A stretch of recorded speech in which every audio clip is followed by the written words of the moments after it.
Sawa, na nifungue kamera. Yes, ladies and gentlemen. Yeah, this is Njiro Maora Talk Room.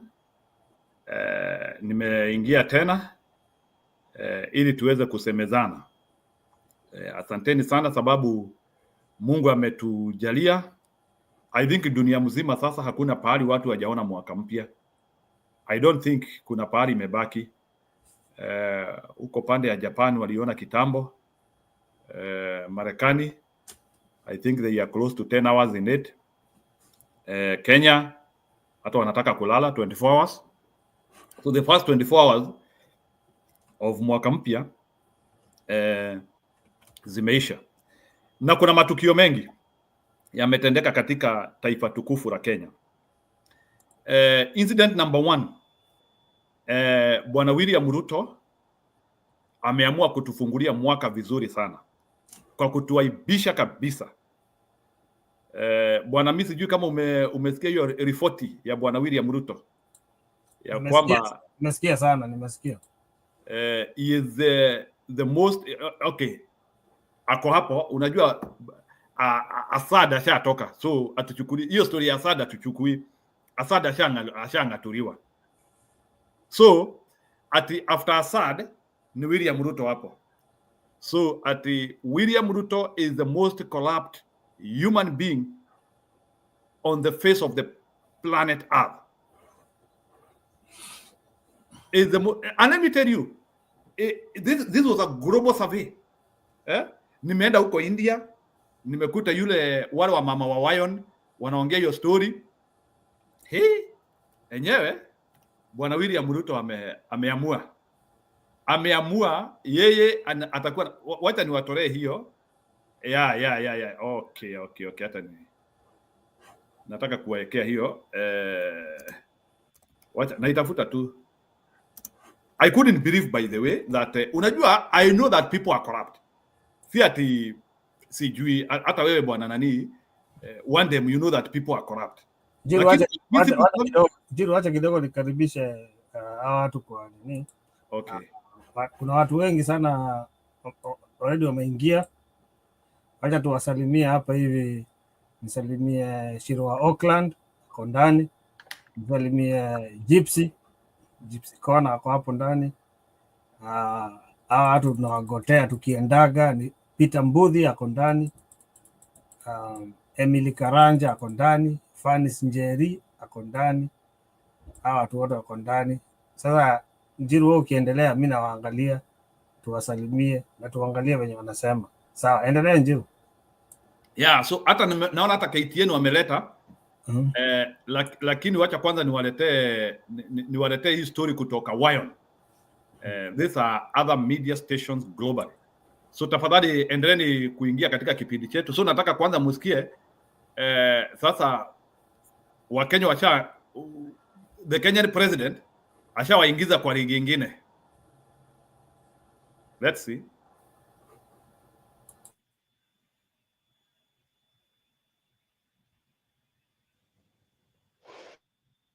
And with the onset of the new year, you must have come across various listicles reflecting on the goods and bads of the past year. One such list was also published on World Leaders to rank the most corrupt one in the year of 2024. 2 African leaders have made it to the top 3 on the list of the most corrupt leaders of 2024. The 2 are Kenyan President William Ruto and Nigerian President Bola Tinubu. The world leaders were ranked by the Organized Crime and Corruption Reporting Project, or the OCCRP, the global network of investigative journalists that specializes in organized crime and corruption. Ruto and Tinubu were the finalists for the OCCRP's Person of the Year award. The top ranked, that is the most corrupt leaders title, was given to former Syrian President Bashar al-Assad. Kenya's William Ruto was placed 2nd, and Nigeria's Bola Tinubu was secured the 3rd spot. Though Bashar al-Assad was ranked number 1, he did not receive the most number of votes. It was the Kenyan president, an unprecedented number of people. Nataka msikilize hapo wapendwa. The Kenyan president ndiye alipata zile kura mingi zaidi. We have to analyze this. And I want to tell you indefinitely, Kama, if this is how Ruto is being seen in the world, he cannot get a second term. Hata atumie pesa ngapi, you cannot. I think Kenyans will be fighting to remove themselves from this. Can you imagine? Somebody is voted as the most corrupt person and na uko kwa polling station kumpigia kura. Unless kama wewe uko na kichaa bwana. Isha maliza Ruto hii. More than 40,000 wrote in to nominate William Ruto for Person of the Year in Organized Crime and Corruption. But the Syrian President Bashar al-Assad had the jury's vote, so they placed Ruto in second position. Now, the Ruto government in Kenya has been accused of greed and corruption, resulting in failures in economic policy, health, education, and political instability. Kenya saw a wave of protests last year that began against a controversial finance bill involving tax hikes. The demonstration snowballed into a wider movement against the Ruto government. The youth-led rallies demanded an end to economic woes and corruption, and also for Ruto to resign. The government's response was swift and brutal, with security forces deploying tear gas, water cannons, and live ammunition, leading to numerous injuries, deaths, and disappearances. A fresh protest has now begun in Kenya against the abduction of government critics. Inspired by the rallies in East Africa's Kenya, youth in West Africa's Nigeria also marched against the Tinubu administration last year. The protests were dubbed End to Poor Governance, calling out the government graft. At the center of these protests were his controversial economic reforms, which included removing decades-long costly fuel subsidy to save money. Tinubu claimed that these reforms would fix the economy. However, it further burdened Nigerians with skyrocketing inflation and fuel scarcity. Anyway, the Nigerian President Tinubu has been accused of amassing enormous wealth. Let's see how Kenyans reported it.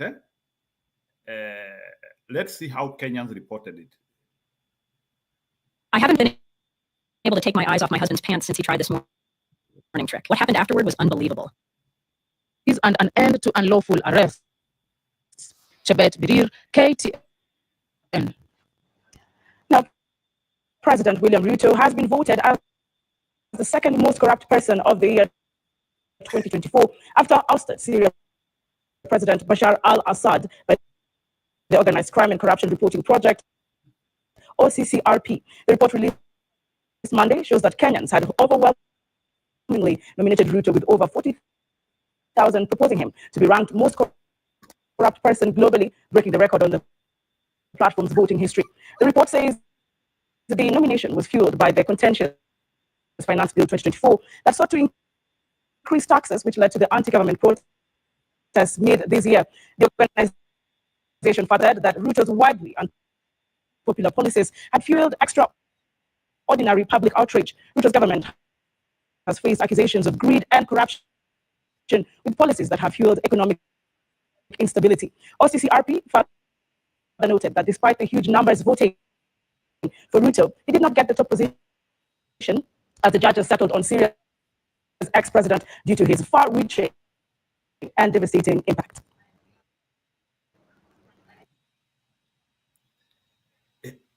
Anyway, wacha nisiendelee hivyo. Wakati pali kama Marekani,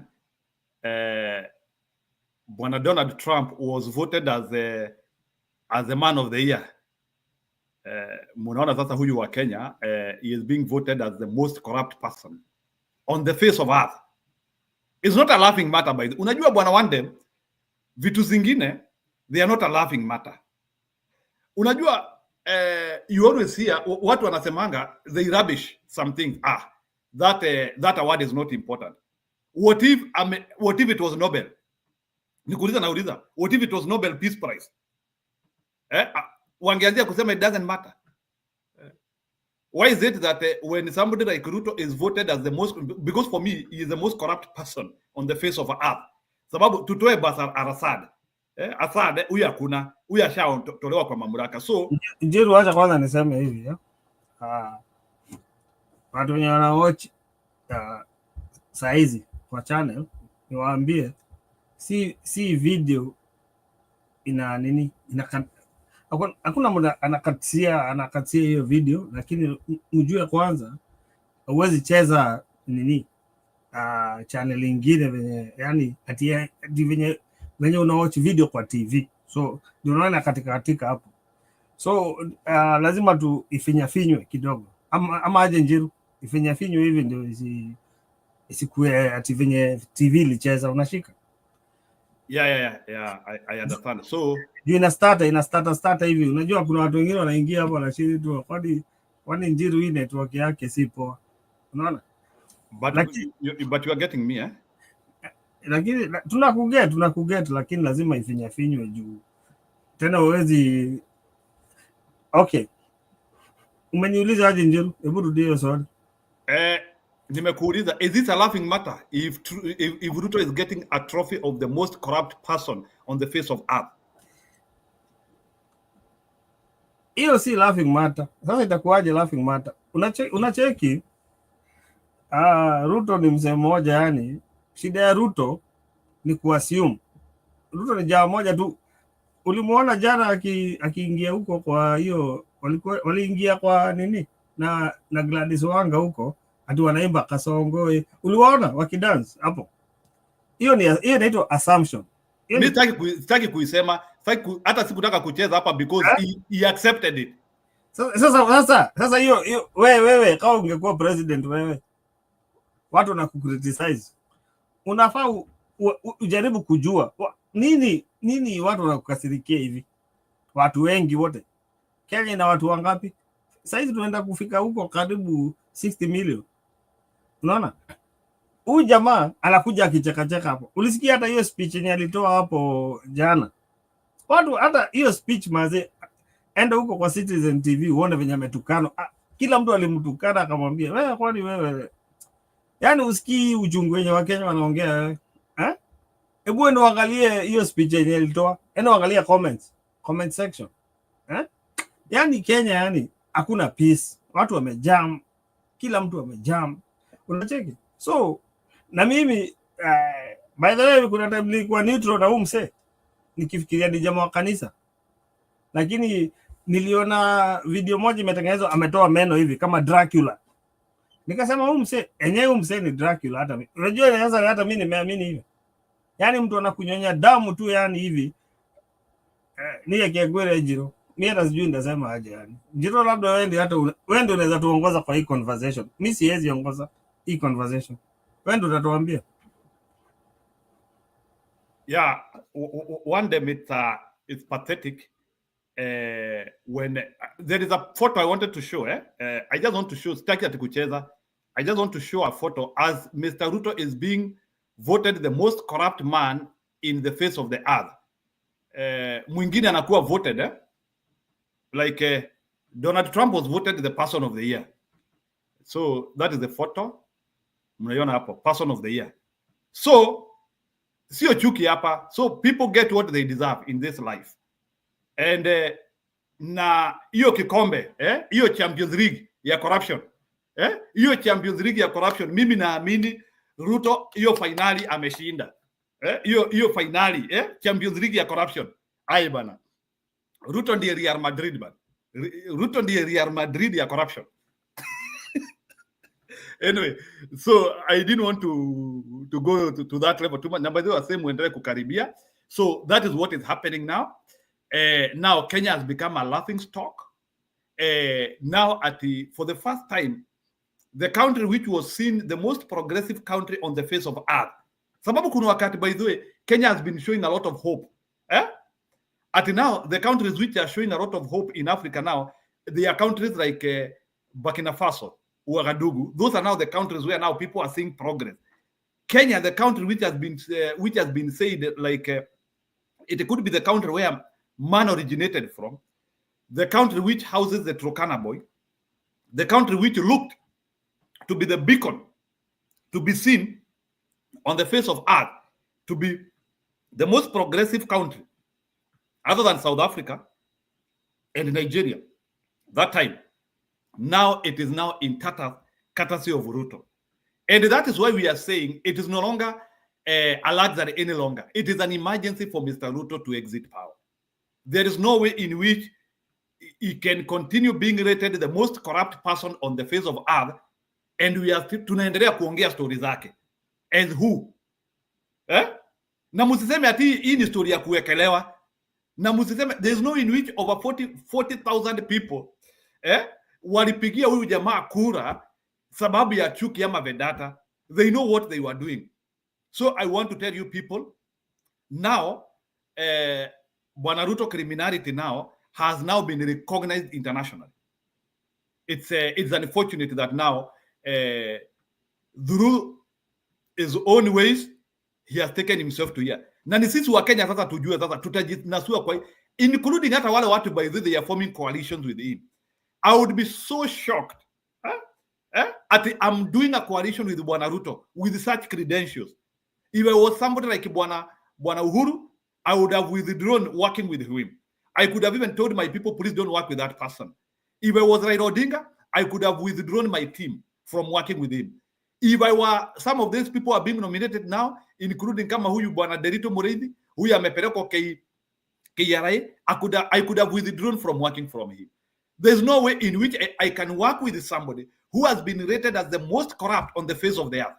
That one will not only destroy your reputation, it will even destroy the reputation of the people who will come after you. And Mr. Ruto well deserves that seat. It's not, si ati amewekelewa.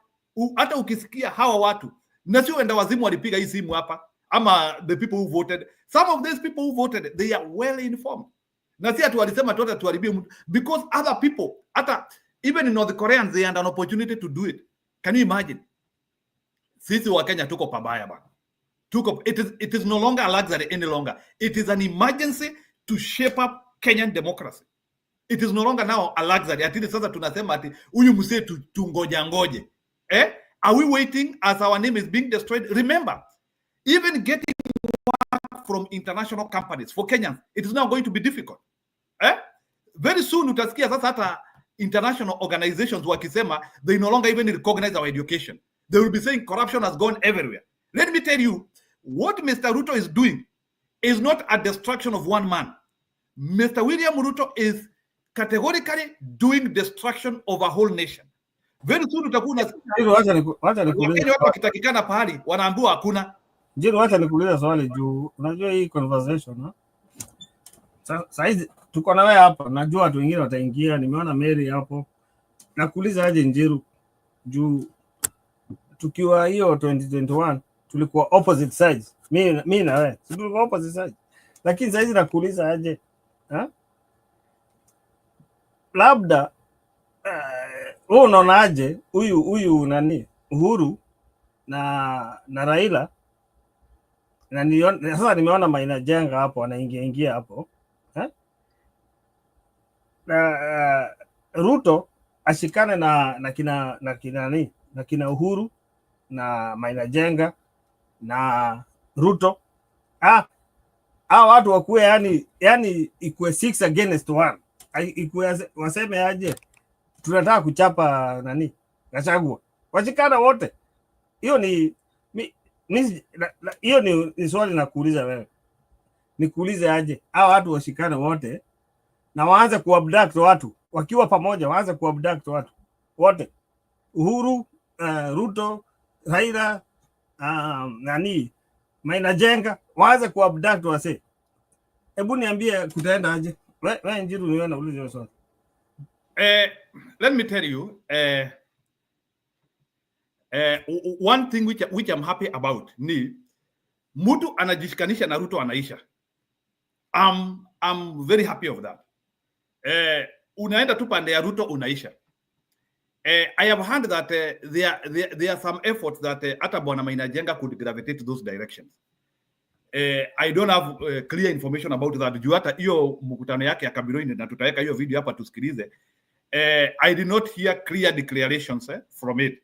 So, and it would be sad if Maina Jenga would want to co-work with Bwana Ruto. It would be sad for me. I don't know on what reason he would want to work with him, unless maybe, but I don't want to go to that direction. But kuna kitu nataka kusema hapa. For me, I believe now Kenyans are reasoning by themselves. So Kenyans are considering people like Akina Jenga, people like Akina Uhuru, people like Ruto as individuals. They are not being taken as the people who are as people who are managing organized groups. Right now, people consider Maina Jenga as an individual as we speak now. These days, people consider Uhuru Kenyatta as an individual. Until you become to go, you decide to be on the side of the people. That is where now people start now taking you as a person who is saying information which people can absorb. But as long as you are on Ruto's side, you are an individual. So hiyo ndio najaribu kusema. So hata Maina Jenga hata kama anataka kuisha, aende hiyo pande tu. Na ataanzia tu kuona tu watu wanayeyuka na wakienda. So for me, I'm not worried by any person ambaye anataka kushikana na Ruto. By the way, I'm not worried. Mimi hata nasema muende wote because Ruto ndiye atakumaliza. You can imagine now. Do you want to tell me that even some of the Kikuyu people who follow some of these people from our communities, do you want to tell me that they are going to be happy to be associated with the most person on the face of earth? Acha niseme kitu kabla Mary aingie, tunataka kusikia Mary Wainaina, lakini wacha nikwambie kitu. Hiyo swali ilikuwa sarcastic nimekuuliza. Mimi nakwambia ukweli, Jumili nimekuwa hizo mtaa kutoka kitambo. Maina Jenga tu ni yule msee wetu, na hata usifikiria ati kuna kitu inaendelea hapo, na sitaki watu wakuwe serious sana mambo ya Maina Jenga juu si tunajua hiyo history na watu wengine hata kwetu, hata kwa familia yetu wako upande hiyo. So tusimuingilie sana mambo, tuongee tu siasa za nini, watu wasiingilie sana hapo. Nimeondokea. Yeah, ni sawa hapo hakuna shida. Me what I would say is that as long as he is working with Ruto, he is doing it on individual capacity. I don't think that ameenda na watu wa mlima huko. So that's what I think. I know he knows what he want to do. Hata yeye anajua kuna mashida Kenya. So I don't think that the people will just want to work with Bwana Ruto tu hivi. People know that things are not working in Kenya. Na hii kikombe Bwana Ruto ameshinda. It is the most deserved seat. Kenya is the country where is the land of Wangari Maathai, the woman who was given the first woman in Africa to get the Nobel Peace Prize. It is the same country where now Ruto has represented us a second time. Mary Wainaina, go ahead. Thank you Njiro. Thank you me. Nilikuwa nawasikiza na wasalimia mwaka mpya. Umekula Christmas, tumevuka wakati mwingine, mwaka mpya 2025, na tunashukuru Mungu kwa afya njema na nguvu, na hata kuendeleza mjadala wetu ambao ni wa kuhimiza Wakenya waangaliane, tuheshimiane na tujue nchi yetu inaelekea wapi. It's good that this guy is being pointed from outside, not even us alone. We find it very, very great that ile maongeo tunaongea hapa si kupoteza muda. We know what we are talking about. Those are people who have seen it and they have experience and they know what they are talking about and what they have based on by calling this individual corrupt person. You can imagine the whole world. Number 2, corrupt person. I hope they don't take us Kenyans corrupt, because we, if they look at us, we are fighting for this thing to get out of our way. Na vile tumejaribu, tumelia, but this guy seems to be so stuck that he cannot declare himself an incompetent person and resign and get out of the way. anazidi tu kujiona kama tumemzoea, lakini sisi hatujamzoea, hatumtaki na hatutaki kumzoea.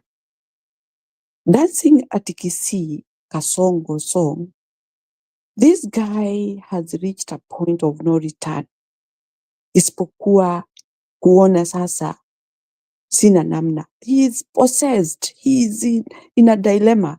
He doesn't know where he belongs. Ushaenda pahali una keti unaulizwa maswali kama umekosea watu. Unaona kama uko juu ya mlima. You don't know even whether you are sitting or standing. That is where Ruto is.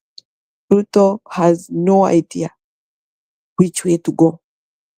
Ameona kila pande zimemgeuka. Na hajageukwa kwa sababu ya utendaji wa kazi ama kwa kuwa yeye ni mzuri kumchukia tunamchukia. Yeye ni mtu mwovu, ametendea Wakenya mambo mabaya. Mary, niko na swali kwako Mary. Yeah.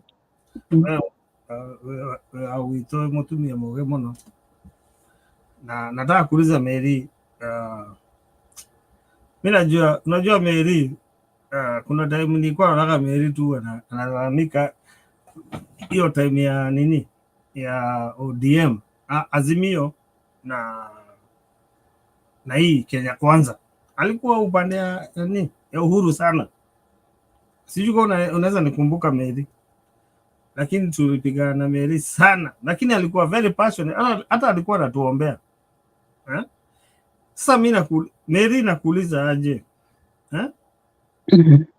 sasa wewe unaona nani Ruto ameshikana na Uhuru na Raila na hata ni kama wameshikana wote, hata wote. Nasikia Mutaika wako huko ndani, nasikia sijui nani huyo anaitwa aje Matiangi.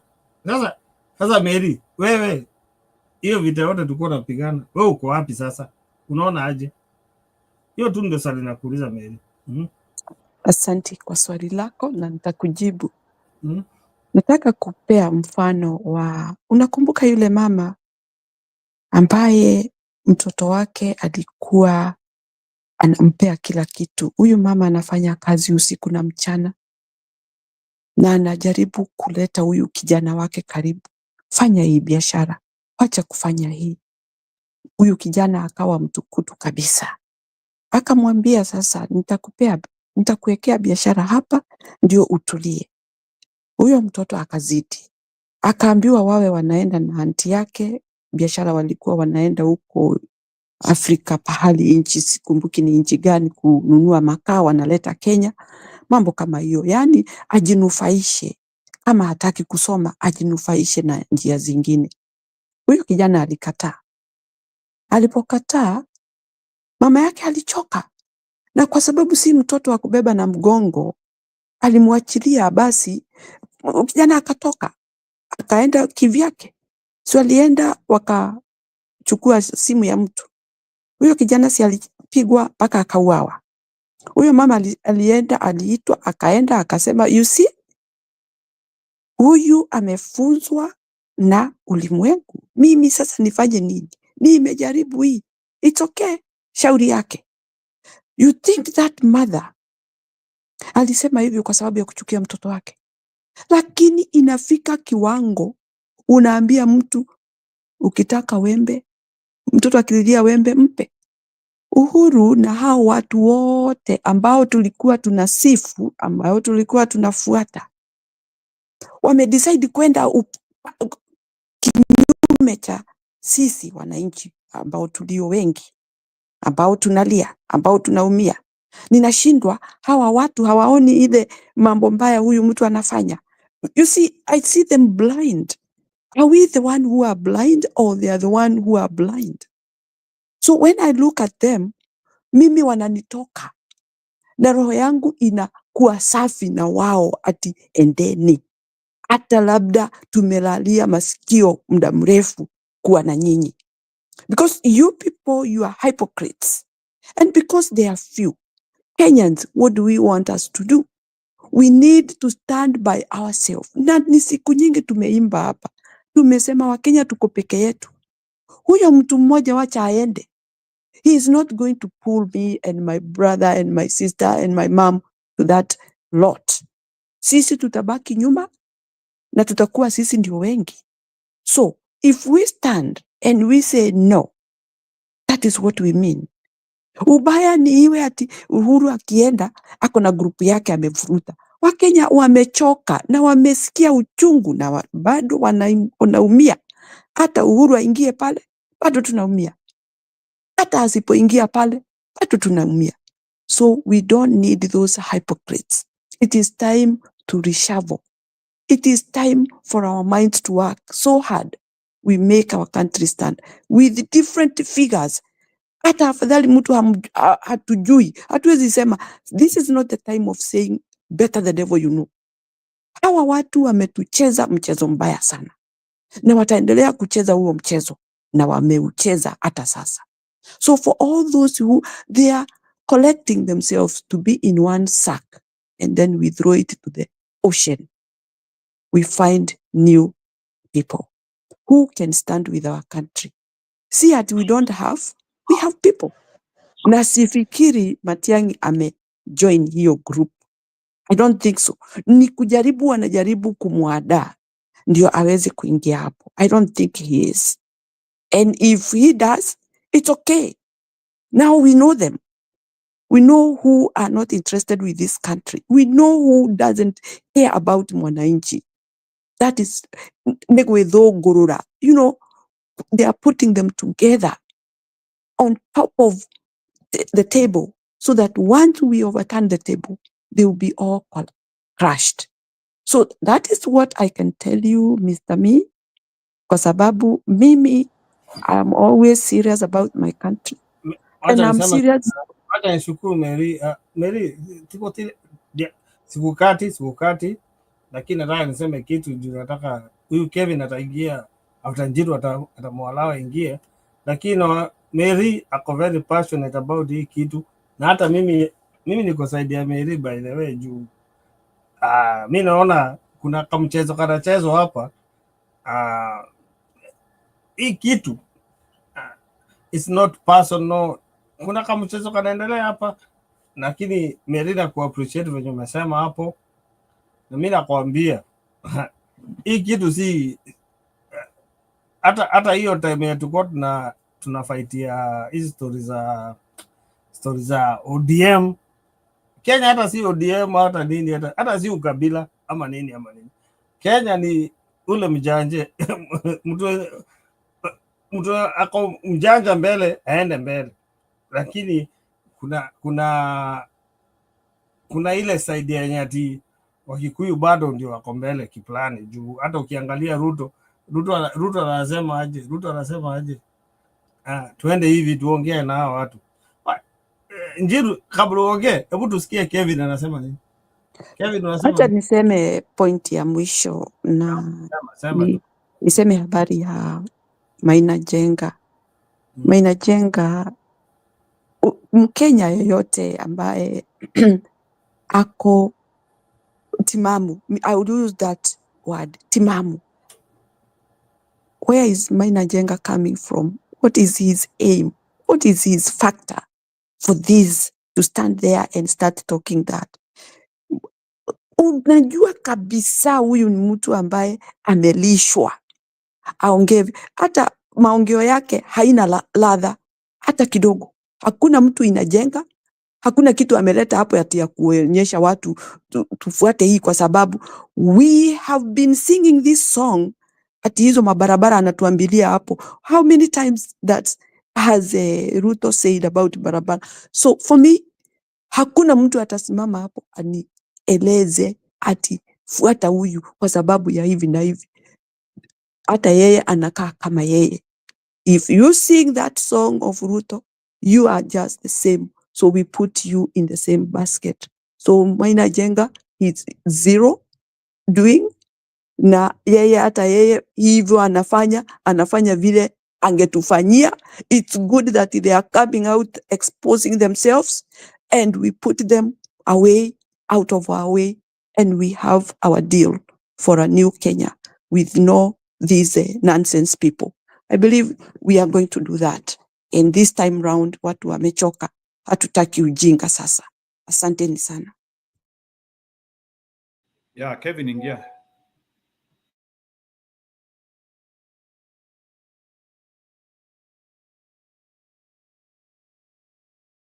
Mainanjenga,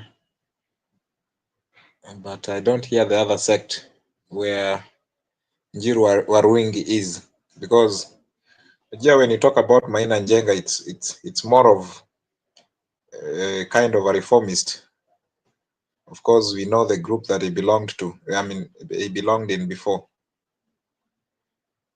So I would like to say that anybody who supports Ruto at this time is not with the common mwananchi. Anybody who supports Ruto is in the team of the abductors. Anybody who supports Ruto is in the team of those who wants people to pay their own money without using the SHA and SHIF, because this health polarized by Ruto himself. Anybody who supports Ruto are the ones who wanted to sell or to lease the airport, something that even Kenyatta did not do. That is the Jomo Kenyatta. And anybody who supports Ruto at this particular time is against devolution and is a corrupt leader. Anyone who supports Ruto is planning together with Ruto to rig elections in 2027. So who is this who is against the 55 million people? Because if we look at those who are at Kisii State Lodge last night, the New Year Eve, were just but a handful of corrupt Kenyan leaders, very egocentric, and they are not looking forward to a progressive Kenya. Again, anybody who supports Ruto is not looking forward to the funding, a good funding model for universities in Kenya. So what is it that anybody who supports Ruto is there for the good of the common mwananchi? I see none. It's Kenya. Kenya, we are divided into two parts: wenye wanaibiwa na wenye wanaiba. So which sect do you belong to? Are you belonging to the thieves side, or you are belonging to the culprits of the? I mean, those whose properties are taken away by the thieves? Of course, the majority belongs to the side wenye wanaibiwa. Wenye wanaiba are the few. So how can we remove these few people from stealing away the Kenyan properties and, of course, stealing away from us? It's just by the same thing that is enshrined in our constitution: picketing. It's something that anybody can do. Last time I was in the streets, and I had injuries. Even now, I'm nursing injuries. So there is no time that any Kenyan will come out that I'm for the good of Kenya, but at the same time you are supporting Ruto and his cronies. This is not a time when somebody would come out and say, I'm going to vie for the presidential post. But then, what is it that you're doing in regard to removing Ruto from power? Because if he continues like this, 2025 will be the same as the 2024 that we've just finished the other time. 2026 will be the same, and then 2027 will be a political mode. We will be in a political mode. Nothing else will be done. Nothing else will be going on in the country apart from the politics. So it's a very sad state that we are in. And of course, as we say that Kenyans are not fools at the moment, we lack fools in Kenya. So we know exactly what is happening. We can read, we can listen, and we can speak. We have the constitution, we've read it. We have all the mandates, we have all the information and all that. And therefore, it's high time for us to go against Ruto and have a leader that can lead us. Kevin, That is my take for now. Very much. Kevin, you'll come back and finish your statement. What I was telling Njiru in the comment section, by the way, Njiru, you know, this Kevin ni mtu mnaweza link up na yeye, yani hata kwa ground. Mimi nimeona vitu kama hizi zikihappen na zinaenda very far. Yani uangalie plight ya huyu Kevin, si anasema amesoma. You know, this kind of things, Njiru, angalia sana huko kwa ground. Unatuma tu msee huko aende angalie huko kwa ground, Njiru. Njiru, nasikia anasema huyu jamaa si mara ya kwanza amekuja. Ulimwona last time? Alikuwa hapa last time. Yeah, I'm well in communication with him, don't worry. Okay. Bless it. Okay, yeah. Nimenyamaza. Kevin ni rafiki sana, Msaidie. Yeah, so by the way, nimeshukuru sana for vile mnakuja hapa, but there is something I wanted you people to discuss, na mniambie what type of communication is that.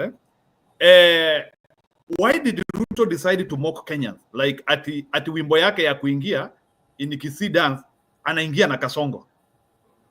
So I want somebody who understands maybe like speech work and literature work. Is there any person who can explain to us what Ruto was trying to do there when he is trying to smile all over his face while singing kasongo? To him, he thinks kasongo is a version song in Kenya. Na ajui hiyo kasongo ni yeye. So who can tell us the reason why is kasongo trying to mock Kenyans? Hata mkiniita kasongo kuna pale mnanipeleka. Acha nikuje fast na hiyo nijibu venye. Unajua mimi hii kitu kasongo ni kasongo, unajua haiwezi badilika. So hata ukikuja kwa dance hapo, nilimwona na Gladys Wanga nini, wakarudi wakaenda Kisumu nini, hiyo kitu haiwezi change. The main thing ni Kenya inaendaje. Hata ukidance aje na wewe ndio president, unajua unaweza dance venye unataka. Hata wewe Njiru ukiambia wewe sasa ndio president hizi, wewe nikuulize aje, unaenda disco ama unaenda Quran country?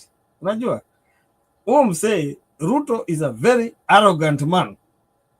Huyu jamaa ni mtu very arrogant. Na ni mtu yani anafikiria ati yeye ni mwerevu kuliko kila mtu. Yani huyu jamaa ukimwangalia hivi, hata ukimwambia Ruto umekosea hapa hivi, yani hawezi kusikiza. Ona vituko, ona venye anafanya. Sasa hiyo ni nini? Very arrogant. Hii ni arrogance, yani kuonesha Wakenya ati fanyeni vile mnataka.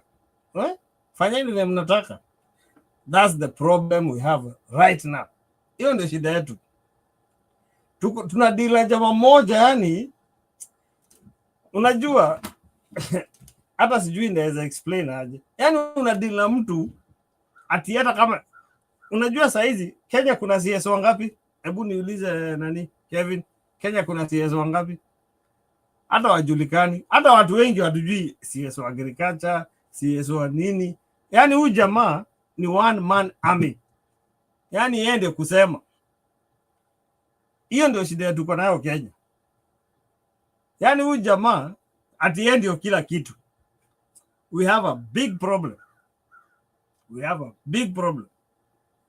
Hatujui wewe unajua minister wa nini? Wa bank. Nani ana control bank za Kenya? Nani CS wa bank? Commercial. Nani wa mtu wa commercial Kenya? Nani yani hakuna mtu, yani tuko confused. Kila mtu ako confused. Kuko na abduction. Yani kila kitu iko, yani hakuna mtu anajua nini inaendelea yani Kenya. One minute. I want to show people that mockery. It is important. I want to show people that mockery ili wajue what we are talking about. This is Ruto yesternight.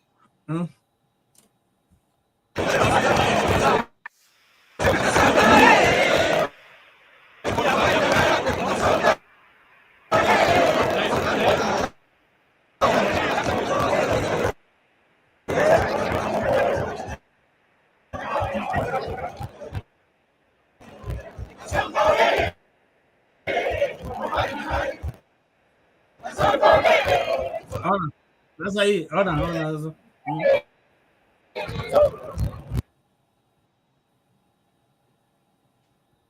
Have you heard about Huh? You see,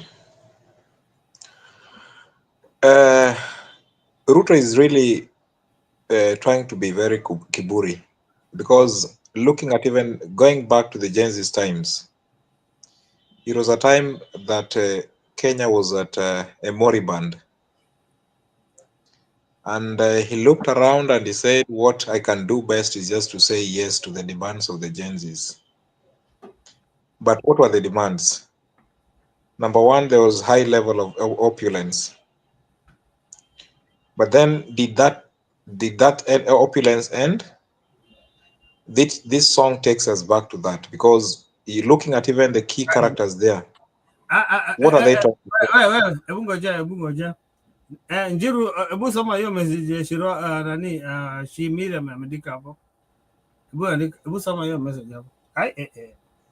Kenya itachomeka man. Hebu soma hiyo message hapo imeandikwa na Shiro Miriam. Hebu andika hapo. Oh, Shiro Miriam, eh? Hebu soma Shiro Miriam, eh. Soma iko hapo kwa comment section. Hiyo. Hebu soma. Mimi nawaletea ube. Nasikia ati Faruk. Walikuwa wapi na Kindiki? Hii hawa watoto wamekufa hawa watoto. Soma message Shiro Miriam ameandika hapo. Iko wapi? Naipata tu hapo. 10 years za Kibaki. Okay, wacha nani akuwa naongea, nikiipata nitaiweka hapo please. Okay. Kevin, be explaining as I come. So I was saying before my brother saw a very important message, was that this Ruto is just showing us, taking us back to the opulence which the Gen Zs have been against. You see, tumesoma. These are group of people that our parents have really worked so hard to take us to school.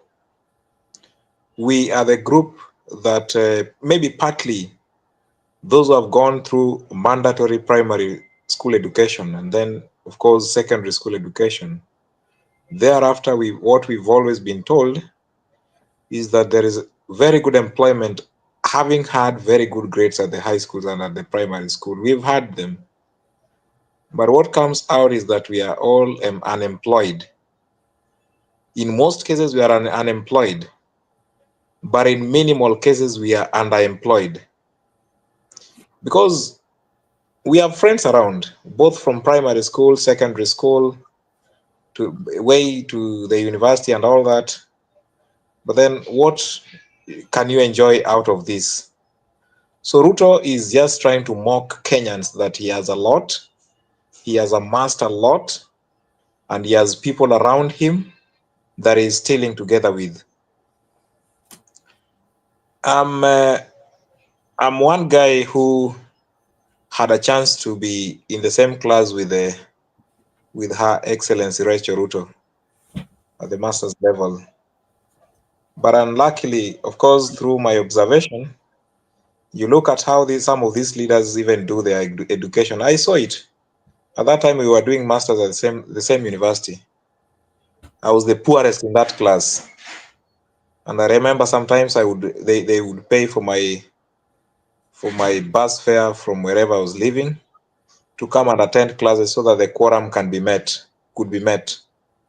At that time, there was another lady from Emrua Dikir who was her personal assistant. I would tell you that this leader could not even stay in class more than 20 minutes. A master's class which takes 3 hours. But at the end of the day, it was a first class honor. Some of us could not even get first class honor. The most we could get was 67 points, which was second class upper at the master's level. We've gone above that and at least enrolled for PhD programs. But then you look at that and then you ask yourself, what is it that you can go to class and teach students that having gone to school, you will get very good employment? They are not there. My friends if you are in Kenya, people are really suffering. And the ones who are suffering are people who have spent a lot of money in school, people who have had loans, help loans, and they are stuck on how to pay them, repay these kind of loans. These are people who need to pay the SHA and SHIF, which is not operational at all. These are people who are underemployed and they have to pay the housing program.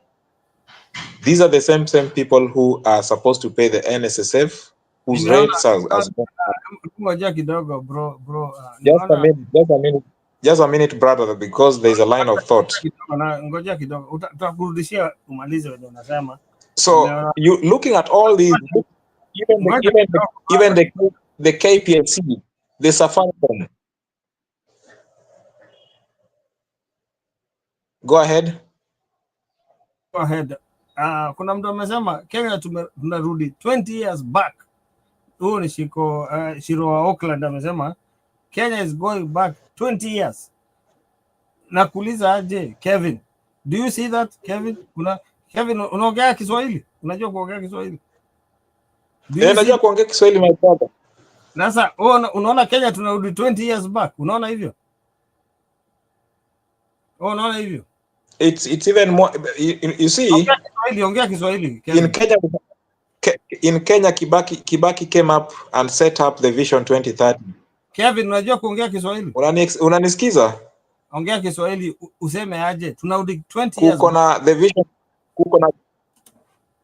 Kuko na ile Vision 2030.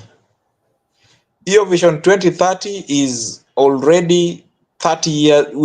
We need to push it ahead by 30 years, not even 20, so that Kenya can be where it was supposed to be at 2030. Unaona?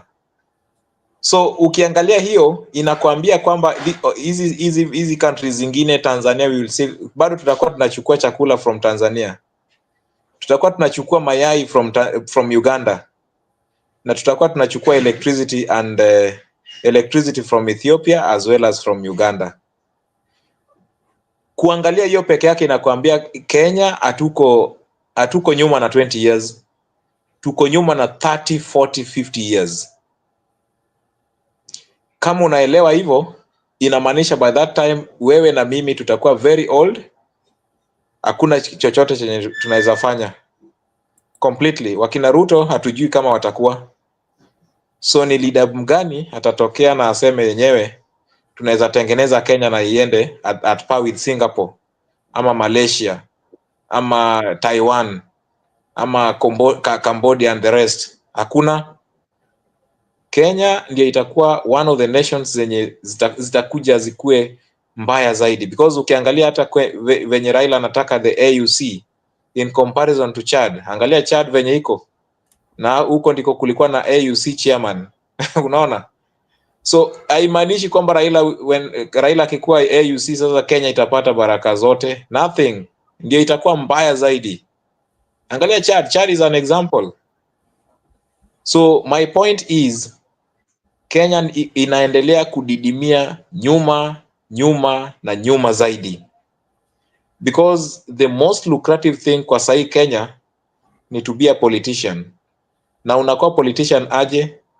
Unaiba pesa mingi, una campaign na hizo pesa, na tena ukipewa the 5 years unazirudisha ukiiba. So hakuna kazi nyingine unafanya, kazi yako tu ni kuiba. So Ruto together with his team, kama ni MPs, kama ni nani, angalia ule Oscar Sudi. I don't know whether he is always making fun, but this guy hata hajui kuongea Kizungu. I'm better off than this guy. So if you are looking for the best MPs when you wanaweza table a good motion for the people of Kenya, then Kevin Wasonga is the best. Unaona? So tunachukua Kevin, kuna watu wengi sana wako hapa kwa nini? Kuna watu wengi sana hapa wanasikiza, na kuna watu wengi hapa hata wako na channel zao. Kuna watu wengi hapa wakubwa. Unajua kuna wakubwa hapa. So kuna watu wengi sana. Ngoja kidogo Kevin. Kuna watu wengi hapa wanasikiza hii channel na wanasikiza Njiru. Njiru unajua anasikizwa na watu wengi, unaona. So mimi umeadresiwa hapa, umepewa platform ukajiongea, lakini nataka nikuambie kitu moja na usikasirike, si ndio? Uko wapi saa hizi? Uko wapi? Niko Nairobi. Uko Nairobi eh? Mimi kuna verse ya Bible fulani inasema aje, Mungu upatia mtu kenye anahitaji na kenye nini inamwelekea, kitu inakuelekea na kenye unahitaji.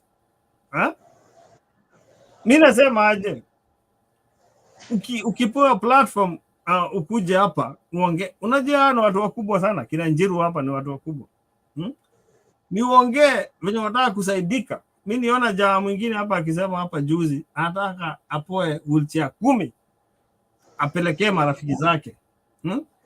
Lakini acha nikwambie, mimi nakwambia aje, unaongea na watu wengine hapa wakubwa sana, mpaka ma MP wako hapa wanakuona, si mimi nawaona hapa. Ukipewa platform unasimama tu hivi kama msee, unasema enyewe mimi niko na shida, nataka kusaidika. Unacheki? Wandem, ngoja kidogo relax kidogo. I'm in communication na bwana Kevin na hiyo maneno yote tutaongea naye. So relax.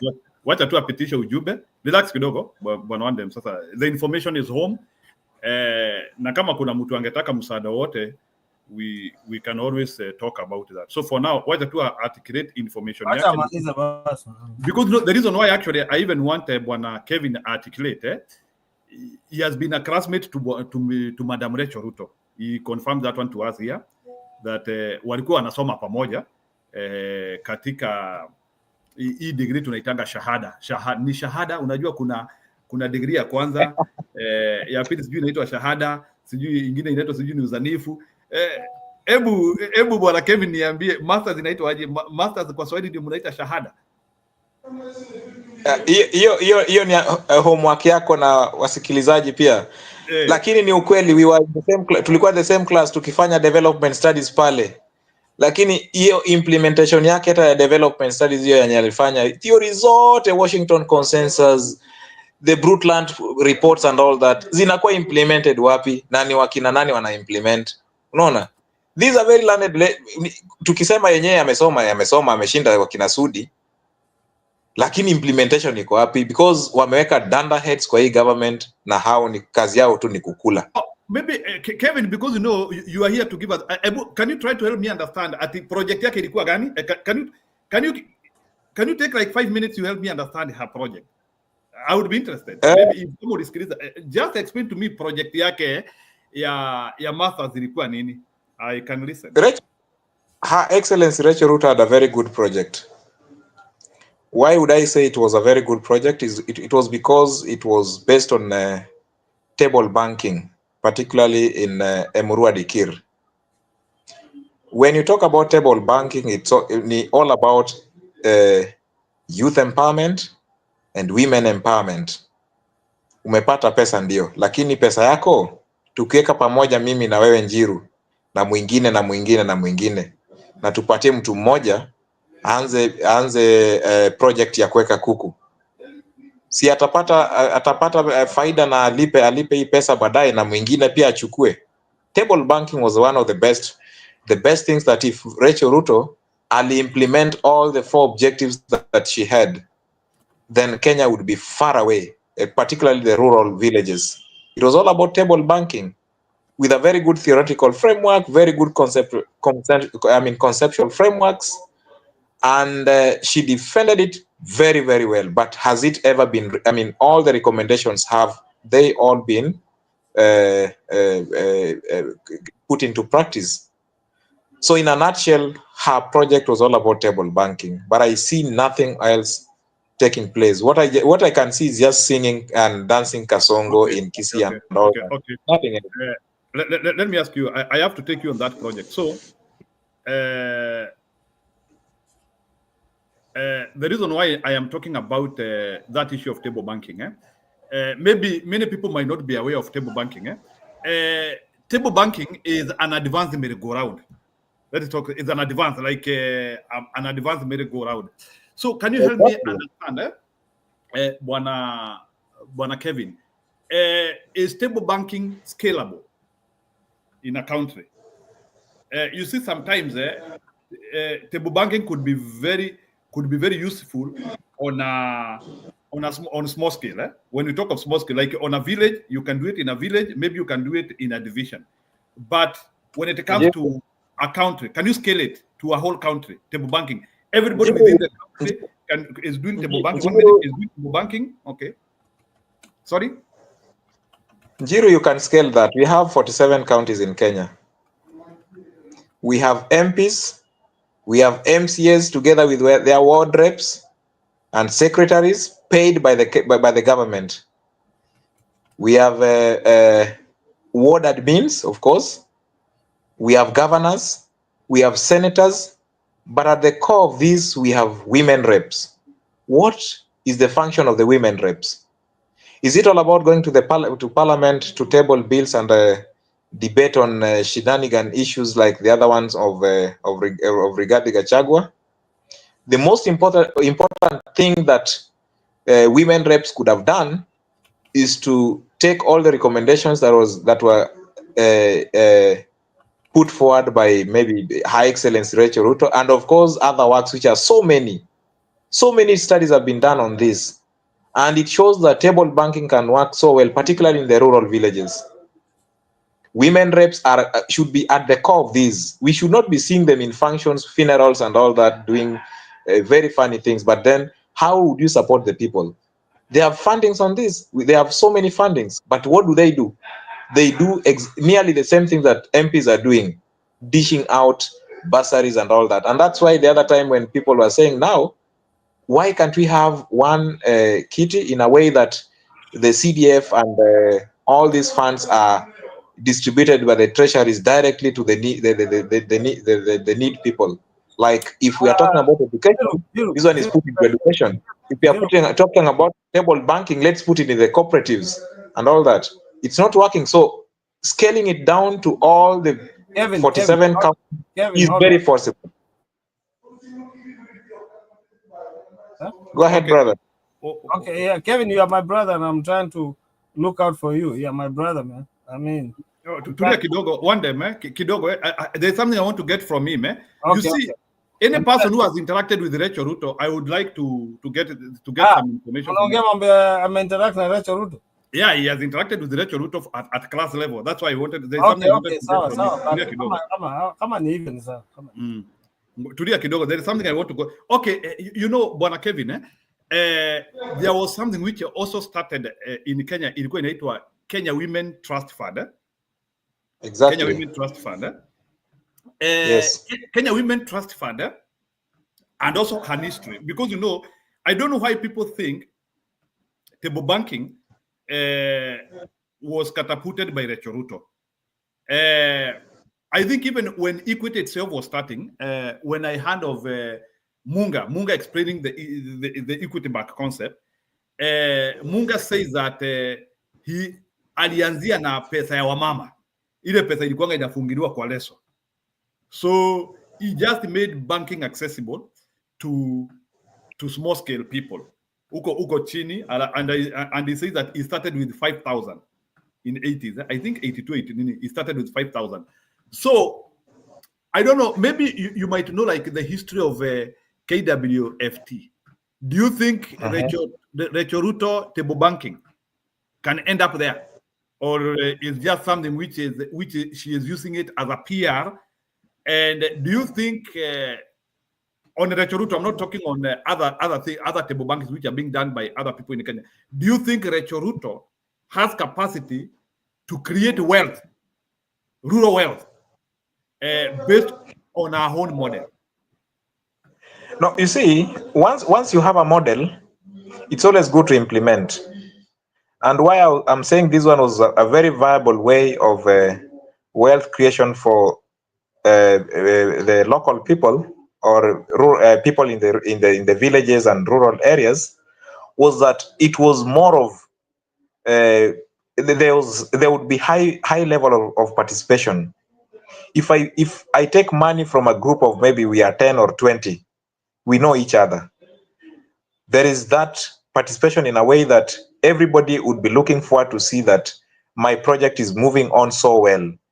And there would be that sense of at least trying to copy or trying to keep to the pace of the group members. So it's for me it was a very good thing, only that we put everything in Kenya comes out with politics, and once politics comes in, corruption issues comes in as well. But then she has also not been quite interested in this, because since she came in as the first lady of Kenya, I see nothing else other than attending functions which are not in relation to the table banking, which she had interest in. Without further ado, of course, I would like to say that we don't have leaders in Kenya, leaders who knows the needs of the people. The leaders that we have are those who wants to give exactly what the government has given them from the national level, and gives them to the people, take pictures, and then let the people clap for them, and that they feel like that is that boosts their political mileage. That's not how we do development. Can we pull it down to the people? Actually, the bottom up economic model is one of the best models that Kenya has ever had. But then it was kind of hijacked by politicians. You see, we expected that maybe the budgeting would start from the ward levels up to the national levels, but then we see the opposite. It comes from the national level, comes down. We do the public participation on policies which have been highlighted, and then we take it back to the national level. That is not bottom up economic model.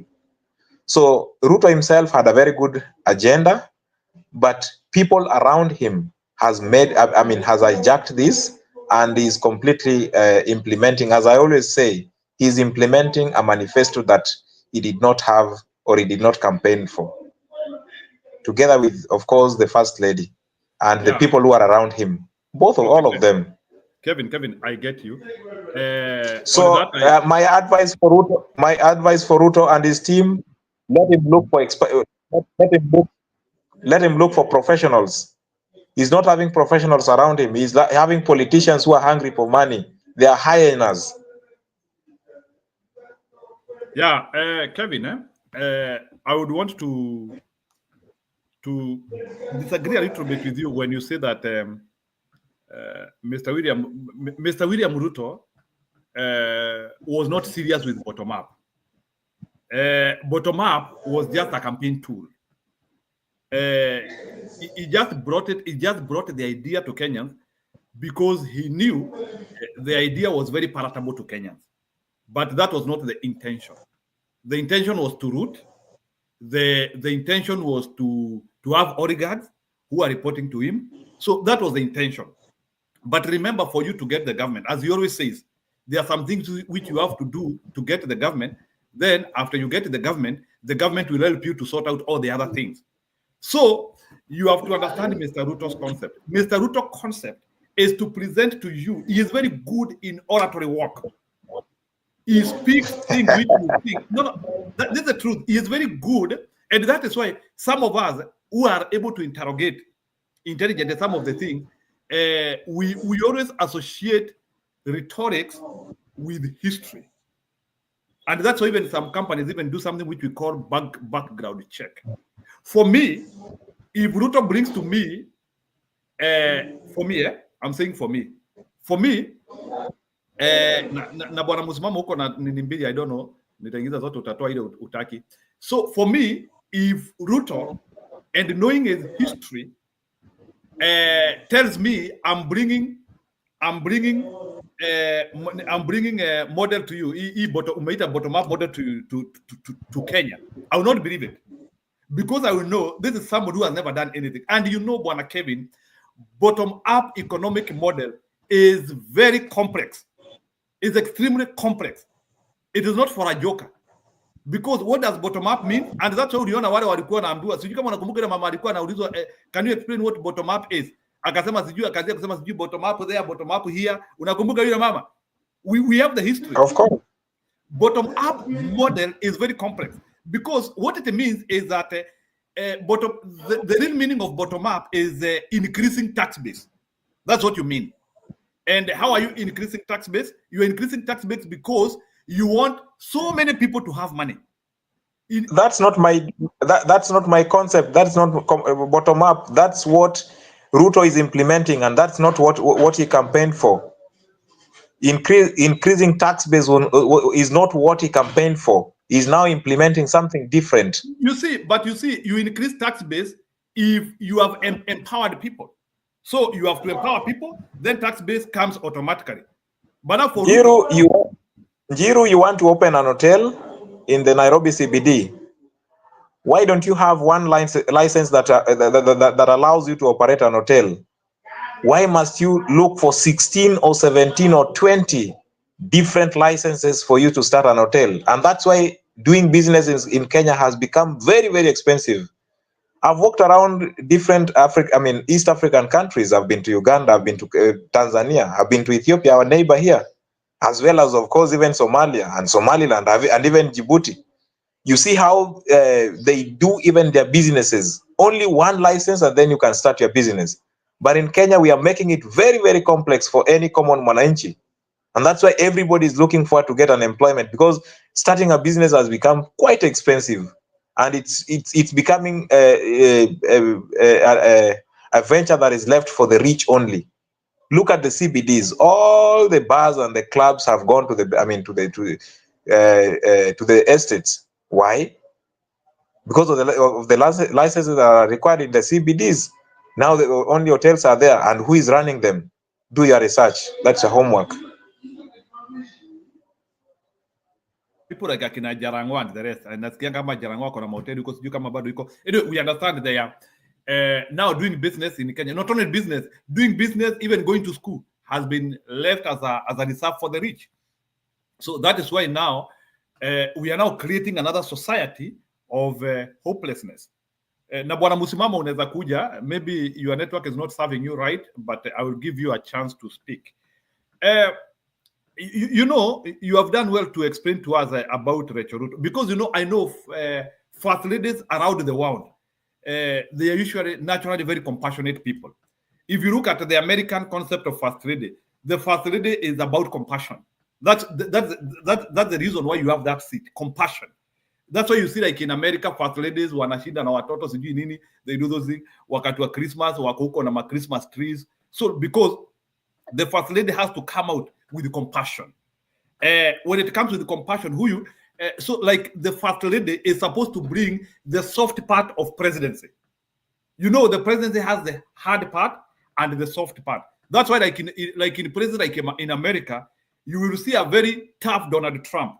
The same time, you will see a very amiable Melania Trump. Somebody who doesn't look, somebody who looks accessible, somebody who looks not reader. So the woman or the wife of the president is supposed to present the soft part of the presidency. Somebody who cares.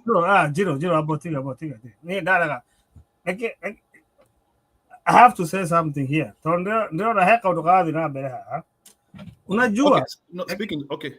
Okay, I'll speak in any language they want me to speak in. I'll speak in Swahili, Kikuyu. Okay, now explain what you are saying. Okay, I'm saying we as Kenyans, we are playing so soft.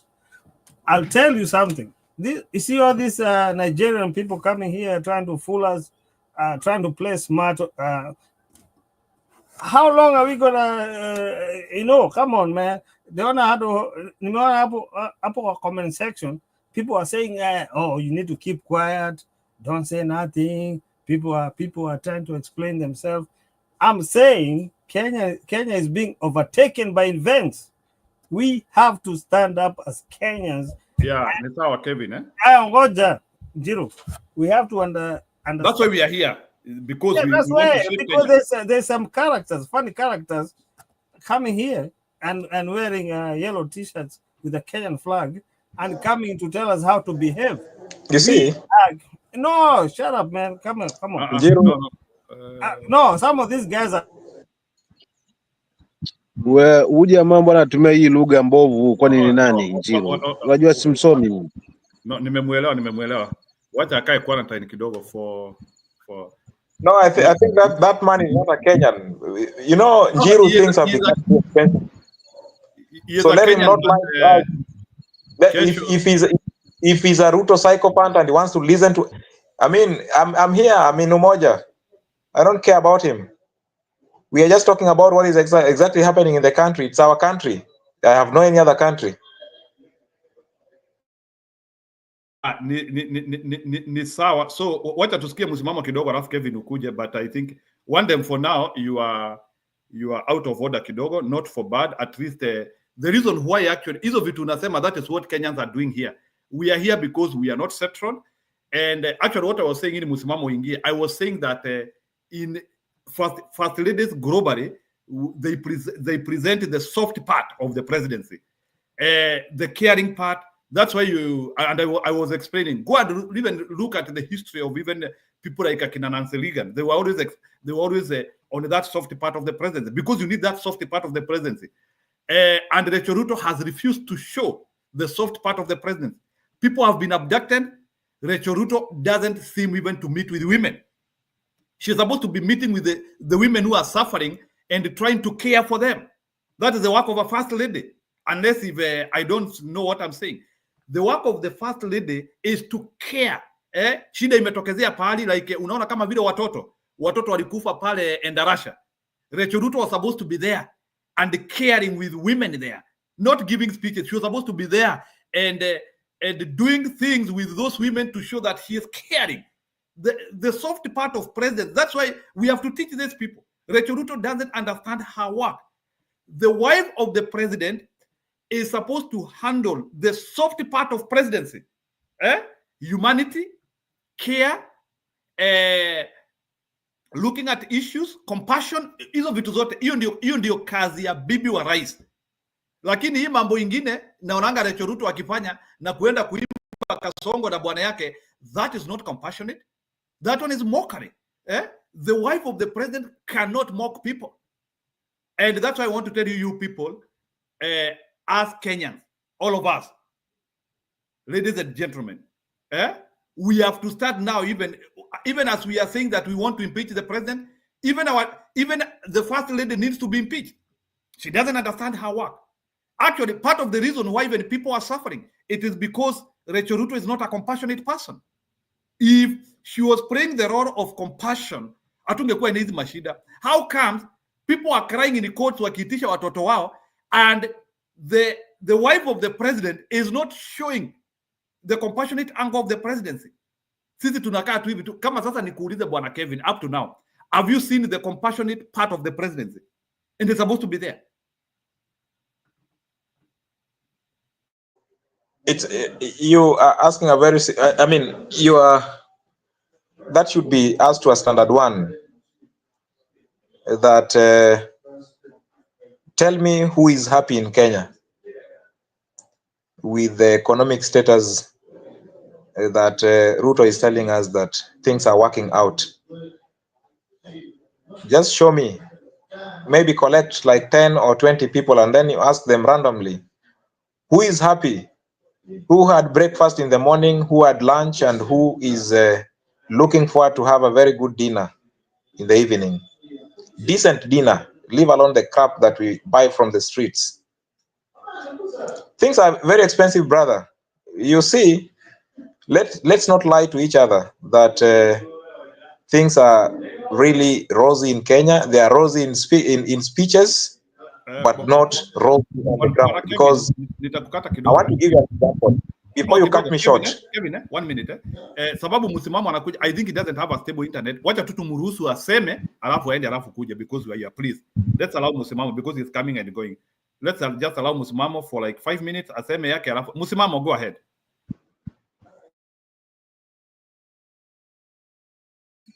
Kidogo tu mimi kwa dakika moja nimwachie Kelvin hapa tulavulie maneno, lakini kwanza pokea zangu Njiru, alafu na kaka Kelvin hapa.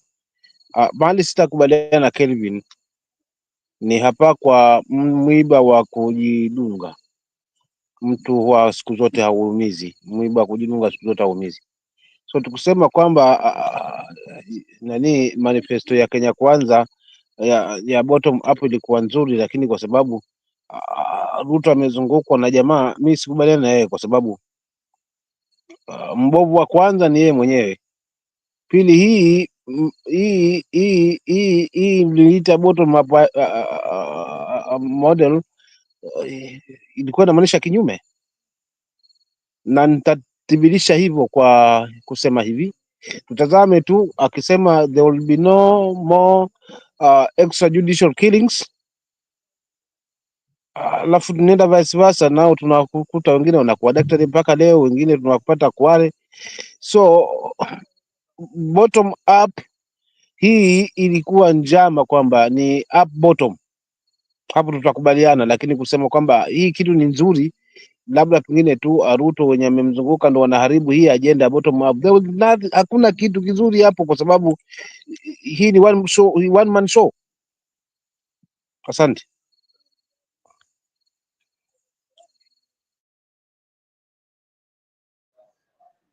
Nimekubali na wewe ndugu yangu, kwa maana chenye anafanya sahihi. Ndio maana nimesema kwamba Bwana Ruto anafanya the opposite of what we expected out of this bottom up economy. Remember, this is not a model of Ruto. It has always been there. It's a development model. It has always been there. But now a model can only be effective if the implementation is right. So why am I saying that things are rosy in Kenya in speeches?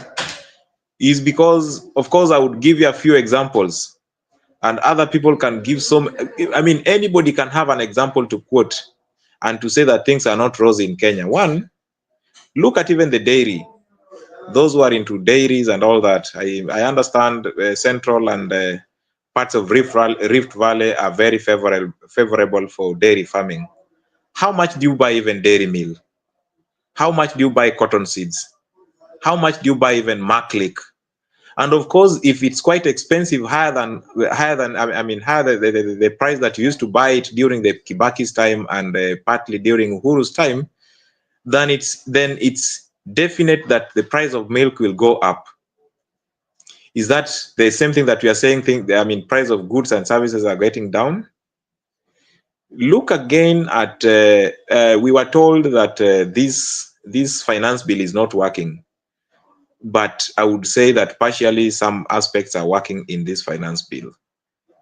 I would like to tell you, or I would like to register my statement, and to any leader that is listening, that, and to beg a question: how much is the succession rates now? How much do you pay for succession? Before it was barely 25,000, barely 30,000, 35,000. How much do you pay now? It's about 80,000. So even buying a parcel of land in Kenya has become very, very expensive in the country, because looking at even the transfers and all that, look at even subdivision. Subdivision has actually even become more expensive than the succession. Look at the transfers. So who is even going to invest in our country? Things are becoming very expensive, my brothers and sisters. And it's not a lie. Things are cheap when Ruto is talking on the microphone, but things are very expensive when you go to the shop or when you're seeking for government services.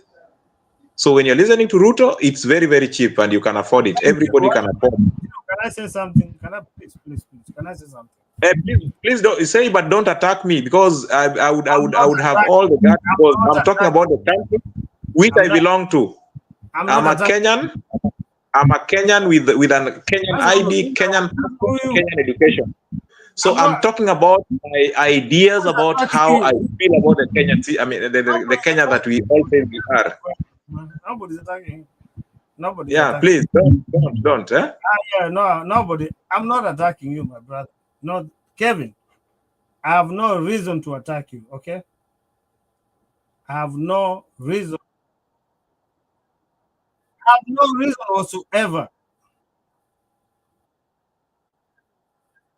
whatsoever. Kevin, I have no reason. tuataki. Sina shida na Kevin. Sasa nauliza Kevin. I have no reason to attack Kevin.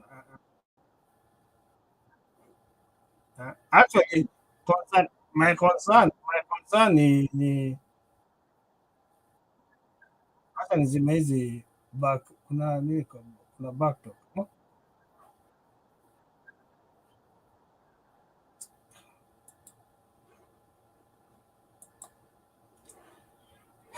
Njiru, sijui kama unanisikia.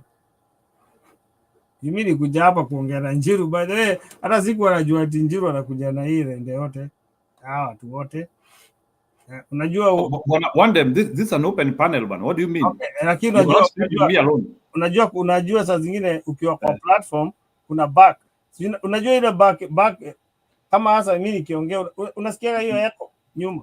So no, once people are mute, if everybody is mute, I don't think that anyone will be able to affect you. Hiyo ndio inaleta shida. But it's an open panel. Anyway, you can say what you wanted to say categorically. Njiru, wewe mimi naangalia topic hii conversation inaitwaje? Among the most corrupt in the world. Hapo hiyo ndio tulikuja kudiscuss hata tukianza na wewe, si ndio? Hatukuja hapa kudiscuss shida ya mtu. Yaani kama mtu ako na shida zake, unajua hizo hatuwezi solve na siku moja. Unacheki?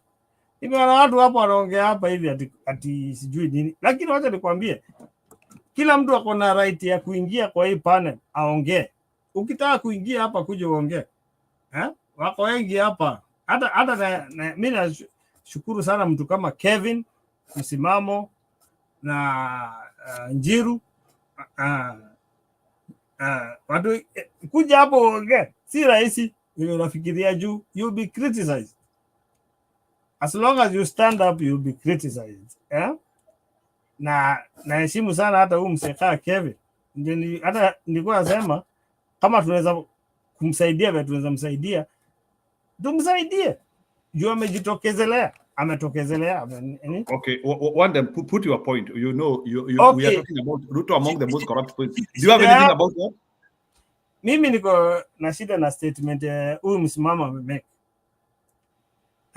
Na sikuja, mimi hata siku najua Msimamo atakuja, lakini nimemuona sana kwa channel mingi huko. Anashinda akipiga kelele akisema yeye watu. You cannot say that. You cannot say that because I know this guy, man. Hii channel kila mtu anafaa. No, I think one day akuje tu. Put your point across. Sema nimekizana na sababu ya hii. You are too circular, please. Okay. And I don't like circular conversation. Kama ni kuongea, attack the point directly, please. Okay. 1 minute now to place your point ama sasa ni kuweka kwa order. Mimi nataki hii point yako nasema Ruto among the most corrupt in the world. Hiyo ndio agenda. Hata tuja discuss hiyo nini? Hiyo statement. Ati Ruto among the most corrupt in the world. Hebu niambie aje. Hiyo statement ni ukweli ama ni uongo? Msimamo. Nataka nauliza Msimamo. Are you okay? Maybe you brother, I would suggest that maybe you, because we like transparency and order, maybe if you can just put your camera, we debate based on camera. I want to see you, but I would tell you that Ruto is he ought to be even number one, the most corrupt in the world. But now he's lucky that now he's the second. He's at number 2. Kenya, we've always read articles and of course reading histories and about where Kenya should be. It should be equated to Singapore. I've been to Singapore myself. And it's not all about government taking me there, but it's of course on individual initiatives. You look at what is there, you compare to what is in Kenya, you ask yourself so many questions. What is it that we lack that cannot be in Kenya? You understand? We are surrounded by Indian Ocean. There is water 365 days in a year. We have Lake Victoria. there is water 365 days, but still, even some majority of homes within Siaya County, for example, lack fresh water, in as much as we have Lake Victoria as a freshwater lake. These are realities.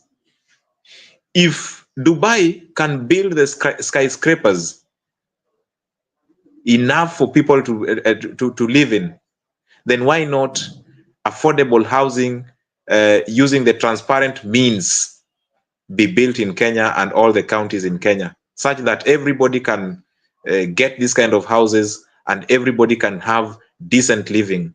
We may not have that because of corruption.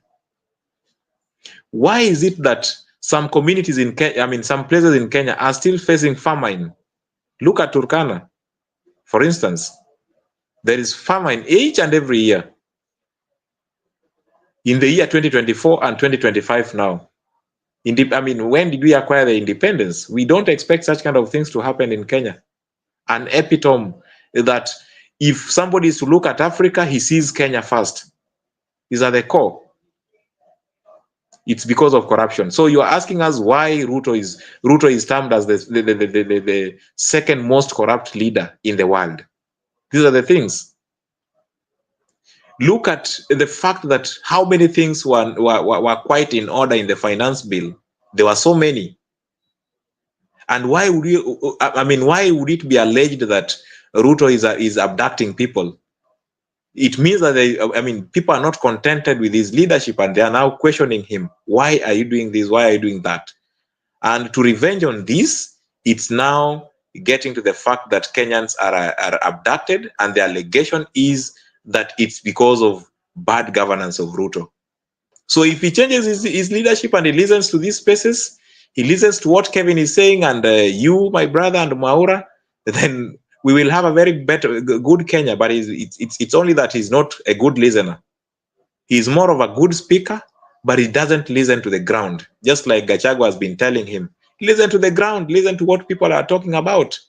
Then now you try and implement them one by one. We told him so many things, but he has not implemented any. Where is even the report about how much debts does Kenya owe? The IMF and the world, the international lenders. Where is that report? We were told in 3 months' time it will be there. A committee was selected and put in place to investigate on this. That is way back in July. We are now in January 1st. Such kind of things has not happened. We don't know even how much we owe. But of course, as things goes, we would, I would speculate just like any other Kenyan that we've paid all the debts. So let him tell us that how much do we owe the international lenders, and let us pay if need be, if there is any balance that we've not paid. But if it's overpaid, where is this amount of money? Can we put it in development? So if you're asking about the corruption of Ruto and his regime, these are the things that people are asking. Even a small child will ask you, what is the need of going to school? Because my father is unemployed, my uncle is unemployed, my aunt is unemployed. So many people are unemployed. That's my point, brother. Yeah, good. There's something I want to explain here. First of all, Ruto, just from that survey alone, we should take Ruto as the most corrupt person in the world, because it was just after Assad. I think some people do not understand that Assad is no longer in power. Assad has been ousted. So out of the living and in power, Ruto is number one. Even with Assad in the list, it is also said that Ruto got majority of the votes. It's not even Assad. Assad just got the disclaimer of the most corrupt. But the person who was voted the majority is Ruto. The question begs, was it a lie, or did he deserve that post? Well and squarely. Why? Naturally, when scandals happen, and this is something, Kevin, I want you even to help me understand this also. When intergovernmental scandals happen, most of the times citizens do not know them. Even during Moi times, we used to hear that money is being stolen, but it was unable to discover where and how. Now, Ruto is the first president in Kenyan politics whereby Njiro unajua wewe unajua Njiro wewe nini hii kazi tunafanyaga na wewe na I have to address issues as they come along, you know. Unajua Njiro umeambia watu wengi sana waingie kwa panel. Umeambia Kevin ameingia kwa panel na huyo jamaa mwingine.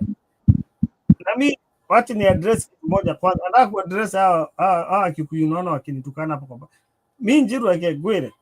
Mimi taru mundu aikorera kuingira panel ile igera no ndo ikera kuura ati na makeyboard ati utire ukinuma aikorera igere ri igera turumane haha andu mara nume hau ure Okay, ndienda kumagweta abotige Njiro ndienda kumagweta no ndeuga ati riri nie ndo tulia nitakumute kidogo ndio nataka unisikilize. You know, hii tunaitanga, that's why this platform is a platform of freedom of speech. We have to be open to criticism. I have no problem even if I'm criticized. Njiro die na oru no de ati be open to criticism. Kama if people are saying you're out of order, you have to accept that. I'm out of order. Na kama singekuwa hapa hawangekuwa hapa. Na wako hapa juu mimi na chokora Njiru, mimi napenda kuchokora Njiru na Njiru unajua usichokore. So sasa one day if I were you, one minute one day if I were you, I would just remain silent and listen. Acha die na bara nao ndena komera atire ni kumageithia ndira mageithia ni die na bara nao tondu okay, address them both in national language. Address them in national language. Okay. Sorry. Au ndashoka muhera. Okay, sawa basi. Address them with the national language. Nimekupea sasa one day. Nimekupea sasa nafasi ya kuaddress wa Kenya vizuri. Haya, sawa Njiru. Sasa mimi nasemaje? Unajua kamizi kwa hizo platform lazima kuna kitu endako aje. Nini? Kuna views. Hizi channel zote kuna views, kuna kuchangamsha, kuna kuchokoza, kuna kucheza. Yaani hii ni game tunacheza sisi. Unaona? Na watu wako comment section na nyinyi mnacheza kivyenyu na usione hapo kwa serious sana. Unafikia tuliingia hapa na Njiru. Hapa na Njiru. So tucheze na tunacheza tuendelee, lakini acha tuendelee. Mimi nawashukuru sana kukuja hapa kwa hii platform ya Njiru. Hapa tunaenda kwa sasa. Sawa. I agree. So relax. Allow me now to take the mantle. Yeah. Please, Turia. One day in good faith, Turia, you'll come on board. Turia. Pata kikombe ya maziwa ama kikombe kama ndio unatumianga ama juice unatumianga nini ama juice hapo na some cold water kama mimi I will bring you on board, but now relax. So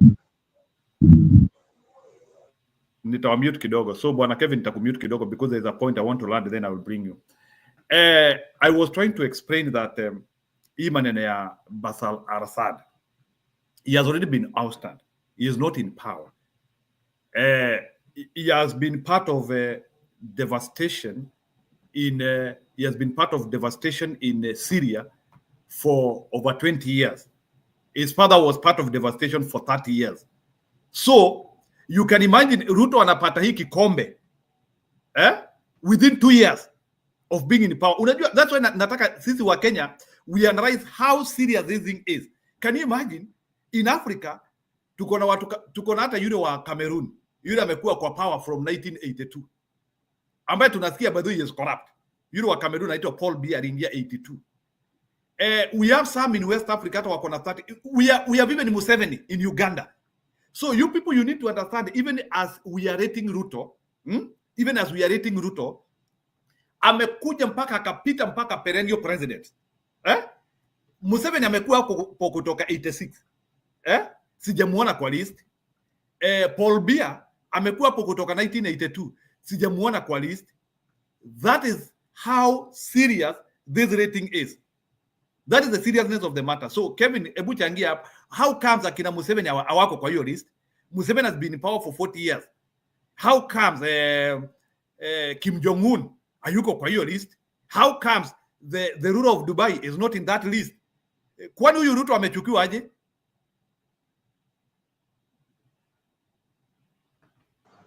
Brother, it's not all about Bwana LG, uko hapa? Tulia kidogo. it's not all about kuchukiwa, because this goes, kama ni kuchukiwa, then unaweza chukia a president of a republic of a country in a stature of Kenya. The Musevenis and of course even our Ethiopian counterparts have been there in power longer than the time that Ruto has been there. But why would he be termed as corrupt? Because if let's make a cross country analysis and look at the price of goods and services in Uganda, for instance. It's cheaper in as much as, of course, their value for money has gone down. But then take an example of even a car. A car is cheaper in Uganda as compared to Kenya. But a car docks at Mombasa, which is in Kenya, then goes to Uganda. So where is it supposed to be cheaper? It's supposed to be cheaper in Kenya than in Uganda. So it shows you that the corruption is coming out because Ruto has created a lot of tax base. Nearly everything in Kenya is taxed. Even cancer patients are really suffering out of this. And this is something that people are not aware of. And wait until it clocks into your family. Then now you feel the real pinch. Assad has been there in power for over 20 years. It's quite unfortunate that Syria undergone a civil war. Of course, it really affected them. Some of them left their countries, and I think quite a number of them came to our neighboring East African countries. I may not have a chance to mention some of these places. I want to create a picture of how an individual really suffers when things doesn't work out in their country. Number one, frustrations comes in the family levels. When frustrations comes in, even a small thing that a government does, a small mistake that comes in, they will walk into the streets and protest against the government. It's enshrined in the Constitution. And looking at that, of course, there would be quite infiltrations which leads to the destruction of properties. And that's why the police and other security agencies finds chance to use excessive force, tear gas people and all that. And at times we even see people die out of this. It's quite unfortunate. Can't we avoid it? We can avoid it by cleaning ourselves, leading in good way possible, and being creative in our leadership dispensation. How would Ruto be quite creative? Let him listen to people. Let him listen to Mama Mboga that he used to say that he wants to change their lives.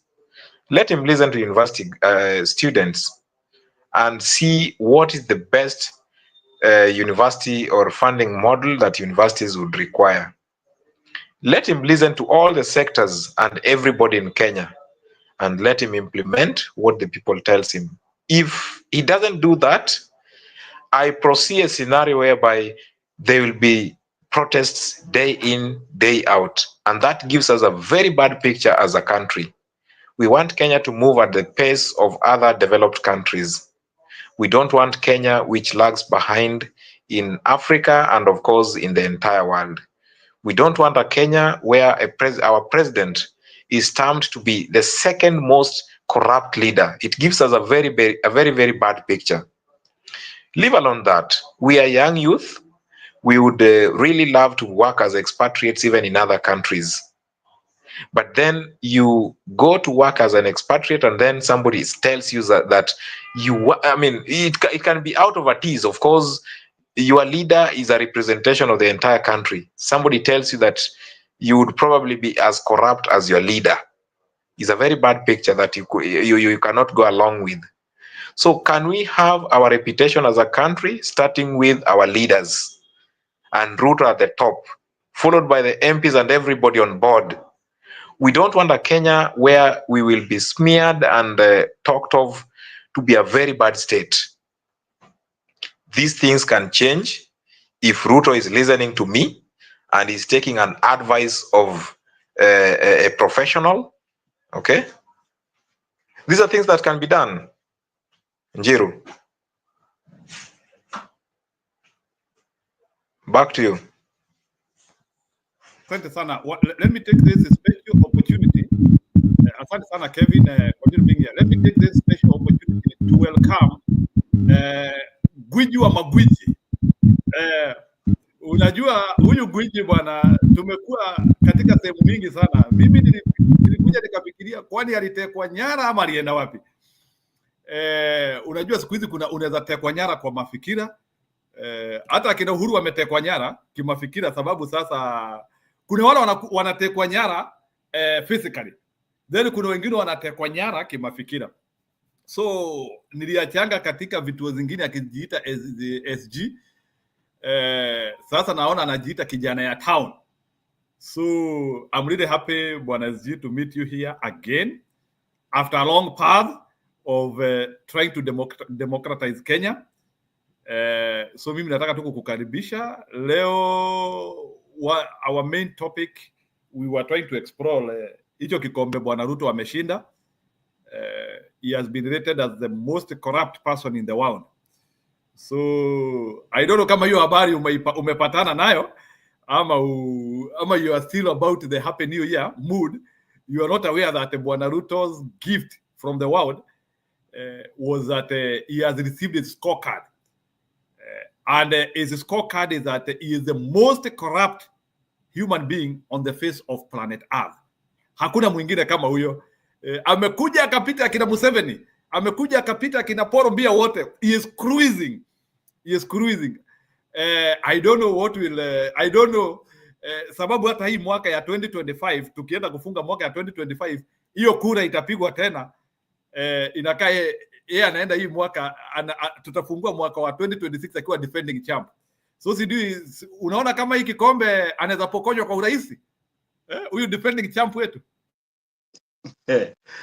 Bonajiro, thank you so much. The other day I just learned that you have a new channel and I subscribed immediately, and I'm here because what you're fighting for is what we are fighting for, and where we have like-minded people, the last thing we want to do is not support. So we are here to support, participate, and chart our way forward. First of all, I want to wish people happy new year na mwaka ambao kuna mafanikio. But having said that, I also want to take this opportunity to recognize many people who have taken or put Kenya in the map. People like Wangari Maathai were people who got Nobel Prize because of the environment fight they fought for Kenya. There's a guy called Kiptum who actually broke a record with a record speed. And we remember people like Obama, who their father was was taken by Tom Mboya to the States. And we have had many people, many Kenyans break records, and they put us in the map. So on behalf of the family, of my family and my village, I want to take this opportunity and congratulate William Chepchirchir Ruto for having put us again on the map for all the bad reasons. And we are grateful. In fact, our prayers is that 2025. Hello. Kuna mtu anataka kuingia inaitangwa a vote, inaitangwa nini? Inaitangwa swala, inaitangwa nini ya bunge. But we are so excited. We hope that this year he might break the record and become number one. He was the second. So we are praying for him to kubwaga huyu mtu anaitwa Assad and become number one so that Kenya can be in the map. Having said that, I want to thank that things are boiling nicely. I'm so excited because of the news I'm getting each and every minute, because you know I'm on the ground. I've just realized, I've just heard that Kifule Kendeke, the selected president, deputy president, is not in good terms with the current president. And so there might be another impeachment in the offing, which is very interesting, because we might end up selecting Mama Rachel Farouk Kibet as a deputy president, because those are things that are happening in the country. We're also happy or excited to know that the Mulima people have been taken back to Ruto by through Maina Jenga. I don't know why President Ruto thinks Maina Jenga can help him when he couldn't even manage to become an MP in Laikipia, a constituency with less than 20,000 people. I don't know how he thinks he's going to be helped by Maina Jenga, who could not even manage to be a senator in Nanyuki. So we are worried on what he's thinking. But anyway, we thank God for the things that are happening, because Maina Jenga, to me, has only enhanced the hate that people of Mount Kenya have now for this guy. In fact, he could have gone for Pastor Nganga. You know, Pastor Nganga has a 0.02% of Mount Kenya. All these comedians call bote. Yeah, those comedians can help. Yeah, rather than Maina Jenga, who we know that is a crook. He's also he should be in the list of organized crime. Yeah, but he might help him get the overall prize of organized crime and win a 2025 Ballon d'Or. It's a Ballon d'Or of corruption. Ballon d'Or of corruption. Kwa hivyo Bwana Njiro, tuko na tuja kidnapiwa kwa akili, physical, we have not been kidnapped. Hata wakitu kidnap, unajua kitu mimi huwa nauliza, kwani hawa watu wajaona Biwott vile alikufa alikuwa na kilo 3? They didn't see? Did they see that now even some of the grandchildren of Moi cannot be able to raise money for hospitals? Can they see the parishes that Nani had built in Zaire? They are now invested by rats. Because you cannot rule people by force, and that is the bottom line.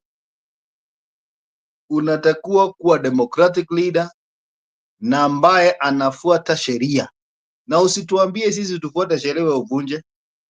Hata ya mwenyewe ndio ulikuwa unasema at one time. So sheria will be meaningless. Today, our young people have been detained without trial. Does it ring a bell? Does it ring a bell? Detained without trial. It rings a bell because now it shows what was happening in Moi's time. And some of his kids are even from his community, which is very wrong, because he's showing that we cannot trust any other person from the rift on to be a president in this country.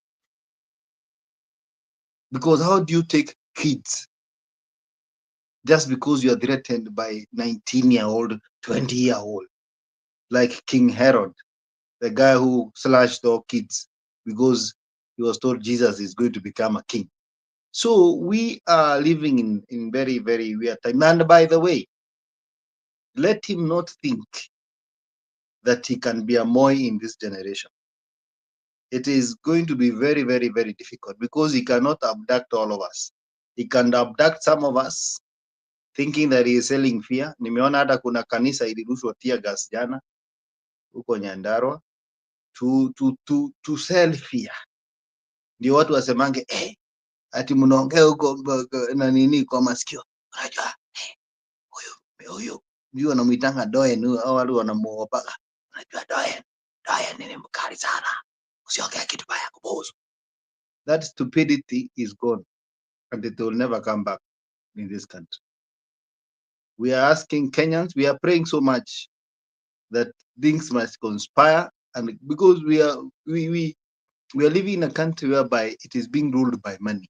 Ukionekana wewe uko na sauti kubwa sana Njiro, unaambiwa angalia bank account, angalia boot, That is why you see people like Junet, people who would have thought they stood with the people. Now they are singing Kasongo's song. So having said that, Bonanjiro, the struggle continues. We will not tire. We will not be scared. If we die, we die.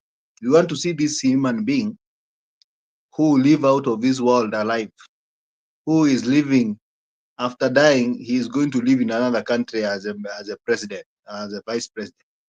Nobody, even the mightiest amongst us, is going to live out of this world alive. You cannot live. They say this: nobody is getting out of this life alive. That is what they say. Hakuna mtu ambaye anatoka katika hii maisha akiwa hai. So you can kill as many people as you are, give or take. Even if Ruto lives the optimal life that God has given us, he is 60. He is 60. Kwa hivyo ako na 30. Na najua hiyo Mungu tunaomba. You can't live forever. And we will remember. These young people will remember the torture they had on him. So he's going to put their family and their descendants into a very precarious position. Because we need accountability. By the way, why doesn't he have just appoint Kalenjins to be in the cabinet? Who cares? As long as we get the services that people want, I don't mind if they can go to one room and speak one language. And say, let us build the SHA so that everybody can get medication. Let us build a funding model. I don't care. I would wish if they could deliver, if it was just community they wanted. Because for me, I'm sick and tired of being told now we are represented by Maina Jenga, we are represented by Uhuru Kenyatta. Those are stories that have gone. They are bygones. They cannot help us. Nasikia sasa Maina Jenga has been bought a new car, Brado, 2 Brados. He has been bought a Kauda suit, surely. And you think that Maina Jenga is going to take me out of opposition? Think again, bro. We are going to remain in the position. There is no time we have ever had a very beautiful opposition like now, where everything is not working, and we don't want it to work. And like my brother, who was there, I think Kevin, saying that he should do this and do this. Me, I don't want him to do this and do this. I don't want him to succeed. I want him to continue failing, so that people see they voted for a failure, and eventually we oust it.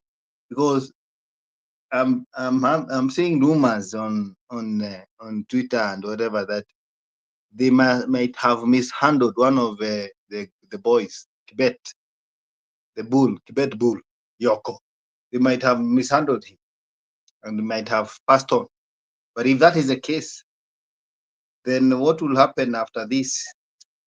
2020, June 25th, 2024 will look like it was a Sunday school play. And I mean it. The anger will boil to the optimum, because you cannot kill an individual because of cartoon, childhoods. You can't do that. You can't. That is becoming barbaric, but we people are aware that even the people who are witnesses of Tunapata his case in information that, kijana wa town hiyo information ya bwana Kibet Bull ni kama it is out yeah. No, nauliza hiyo story ya Kibet Bull has it been confirmed No, it is not confirmed, but it is a rumor which is very, very strong. And you know, Kenya you can't hide for long. So tunagoja, sisi tunagoja. Mimi mwenyewe, hata mimi nitatoa uhai wangu kwa sababu ya nchi, sababu hatuwezi kuwa na nchi ambayo hai make sense, bwana Njiru. We cannot be in a country that not making sense. So kwa machache naona bando zangu zinaniambia tap tap. tutarudi niki top up kiasi. Asante. Yeah, thank you Bwana Kijana ya Town even for blessing our show today. And it's very unfortunate that nilikuwa nimesikia tu kijana ni kama alikuwa anataka hata kwenda masomo.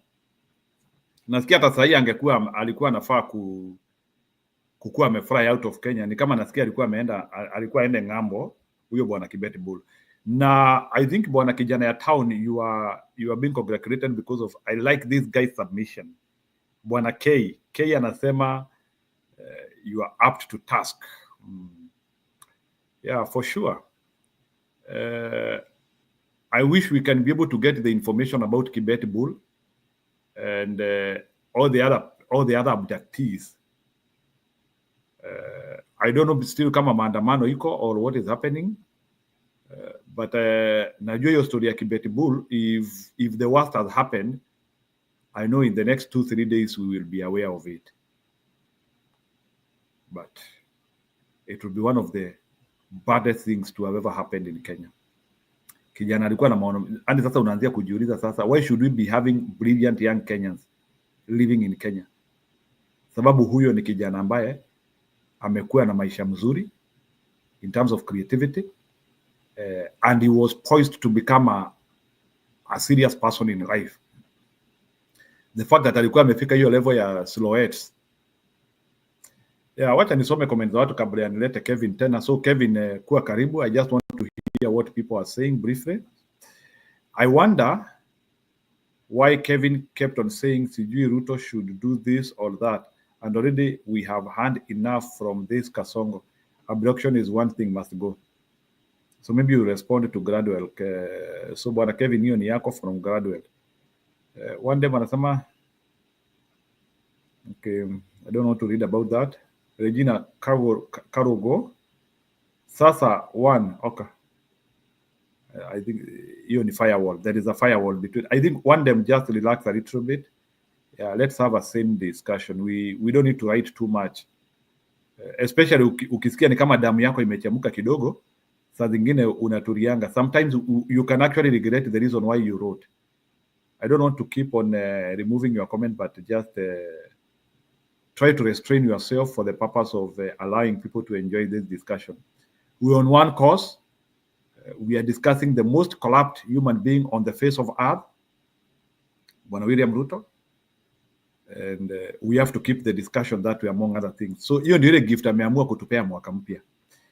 If this story did not come, actually this story was so big, I was even contemplating myself nikijiuliza sasa, why should I come here and start talking about Happy New Year? Are we still having Happy New Year, really? So I was contemplating myself, should I come and start saying that we talk about the new year and the issues, while one man in Kenya has decided to give us a gift about the most corrupt human being on the face of earth? Why should I be coming here to talk about the new year? And there is the fear that some of abductees could be dead. So hiyo ni mawazo ambayo ilikuwa inakinzana katika akili yangu, nikaanzia kujiuliza, kweli, can I be talking about Happy New Year, and is everyone in Kenya having that Happy New Year? I didn't feel that. So we are having an agonious year. That is the truth of the matter. Yule baba wa Embu Town ambaye alikuwa analia kwa mahakama apewe kijana yake, sifikiri majonzi yake imeenda chini. So there is nothing special to celebrate about, and that is why we are here. So there's no any political solution which has been gotten in Kenya. So hiyo sasa ndio ile shida tuko nayo sasa sahi Kenya, and I hope you friends we will be able to expatiate on this issue so that we can be able to understand what it means to have a sane society as a people. And we actually appreciate for you people also coming here to offer your intellect to analyze these issues, and that's why you are here, and you are also following and putting your thoughts on the keyboard here. So tunaichukulia with very sound. It also shapes what we are saying here. So kama sahi I can see people are writing too much about Kasongo. Can you imagine up to now he is not even talking about people who have been abducted? But there's one thing which I can predict here. I think if Kibet Bull is not alive, I think things could go out of order. I don't know why, but I feel things could go out of order. Because I don't think, even encouraging themselves, I don't think they will be very so proud of that issue. I don't think Kenyans will want just this issue of abductees to die and they just wish it away. Because I think hawa watu wakikufa alafu tunyamaze, another round of abduction will come. So up to what level? People in America, and I want to explain this, people in America, they were almost bringing down Minneapolis to a standstill because of the death of one man by the name alikuwa anaitwaje, huyu jamaa alikuwa ameuawa na polisi. They didn't care, people came out. So if bad things have happened to Kibet Bur, as people suggest, I feel worse should also happen to Kasongo. Now that one should be the breakaway point of sanity in Kenya, if I'm asked. That one should be we cannot allow the blood of a Kenyan to be split in that, George Floyd, we cannot allow. Ati sasa Kibet Buru ameenda akiendanga. Ati ameenda hivi ati sijui alikufa. No. We cannot be that Kenyan. We should be those Kenyans who we are ready even to destroy our country for one soul. One soul is bigger than that country. Yeah, it reaches to that level. Now, at that level, our viongozi watatuheshimu. Well, but we can be able to attach one soul to the sanity of that country. Lakini ikikuwa ati mtu anakufa and it is business as usual, we are not helping that nation. Aya, Kevin, pick up.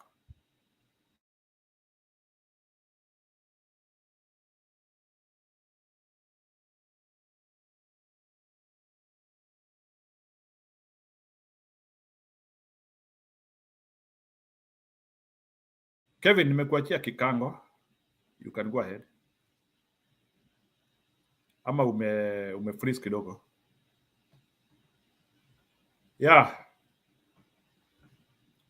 I wish if the worst has happened to Kibet Bur, wacha kaende sasa. Wacha kaende. We cannot just be talking na mtu tu watu wanaendelea kukufa. Okay, sawa Kevin, go ahead. Nilikuwa nimekukosa. Sorry, I was sharing the link to one of my friends. There have been so many abductions. There are some that probably we don't know. I'm very categorical on this by the usage of the word probably. These are just a few that have come in the public domain. And the government has been so very slow in terms of producing these people in the court. Because Kenya, we have a judicial system. Jurisprudence gives us a right to be presented in court if there is any criminal offense that one has committed. Abduction is one thing that is not is completely unacceptable under the international law. And of course, international laws are guided by both private laws and as well as the public laws. So if these kind of things can happen in a country such as Kenya, which in the map is seen to be a very civilized society, a country which is looked upon, or other neighboring countries needs its support, and it comes out that even a neighboring leader can be abducted and taken back to his country, then we would say that we are in a banana republic.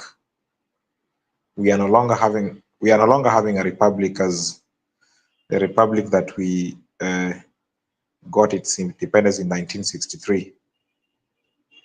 And that takes us to the assertion that Kenya is going to be to lose 20 years of development or even more than that if such kind of things happen.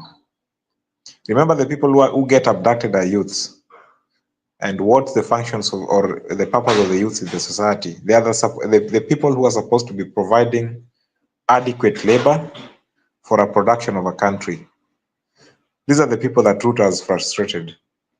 So who is this person who is going to work for the prosperity of Kenya? So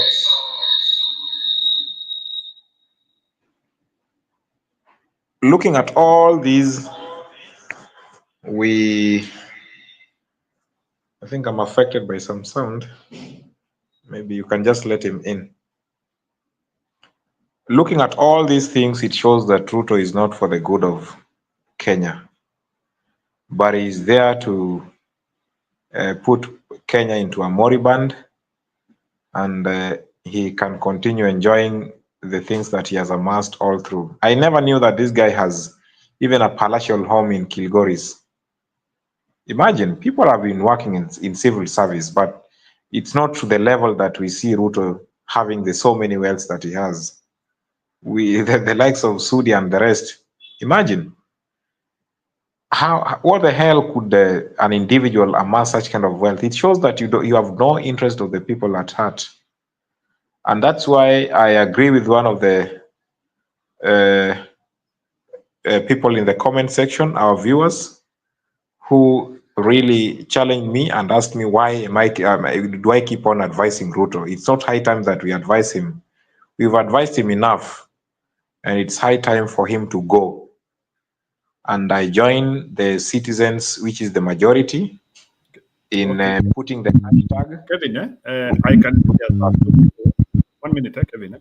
There is somebody called Dotras Wilstick. Can you put your camera?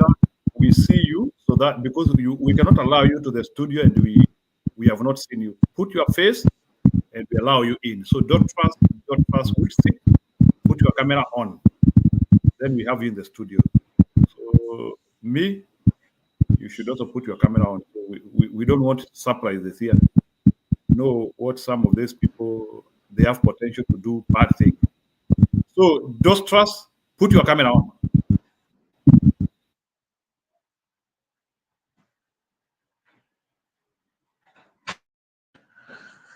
So Ruto has taken a lot. He has, if it's from his salaries, then can we even audit the president? Can we start the auditing of the president and see how much he ought to have earned by the year 2025, January? You will come to realize that most of these things have not been straightly gotten. In as much as he may claim I've been doing business and all that, of course, he has also been alleged to have been in corruption cases whose results have not been quite clear in terms of where the money and all that. Of course, remember during when he was in the agriculture docket, a lot of money was lost. But then how did the case end? And that's the Kenya we have. So anybody who is saying that Kenya, we are not corrupt, we are so corrupt. The leaders are very, very corrupt at the expense of the common mwananchi. And it's just high time that we need to change our leadership, and let's have we call it hewa safi. People who can lead us well, people who can listen to us, people who can adhere to the manifestos that they give to the people before the voting. And looking, of course, when you are going for a job interview, there is always the score sheet. And so many people come for the interviews. You are interviewed, and you would be given a result if you've taken the lead or not. But even looking at the fact that the scenarios that we saw at Bomas of Kenya, if indeed the assertion by Raila Odinga was true, that Ruto did not win, I join him in that speculation. Because looking at the way he's leading Kenya tells you that Ruto was completely incompetent and people rejected him at the ballot. and he forced himself into this presidency, and now it's high time for him to go back and lead whoever he can lead, but not the Kenyans. Maybe he can go and lead another country, but not the country called Kenya. Okay, sawa bwana Kevin. I can see we have new entrants in the town too. In the same case, I think Bwana Francis, please, you need to verify to the people more. Francis is saying that the abductees are well and okay. So please, can you confirm to us if that is the case and who told you? Or like, give us your data. Maybe unless if you tell us you are part of the government, majority of people believe here that the worst has happened to those people. So please, Francis, can you confirm your data source? So Bwana Joseph, karibu sana. So our discussion today is about the way Bwana Ruto has won the Baron d'Or of corruption in the world. Happy New Year. Happy New Year. Happy New Year to you. Go ahead. Don't you remember me? Okay. Watu wanasahau, so you can remind me please. Huko kwa Bernard. Oh, okay. Ya, kwa Bernard tumekuwa huko. Sijui umetoka hiyo ng'ambo ama? Nimekuona juzi tu. Yeah, tuko hapa siku hizi. This is our home these days. Nimeiona juzi. Hello. Can you get me? Well and clear. Say, just speak. Mambo imekuwa mingi. Habari ya mwaka mpya. Mwaka mpya sababa kabisa, tunashukuru Mungu. We are alive, but our country is not okay. Bwana Ruto ameamua kutuharibia jina kabisa, mpaka anapata vikombe za ulimwengu. So that hiyo niliona jana. I think that things are not going well anyway, but we hope we are going to do something better than this one. Maybe if Kenyans are well organized. We said that last time Kenyans always talk too much, but they do very little to organize themselves. Kwa sababu ukiangalia kama saa hii Ruto ako confused, ameanza kuchukua watoto na inaumiza sana. Nimemwangalia tangu jana, sijui alikuwa huko Kisii. Ulimuona jana Jiro? Nilimuona na nimemuona akipiga dance ya kasongo ati anafanya hivyo akiwa na bibi. Na nimetoka kwa faction nyingine, watu wamekuwa surprise, kwa hivyo wame embrace the kasongo, wame embrace kasongo. Yeah. So Yes, ile kitu ile kitu kwanza tungesema, niongee kwa Kiswahili nieleweke vizuri. Ile kitu tungesema awachane na watoto, akuja dilu na watu kubwa, kwa sababu kudilu na watoto wadogo 22 years, 20 years, 23 years, 24 years, hiyo amekuwa mjinga wa mwisho. Na mimi naweza kukuambia Ruto hakuna kazi anafanya. Ruto ameshindwa na kazi. Mimi nasikia anatafuta mtu, akiona mtu anaongea na simu. Mimi niko Nairobi. Na mimi najua nyinyi hamuko Nairobi, most of you. Lakini mimi niko Nairobi. There's no money in Nairobi. I'm Nairobi, brother. I'm here in Umoja. Uko Umoja? Yes. You know better. I'm Zero. Zero is not in Nairobi. Zero sisi tunaelewa Zero. Sisi tunaweza kukuambia mambo ya ground. And Nairobi is not doing well. Hata tumesikia fununu anasheji capital. We fail to understand whether that is the priority. Maybe ndio tumekuwa na very I don't know what I can tell you, Jiro. He is not a president. Even himself know that he have not been accepted. For the last 2 years, he has not been accepted. Ruto is not a leader. Nobody have accepted Ruto. So when you talk about changing the capital, kidogo Bwana Joseph, usinipeleke sana. When you talk about changing the capital, itolewe Nairobi pelekwe kwingine. Nakuru. That is just childish. You know, he does not understand anything. You know, he call himself a scientist. Do you agree that Ruto is a scientist? Yeah, anajisemanga hivyo, nasikianga ni graduate wa Zulu German botany, something like that. He did that. Kuna my cousin anafanya hapo Shiromo, hapo ndiye alisomea. Have you ever seen any publication ya Ruto?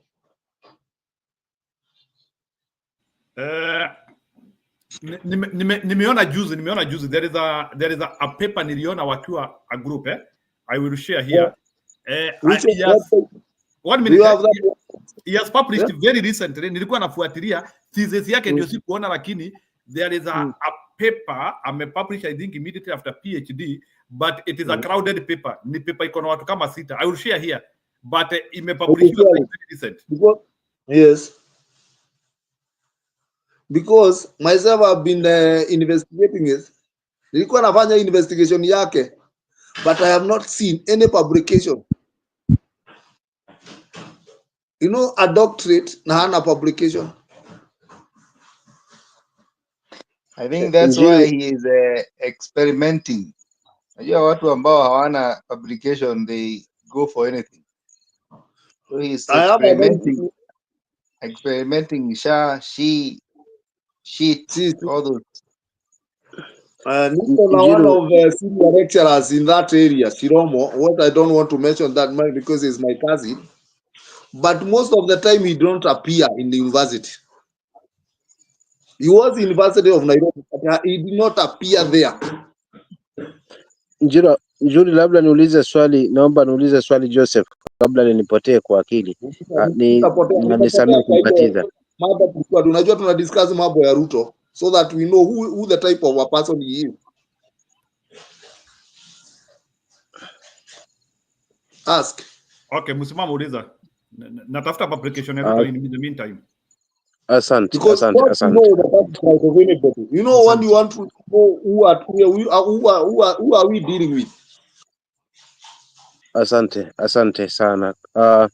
Labda pengine kwa kaka Joseph, kwanza pokea salamu zangu, then labda niulize maswali mawili matatu ili nitoe taka za masikio. La kwanza, nimesikia lafidhi yako ni kama ni mtu wa mlima, na swali langu ni hivi. Mimi ni mtu wa Kajiado. Umeongea wa Kajiado. Oh yes. Yeah. Swali langu ni umesema vizuri kabisa hapa kwamba huyu jamaa ameshindwa kabisa na kazi, na ni kweli ameshindwa, kwa sababu ni kitu ambacho tumekizungumza kwa muda sasa. Lakini sasa swali langu litakuja kwa vipi, mbona haswa viongozi ambao tulikuwa tunawategemea washaungana na yeye? Je, ni hadui pia wao sasa hivi wetu kama wananchi ama vipi? Yani nikimaanisha kwamba tulishuhudia ile ndoa ya broad based government ambayo kina Wandai wapo, kina Joho wapo, na sasa hivi kuna hii mpya sasa ya Uhuru na hawa kina Mutahi Kagwe na wengine. So hali kama hii, kama Joseph kama Wakenya dhidi ya Ruto ambaye tunaelewa fika kwamba kwanza kiuchaguzi siamini kwamba aliingia pale kwamba amechaguliwa labda pengine kaingia pale mambo yake, kwa sababu kama angekuwa amechaguliwa hangekuwa anapeleka nchi namna hii. Sasa swali langu, je, nani hapa kikwazo? Ni sisi wananchi ama ni political class? Na vipi haswa hawa mabwana ambao wameungana na Ruto, sisi wa Kenya tusemeje? Asante. Nijibu mimi. Halo. Yeah. Nijibu mimi, ili kuambie sisi wananchi ndio tuko na makosa. Tuelewane hivyo kwanza. Kwa sababu huwa hatufuatilii, kuna wakati wanatujua sisi hawa watu. Lakini Ruto vile amekuja, kuna shida moja yake. Na kuna saa hii ana play ile public gallery. Wewe unasafikiria wanaongea na Uhuru anything. Lakini pengine hawako na Uhuru. Anajua kuchezea watu akili, ametembea kwa Uhuru, amefanya hardship na Uhuru. Uhuru hajasema kitu. Uhuru tunajua chama ile anaongoza ni ya Jubilee. Jubilee haijasema inaunga mkono Ruto. Kwa sababu tunajua hiyo pande ya Uhuru hiyo ni uongo. Hiyo ni kueleza ukweli.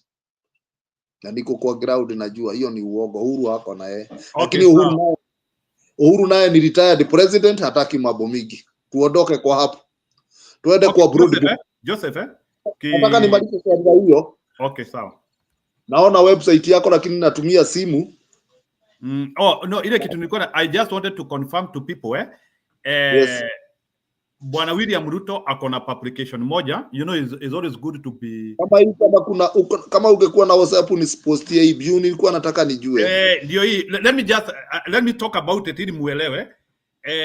Iko kwa International Journal of Research in Environmental Science volume 4 2018, lakini it is a congested paper. That's what I'm saying. So we are not sure kama hata ni yame. Unajua some of these congested papers unaweza kurisaidiwa. Anyway, it's okay, this is paper, sikatai.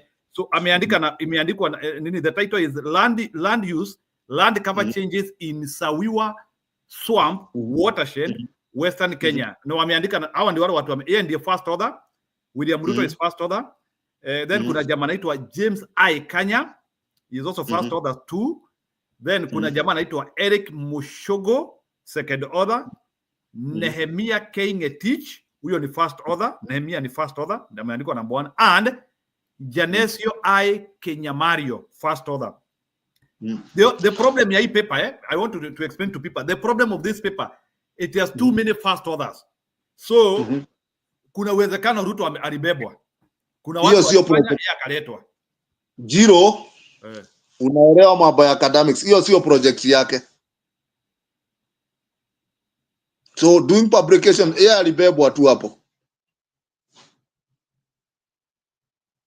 Tumeelewana?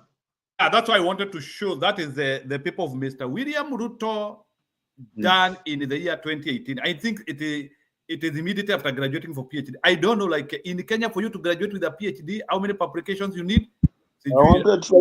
Jiro, nilikuwa nataka niandike. No. You see, let's clarify on that, because a PhD requires that you must have published three articles or 3 journals. I wanted to write somewhere. Three. Bwana Ruto ako na jano moja. I have nimeiona by the way. He has one journal. I don't know graduate. One publication allows you to graduate as a master's, to graduate with masters. So one publication, yes. Yeah, I can hear you, Bwana. Oh, Kevin. Anyway, that's why, you know, I always like being factual on issues. So Ruto wako na publications lakini ni moja. The one which is available. And ukienda hata kwa Google Scholar, it is only this one. Ni hii peke yake, ni hii, and I do in a reputable university, one publication is not enough. In a reputable university. So, especially Nairobi University, not enough. Hello. Yeah, okay, that's okay. Go ahead. That's why nataka kuambia Francis, because I know Francis is 1 minute. Bwana Joseph ukuje. You know, I don't speak on propaganda. I speak on issues. That's why I have gone to the extent of bringing Mr. William Ruto publication here. Hata thesis yake nitawaletea. I know this topic unaniambia hapa. But the issue which I'm talking about here is, Bwana Francis, share with me 3 publications of Mr. William Ruto, because that is the correct qualification of a full dissertation. So maybe that's what I want. Already I have seen one. As a PhD holder. So in yake, this one I cannot dispute. So I want somebody to give me a site where we have 3 more papers so that I can publish them here. Sababu me, I don't want watu waseme tunasema uongo. Yes, I have seen a thesis. Na Bwana Francis thesis yake niyo, sure, true. I don't disagree on that. But for thesis, for higher education, especially as a PhD holder, we need papers in reputable journals. I need to see that. For me, I need to see that. I don't look at thesis. I'm looking at papers. Unajua, Bwana Joseph, there is a difference between a thesis and a paper. Paper is where you give your information outside to the outside world so that they can be able to see your work in a summary form. I have seen one paper.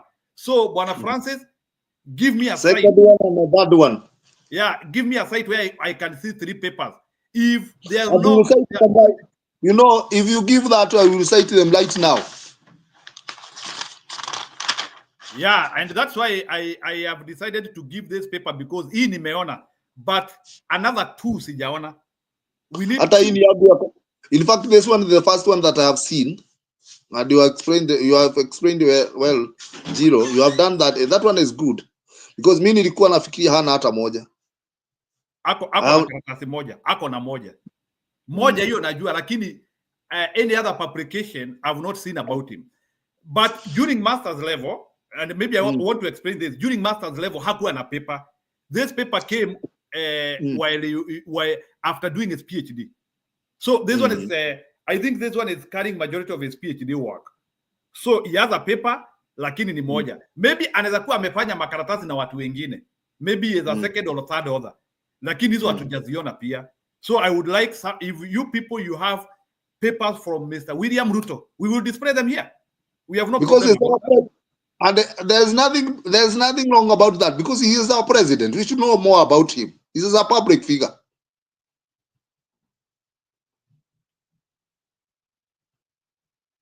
Was there any? Okay, go ahead now. Nimekuachia sasa uendelee. Yangu sina mengi. One thing nashukuru nyinyi kwa sababu mna educate watu, na huyo mtu wa Mombasa anaitwa nani? Nisahau jina yake.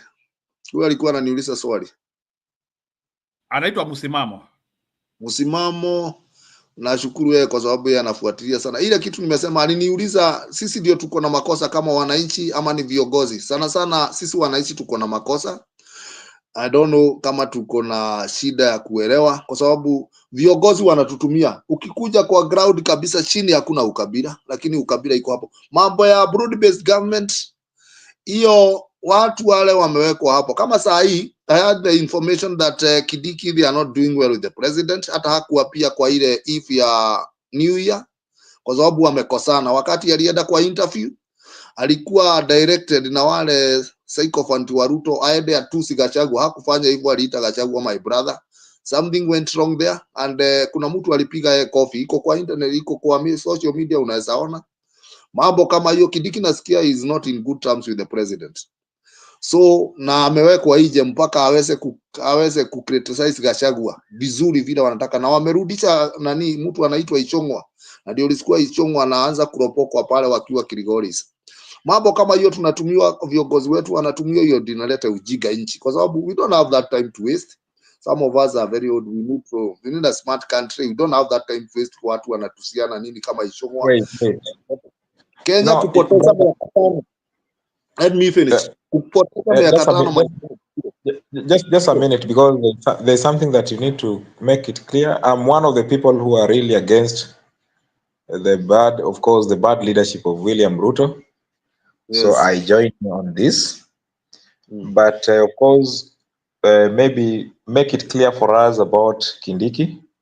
Where is Kindiki? Because he was just sworn in the other day when Gachagua was ousted. And of course, whether it's the internet which is lying or it's some of us who are going by the rumors, maybe it's something that you can ascertain. How was this altercation? The slapping and all that? I cannot ascertain, but mimi naweza kukwambia kwa ukweli Kidiki alifaa kuwe Kisii because ilikuwa New Year Eve to show the unity of purpose, president and the deputy. That is, hiyo ni kuonyesha nchi. Hangekuwa outside that. Hata kama wangekuwa Mombasa wangekuwa together. That's a show that Kidiki yako nje. Na Kidiki hajasema ati hawasikizani kwa sababu hiyo ni kitu iko open. Lakini hata Kidiki ameshafikiwa na hiyo maneno. Hajasema ati hawasikizani na president. Something hata leo Faruk Kibeti amesema hajapiga Kidiki coffee. Si yeye amesema hivyo. Kama alikuwa, kwa nini anaanza kukana? Ni kama vile president alikuwa Kisumu akiwa na Raila akasema they will stop abduction. So they have been doing it. Na tena tunaona hata Sudi leo ametuambia ati watoto walidwe vizuri, waache hiyo ujinga kwa sababu wanajua vile wanafanya. So wanatuambia tulee watoto. This is not the first time tumeanza kulea watoto miaka mingi iliyopita. There is nobody to advise us how we are going to protect our children or how we are going to model our children. Hiyo ni kitu ambayo hatuelezwa na mtu. Mtu akisema you are going to stop abduction, wewe unajijasia, unajua stopping abduction because you have been doing abduction. Unaona? Kwa mambo ingine sio ati uelezwe direct. Mtu akikwambia we are going to, ameambiwa na Raila stop that abduction, na anasema tuta stop abduction but prepare your children, weka watoto wenu vizuri kwa sababu tutaabduct if you are not going to do that. Hata Sudi amesema vizuri sana, ana elaborate akasema hakuna nchi inaweza haribiwa na watoto fulani, watu kidogo. Unaona, amesema hivyo, and these are ndio wale watu wanaongea kwa niaba ya president, we know that. So mambo ingine hatuelezi, mambo mingi that we are going to elaborate, we know them. Tukisikia Sudi ameongea kitu tunajua that is the president. Ukisikia Junet ameongea kitu unajua hiyo ni Raila. Ukisikia mtu kama Kemani Gojiri ameongea unajua huyo ni Gachagua. Mambo yote tunajua vile inaenda. Ukisikia Kioni akisema kitu unajua huyo ni Uhuru. They do that. Hizi pua anatutumia vibaya. So we know, tukisikia fulani ameongea, Murkomen ameongea, unajua the president is talking. You don't expect Ruto to say everything. Unangojea watu. Kama jana tumeona ile nyumba imejengwa Kilgoris na watu wanakaa kwa salama. Unafikiria tunataka tuelezwe mahali pesa inaenda? My friend, these things, na mimi tunasema na Jiro, unajua na tulianza kuongea miaka 2 iliyopita, miaka 5 wakati Raila alikuwa anasimama. Hivi Raila anafanya vibaya, hebu nikwambie. Hichi wakati inaisha uwezi kuwa una support nonsense. Hata Raila anakasirisha watu yake. That is where you can see attack na Bobo Wino hataki kuchia that nonsense. Hata Wakikuyu walikuwa naona Uhuru anafanya vibaya, lakini wameona wameingia kwa timu nyingine kubwa sana. My friend, na hakuna time ya kupoteza ati tuongeage hapa tukisema tunaibiwa pesa na tunaona tunaibiwa. There is no time for that. Watu hawajasikia vizuri because we are wasting our time. Saa hii elimu, Jiro, unajua if you destroy education, what are we doing? Ni nini tunafanya? Msimamo ni nini tunafanya kama elimu inaharibiwa ukiona by somebody, one person only? It is not a must uwe president wa Kenya, sio lazima ukuwe president. Jana tuliona sijui this is an NGO inasema he is the second kwa crime and corruption. How do you understand that if that is not a Kenya NGO? Hao sio watu wa Kenya walikuwa wanasema hivyo jana, na itagazwa BBC. Tunaona watu wanaona Kenya hawezi tangaza, Citizen hawezi, mainstream media haiwezi tangaza Kenya juu itafungwa.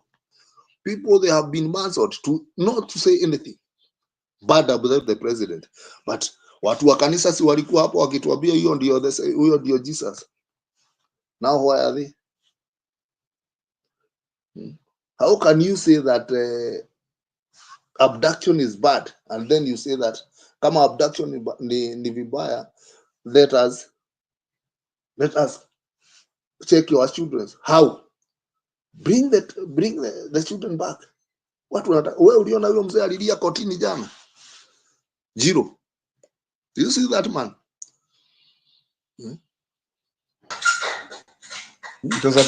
It was so painful to have seen such.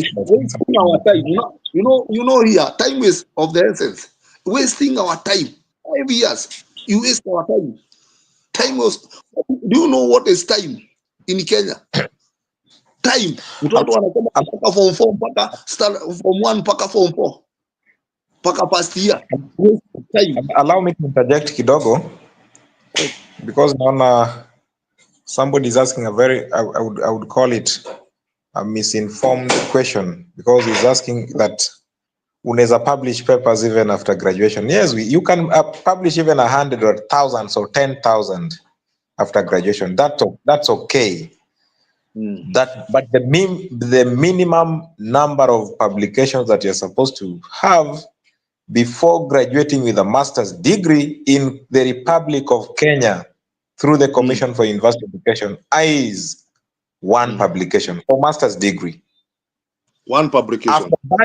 After that, you can even publish a million publications, no problem. It's very, very good, and it will be you will be so resourceful. Did you add one? For a PhD, you need to have published 3 publications before graduating with a PhD in the Republic of Kenya, based on the Commission for University Education. These are policies which were done during the I have Matani no system. problem about that. Yes, I have no problem about. I was just inquiring. Not you. In fact, I'm just helping you because somebody is asking me a question. Kevin, I wanted to know myself. I wanted to know because I'm dealing with intellect. I wanted to know because I wanted to know what type of a person over president are we dealing with? No, brother. I'm just answering a question. Okay, you will come. There is something I want. I have no problem. Mimi, I want even hizo publications za Ruto even after graduation. I want them.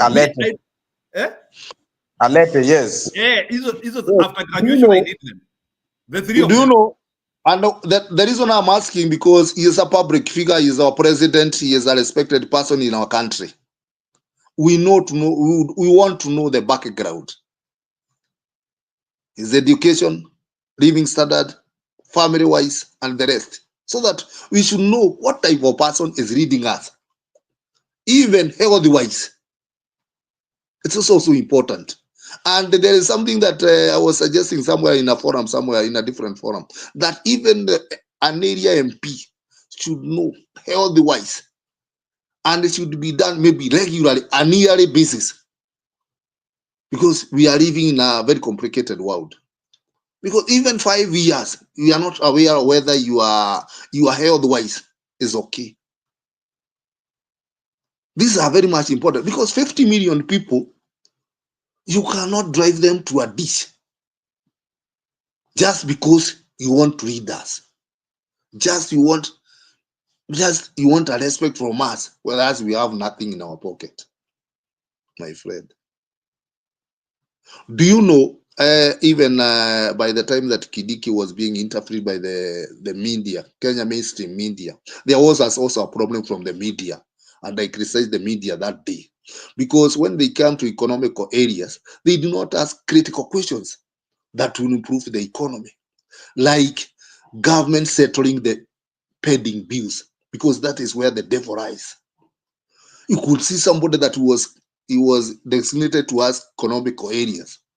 They were asking silly questions that the hotels are not, there's nobody to purchase food, there's nobody to do this. But the government is the main mover of the economy. They have almost 900 billion pending bills in Kenya. Where do you think these people that supply the government, or they work with government, where are they now? Do you know where they are? Do you know even banks, they are not doing business with the business people? Do you know even most of the business persons who are doing Kenya before Ruto, most of them moved out of the country kwa sababu ya uncertainty of the business background.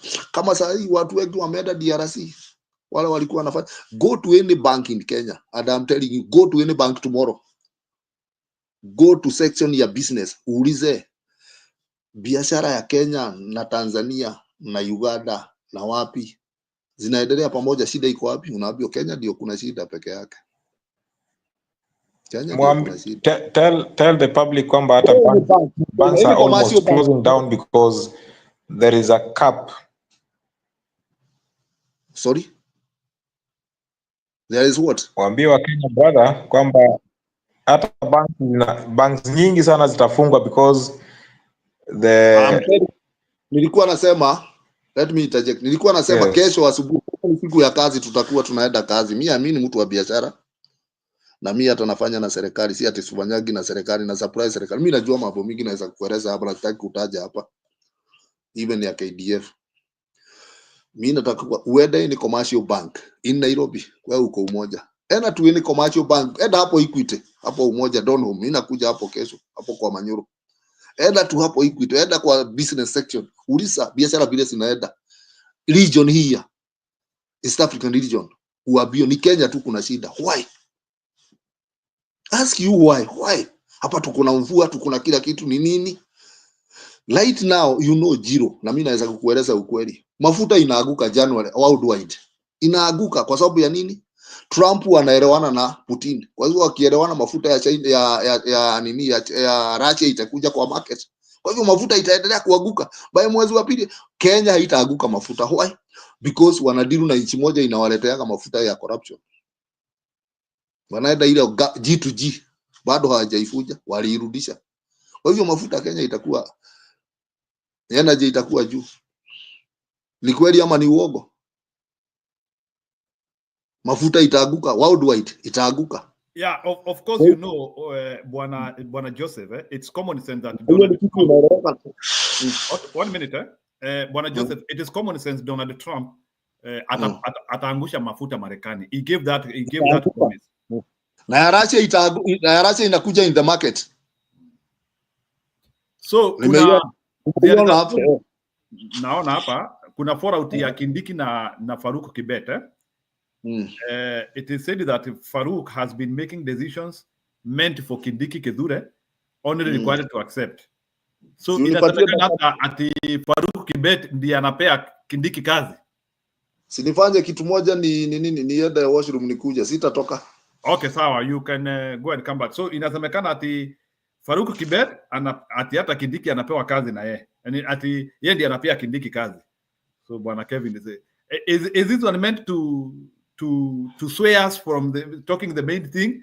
Why should we be concentrating with the vita ya Ruto camp? Unajua, me, I don't want to concentrate to those things. Me and you people, that is the mistake we are doing.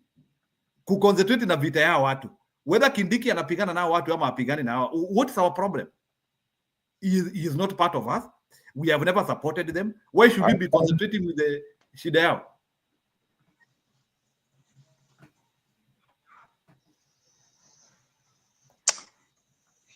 Ruto should just go home. Ruto anafaa kwenda nyumbani by 2nd of January 2025.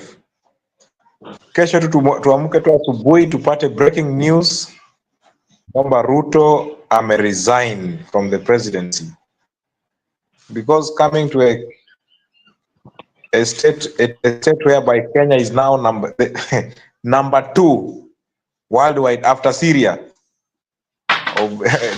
to be a very corrupt country. That's a very bad show for us, and we are so sorry for the state of Kenya. As much as our neighbors would still say that Kenya is doing well, Kenya is doing very, very bad, and it's in moribund, as I would say. Sure. I wanted to correct a statement. There is one of our listeners ananiambia to correct. Anasema the reason why, maybe I want for Joseph to hear this. Joseph, you need to hear this. Donald Trump, ni mtu amenitumia, one of our viewer. Donald Trump will lower the cost of fuel in America, not because he will be working with Russia. The issue is this: it is because US will start drilling. US will start drilling its own oil and even selling.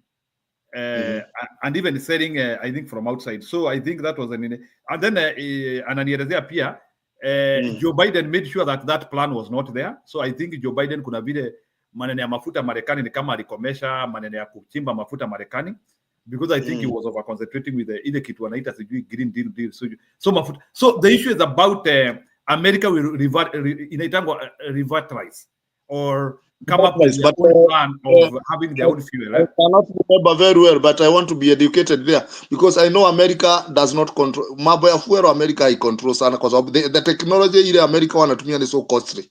Yeah, hata ameniandikia hapa drill baby drill. So, kama kuna mtu anajua petroleum engineering anaweza kuniambia kuna ile technology America wanatumia na ni costly sana, hiyo hairuhusu mafuta. Lakini myself I was just predicting. This was my prediction because I know how Trump will act whenever he has in power. Najua vile atafanya, ataanza kuwa analegeza zile kaba zilikuwa za Joe Biden pande ya Russia. It's not that I was saying that Joe Biden watasikizana na Russia. Mtu asinishike hivyo. Sijasema ati Russia wataanza kuwork na Trump. But me, what I actually know, kulingana na policy ya Trump, I was expecting that good relationship will come and mafuta ya Russia ama petroleum ya Russia itaingia kwa market. That's why I was predicting that the petrol sector will lower their prices all over the world.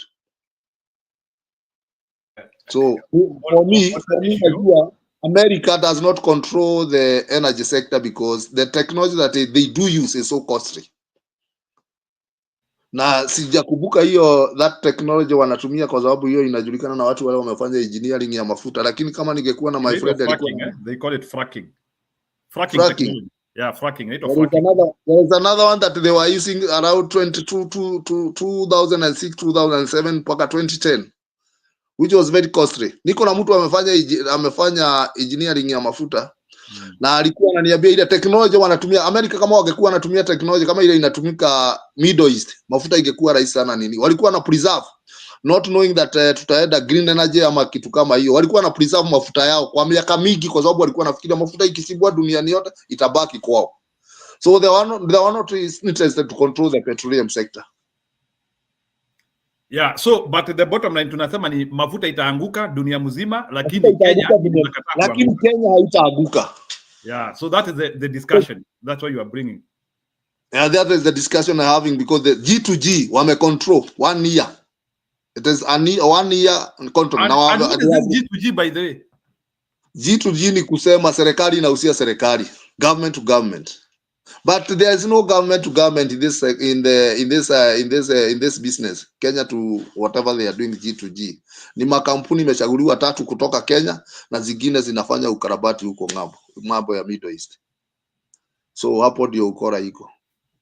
Yeah, so that uliona Museveni alikataa hiyo biashara. Unajua walikuwa wanataka kuuziaga Museveni wakakataa. Museveni akarudi pande ile nyingine, anunuage Kenya nowadays. Yeah. Ya Kenya iko na a lot of brokers. Yeah, good. Anyway, part of the reason, by the way, Bwana Joseph, part of the reason why Trump has been able to win a second term is sababu hiyo story ya mafuta, by the way. There are some states whereby they feel like they need to drill oil. States like Pennsylvania, zinaitangwa kuna state ziko pale juu Marekani, so they believe in drilling, and they thought that drilling has to still continue. So other than other reasons, that is why they needed him as per that particular time. Away from that, I also wanted us to understand that Bwana William Ruto had nothing to do with the G2G contract. G2G contract was a way of ending existing contracts, have new contracts, so that you can try. You can now try to you can now put yourself into those contracts. Remember, hakuna vile Ruto angeweza kuiba kwa mafuta without a new contract on board. Well, so lazima sasa tumalize zile za kina Uhuru, zile zilikuwa za kina Kibaki or wherever, all those perennial contracts. Tuseme sasa hatutakuwa tunanunua mafuta hivi, tutakuwa tunanunua mafuta hivi, ili he will now be the person to negotiate, and as you are negotiating with him, you are paying him. That is what happened. Kama sasa nikuulize Bwana Joseph, why would you like even in your family, why would you go and Sunday kuna jamaa amekuwa akileta maziwa kwako, especially wale tumetoka Geshagi, kuna jamaa amekuwa akileta maziwa kwako, alafu uanze kusema Kimani asilete maziwa hapa, nitajua kule itatoka. What are you trying to tell people? That one is acceptable, lakini uleta naye kitu viable. Analeta vitu vingine. Kwa msimamo kwa Jiro, msimamo alikuwa ameniuliza swali la broad based government, na akasema akina Junet, akina Wadai na nini, hao tu ni wamekuwa ni pesa walikuwa wamekosa. Kila hao watu wanaongea kitu moja tu, wanafuata kama Raila ameenda pande hiyo, Raila akitoka pande hiyo watatoka pande hiyo. Kwa hivyo wao wanafuata mtu mmoja. So there is Junet ana akili zake, anafuata za baba. Bwana Joseph kidogo, kuna watu wameuliza maswali hapa. Wacha niulize hiyo maswali ili tujibu wote pamoja as you speak. Kuna mtu ameuliza kwani Faruk Kibet qualification yake ni gani? From the sources zile ambazo nimesikia, I don't know how true it is, but from the sources, you people, you can confirm to me. There is somebody who has told me that Faruk Kibet has not gone beyond primary school. I have heard that from many people. He has not gone beyond primary school. Nimesikia kwa reliable source hakuenda primary school. So he has not gone beyond primary school. So hiyo nimesikia. Then number 2, there is evidence ya kwamba yeye ndiye anapeananga instructions to everybody, even including even to the deputy. Na sasa sasa ni kama kunasemekana hata Kindiki mwenyewe anampelekea instructions. I don't know, maybe kama Gachagua pia amepelekewa instructions na Kibet, huyo Faruku Kibet, alafu wakaleteana shida sababu wacha nikwambie Jiro, Faruku Kibet sio mtu mjinga, na mimi kuna vile unaweza patia mtu umwambie huyu amejaribu, yeye hajasoma sana, hajafika hata secondary school, yeye ni mtu wa huko basic education. Hiyo mimi najua, na hiyo nilisikia from a reliable source. But hata wewe unaweza shukuru Faruku Kibet. Wacha Ruto kama hajakuwa president, hata wakati Ruto alikuwa deputy president, Faruku Kibet alikuwa anachapa watu makofi. When he was the deputy president, ukienda kare ni wende ulete ujiga, ulikuwa unachapwa makofi. Wakikuwa wamechapwa sana hapo, na hiyo ni kitu nimejua. Na mbona watu wanasema, unajua watu walikuwa naona, kuna wakati Ruto alikuwa anaitwa deputy Jesus, walikuwa naona huyu ndio mtu atapeleka watu biguni, na ndiye anaweza patia wewe kiti, na ndiye alikuwa anafanya hivyo. Alikuwa na control Central Province. Mimi nakwambia watu wamechapwa makofi mingi sana. Kwa hivyo huyo ni mtu anajua kumanipulate, lakini naye boss wake, that is William Ruto, anajua Faruku Kibet. Walikuwa nakosana wakiwa huko Wasilikishu Kitabu. Hata ukifuata historia yao ya Kitabu, walikosana mpaka wakakuja kuelewana Kitabu sana. Wakati William Ruto alikuwa MP, walikuwa nakosana sana, lakini wakaelewana wakati waliona na wakaamini na wakasema tutakuwa tunasaidiana, na ndio Faruku Kibet akasema atasaidia Ruto mpaka mahali yote watakuwa. So they are together. Wametaka kula hiyo kiapo. Kwani huyu Kibet ni discipline master? Kwani huyu Kibet ni discipline master wa Ruto? Huyo ni mkali kuliko Ruto. So ukisikia mtu amepiga kofi usione kama hiyo ni kitu yani. Umeshasikia akisema hajapiga mtu kofi. Na watu wanasema, mimi nakwambia, listen, rudi kidogo kwa mikutano, utaiona YouTube ya kina Didi Nyoro, akina Doale, wakienda huko Wasilikishu wanasema walikuwa na msifu Faruku Kibet. Faruku Kibet hana ofisi ile unasema hii, lakini huwezi ona president bila Faruku Kibet. Ni kama alikuwa anawaambia waende wa msifu huko kwao. You know, a real great person anafurahia sana akisifiwa. Kwa hivyo anakuita ofisi, anakupatia milioni 5, anakuambia wewe weekend hii tunaenda kwetu, unaenda kunisifu. Ulikuwa wakati uliona Didi Nyoro walikuwa naruka na helicopter kila mahali. Sunday akamaliza nikashindwa alilisha mara moja. And I happened to go somewhere, na nilijua alikuwa anapewa 5 million every Friday, na anatumia ndege, anaenda anatumia kama milioni 3, anabakisha milioni 1 ya kupiga pool mahali wanaenda kupumzika. Sasa hii hapati kitu, anakaa ofisi. He was downgraded. So it is not surprise, and sio kitu ya kuchangaza ukisikia Kidiki anachukua orders from Faruku Kibet. Yule mtu alikataa mambo ya orders ni Gachagua, na ndio Gachagua aliwekwa nje. So ile kitu Jiro nasema, hii sio rocket science vile tunaongozwa, na hakuna mambo mingi tunafanywa, lakini hatuna nchi saa hii. We don't have a government, we don't have a country now. Tuna float tu. We are doing nothing. And we are doing a lot of nothing in Nairobi. The whole country is doing a lot of nothing. And is it sustainable? How long can we live this way, like headless chicken?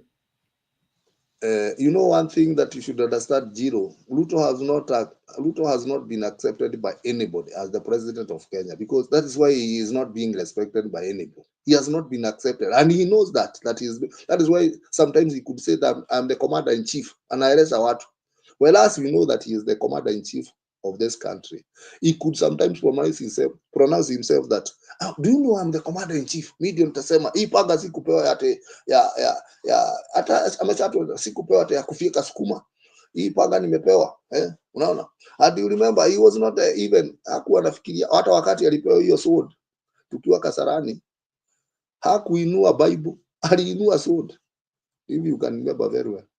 So right now we don't have a country. So it's very much worrying that we don't have a country, and our education will go to the dogs. Our farmers will also not go anywhere. Our business people will have to do something else. So I don't know, Jiro. Me, I want to retire to bed, but I hope. I have noticed this channel, so I'll be coming. And thank you that you have learned this one so that we continue educating our people. And we know we are passing a lot of turbulence, but we hope that things will be better because we hope that for the best. Tunaomba ikuwe mzuri kwa sababu hakuna sisi hata kama Ruto angekuwa anafanya kazi, nobody angekuwa hata anapigana na yeye because if he was doing something tangible. But if he can go and take a loan, akianzisha mradi yote ni ya wizi, hata sasa amejulikana nchi za nje ni mwizi, sasa tutamfanyia nini? Tunaweza fanya nini? Jiro. Na nikuulize Joseph sasa, do you think vile Ruto ameharibu jina, can he regain his name back? Like is there a way in which like the world will ever know him as not corrupt? Hata afanye nini? I don't think.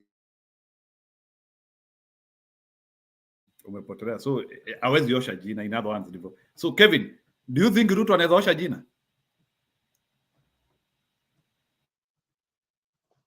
My internet was going away but nilirecover na ingine.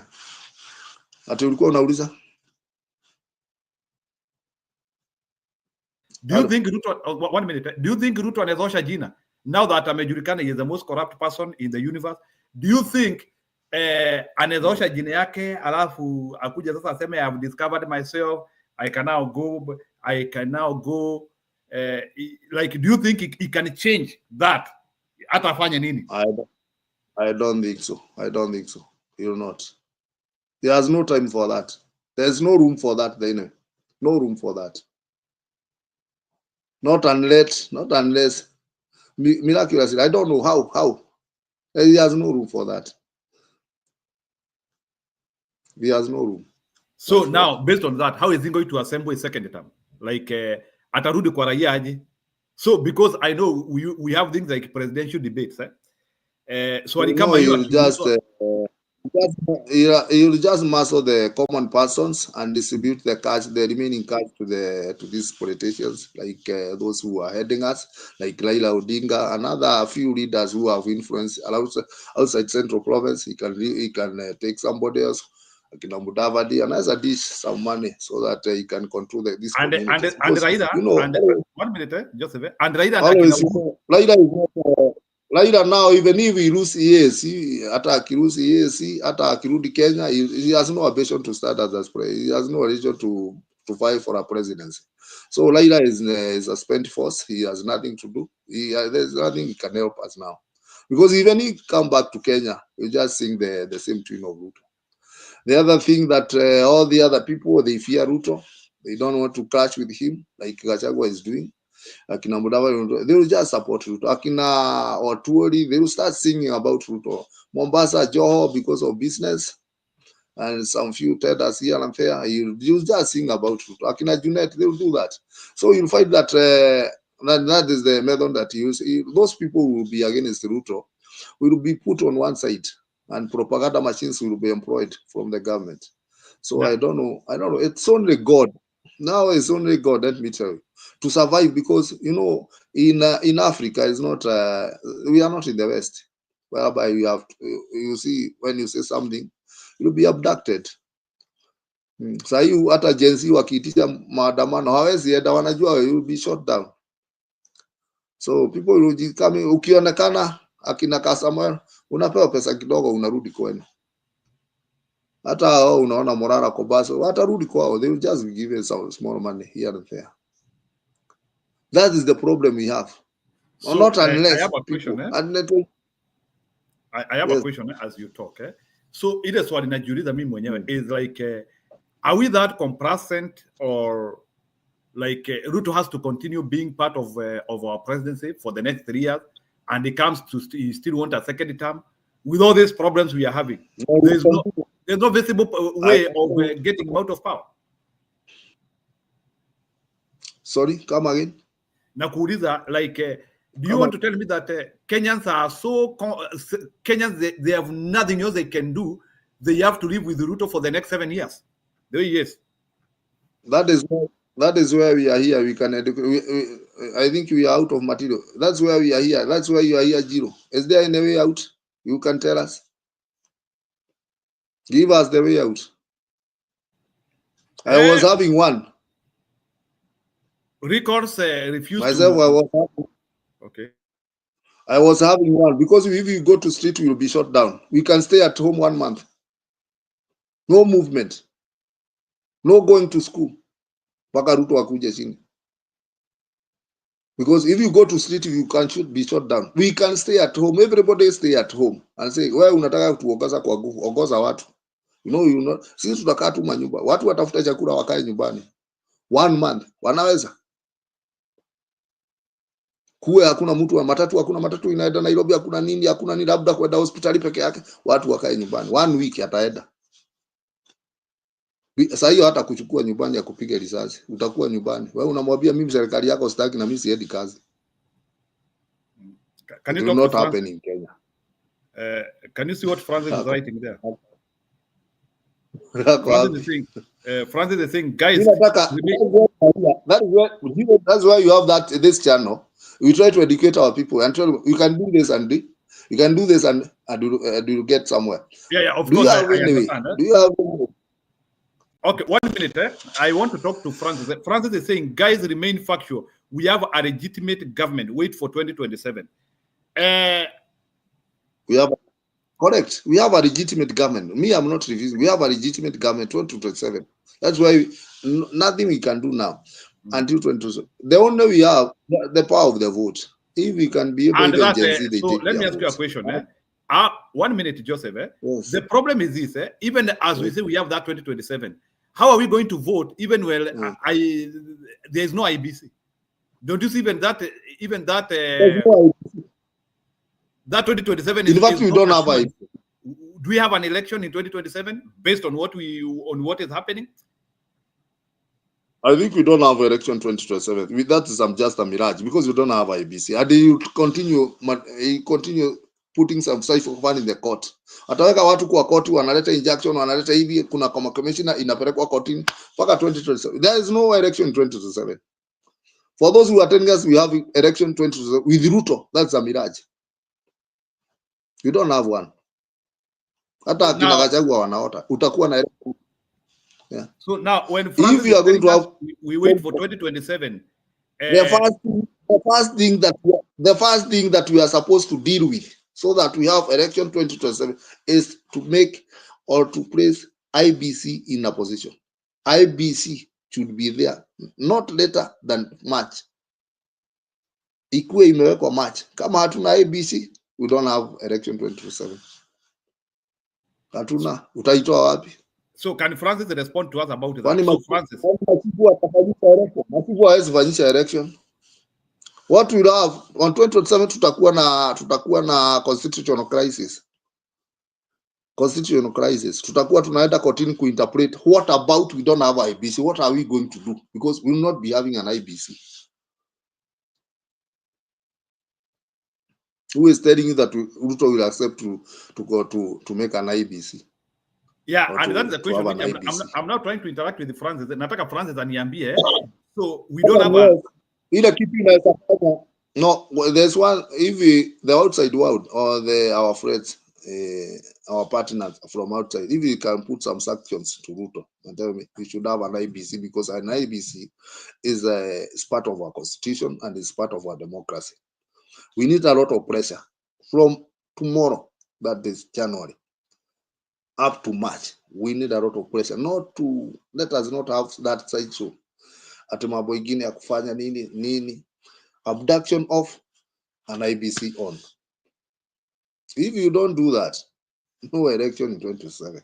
Hata hii unaona Gachagua anafanya itakuwa useless. Just imagine there is a lot of by-election which are pending. And Ruto is not worrying about that. There are so many people who are not represented in parliament and ward areas. Yeah, I there is a crisis in Kenya.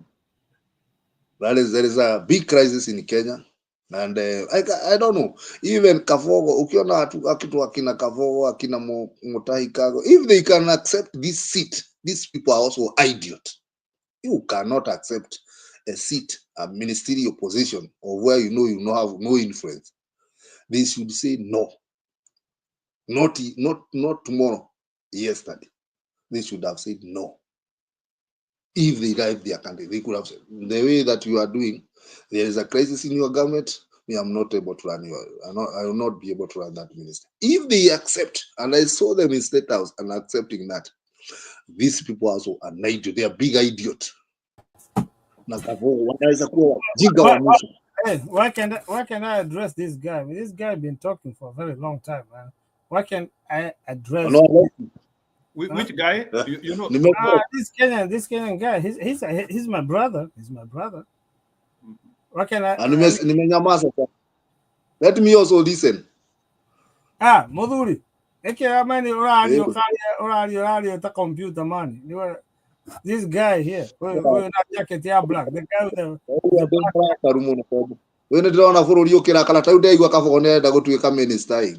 what is that?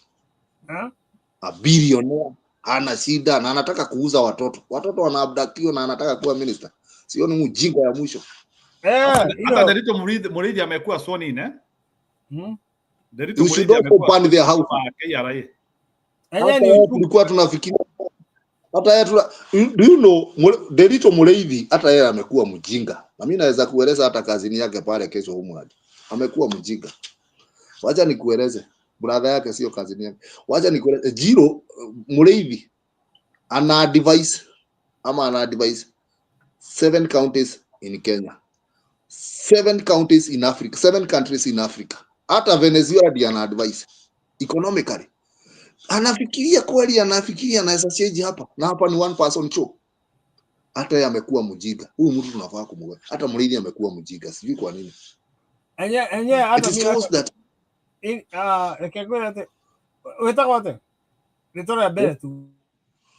no bwana, one day utatulia sasa. Hebu kwanza wajana na mambo ya majina. Just explain mambo ya majina. Awache mambo mingi. Wajana mambo ya majina. Where is your story ya nani ana advise 7 governments? That one was key. Ana advise 7 governments. Do you know, wacha na sio kujigamba. Do you know Central Kenya, 10 counties or 11 counties, wana represent economy of that 3 countries in Africa? Are we aware of that? Akina Botswana, wapi nini, wapi Burundi, hizo zote. There is a lot of resource in Kenya, if not wasted. That's why you see Kenya people are very hardworking. Hizi sio kama wale watu unaenda Mombasa unakuta ate wanakunywa chai saa 4, tunakunywa saa 11 tukienda kazi. My friend, if somebody hata saa hii kukiingia mtu hiyo State House 6 months will have recovered. Mimi nakwambia we collect a lot of money. Let me tell you one thing, if you go to a government tender saa hii, open tender, and I can educate you little about the business in Kenya. You take a tender of 4 million, ambayo utafanya 4 million Kenya money. 1 million in tax inarudia serikali. 1 million. There is VAT 16%, which is about 600 for that million. There is a corporate tax na inaenda kwa serikali. Kuna nini 1 million inarudia serikali. Pesa yote inakuwa ya serikali. What are you telling me? If you come to manage economy ya Kenya, na watu wengi wanajua. Wacha ni nyamaze, huyu jamaa alikuwa anasema nieleze. Okay, ngoja kidogo. Let me give Okay, sawa Joseph, I have written you, ukiangalia hapo kwa private chat nimekuandikia message, you can respond that message to me please, kwa private chat. Ashley, welcome. Thank you. Happy New Year. I came in because I had someone talking about IEBC, and I just wanted to remind us that our constitution, you see, like if you have 2 dresses, you have a red one and an orange one, and you're told you can use either or. Doesn't that mean that you have options, right, Njiro? Yes, go ahead. So I just wanted, I'm going next there. I just wanted to make sure you get that point. So Article 1 of our constitution talks about the sovereignty of the people of Kenya, and in clause Oh, sorry. Article 1 of the Constitution of Kenya, Clause 2, says the people may exercise their sovereign power either means one or the other, either directly or through their democratically elected representatives. So if we do not have an IBC, and the actual clause 3 talks about where we have independent tribunals. So these are things that we have set up to be able to help us in the governance of our country. So if the democratically elected representatives, if our democratically elected representative, which includes the president, is unable to discharge their duties, either willfully or because they are sick, we have a way of discharging those duties directly. So we don't have to insist on having an IBC. If that option of our democratically elected representative is not working, our constitution has given us an option of exercising our sovereign power directly. So the other day I came on the show and I asked Njiro, and we have so many attorneys, to go to court and ask the court to help us understand how do we exercise that power directly. It's like saying you can go to a certain destination. Kama in Kenya, there is going to the airport. I think the number was 45. Let's say there are two numbers. There is the bus number 45 and there is bus number 51. You can either use 45 or 51. Why are we insisting on using 45 when it is not available for whatever reason, and 51 is available? Why are we insisting that we have to use number 45 while we can also use 51? So that's what I came here to. Actually, I had nothing else to say, but I kept saying we have to have IBC. No, we don't. That's one way we can govern ourselves, but we can also do it directly.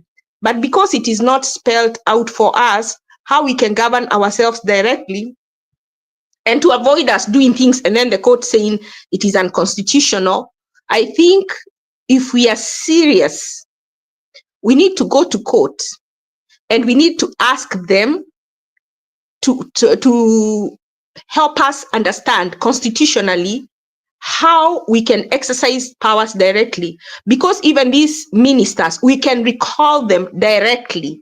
We don't have to use IEBC. We have an alternate way of doing it directly, but it wasn't spelled out in the Constitution. When things are not clear in the Constitution, we ask the judges to interpret that law. However they interpret that, and it has to be to achieve the same goal as the other option.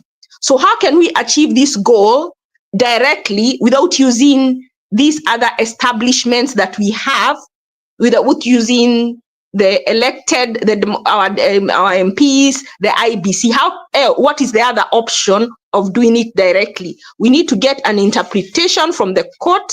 Then once we understand what direct representative looks like, then we can take that road, because that road is available. But it seems we keep talking about the other road, about using our democratically elected representatives, but they have refused to function.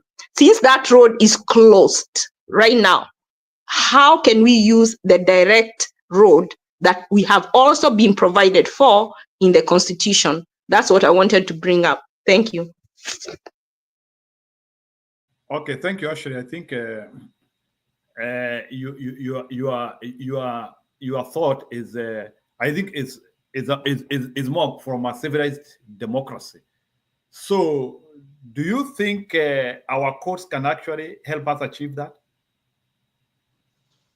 Yes, it's not helping us.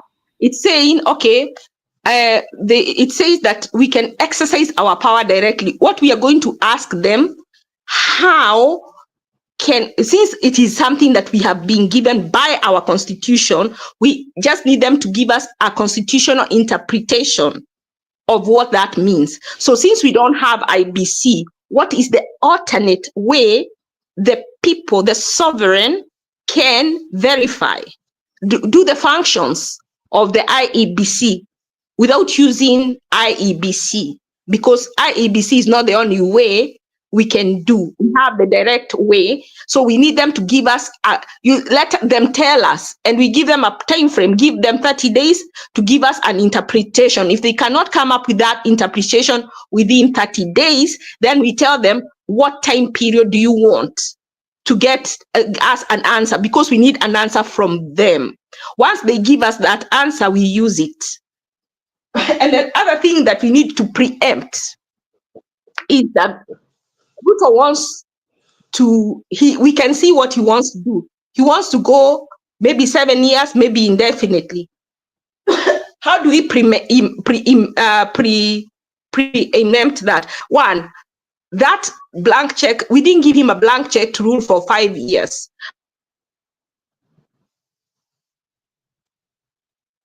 If he has a 5-year mandate, I think we need to go to court and say, you see, like the IEBC, when they were done with their terms, they left and the office is empty. If the day reaches that Ruto, if he stays into office until his term is over, we need to go to court and preempt that he cannot extend, he has to leave. So that if that day comes 5 years from now and there is no IBC, we will hand over to the military. There will be no extension for whatever reason. Whatever the reason, they will not extend. But we have to do it now to go to court and say, we the people, we gave them 5-year term. And for whatever reason, it will not be extended. So it's like telling somebody, you know, like when you have a lease in some countries, when you have a lease, if you want to move out from that house you have, and you have a lease, maybe a year lease, they ask that you give them 60 days notice. If that company, maybe you are renting, if that renter or the landlord asks that you give them 60-day notice if you are not going to renew the lease. Now, if they do not want to renew your lease, and that is us now, if you're the landlord or the employer and you don't want to renew that contract, you give that person 30-day notice that you will not renew their contract. So I think it is time now that we give Ruto a notice that we will not renew his contract. It will end midnight at for whatever reason, whether there is IBC or not, that office will be vacant if there will be no IBC. And the military will have to take over until such a time as such that an IEBC is set. That is if we do not do it directly. But I'm saying we have a way right now even to impeach him, but we have to know how can we do it directly. So we go to court. Every time you have something in the constitution you don't understand, you go to court, they interpret that law for you. So we need to go to court and ask them for an interpretation of how directly we can do the functions of the IEBC without using our other option, because we have the direct option, but it's not spelled out. So we need them to spell it out for us. Thank you. Okay, thank you. I think actually your issue is on board. I want to circle back a little bit. If you are still here, the issue can still be talked about. So I want to have Citizen A, then we have Kevin talking about the same issue. So just be here. So Citizen A, you can, today the main topic was about Ruto among the most corrupt in the world. I don't think to Kenyans that is news. I think that was information to the world. But to Kenyans, I think that was already there. So can you tie up together with what you have heard? Then to Kwena Kevin, Joseph can take it again, then to Kuja kwa Ashley. And we're all over. Go ahead. Happy New Year. Happy New Year. Yeah. It's another new year. One day is gone.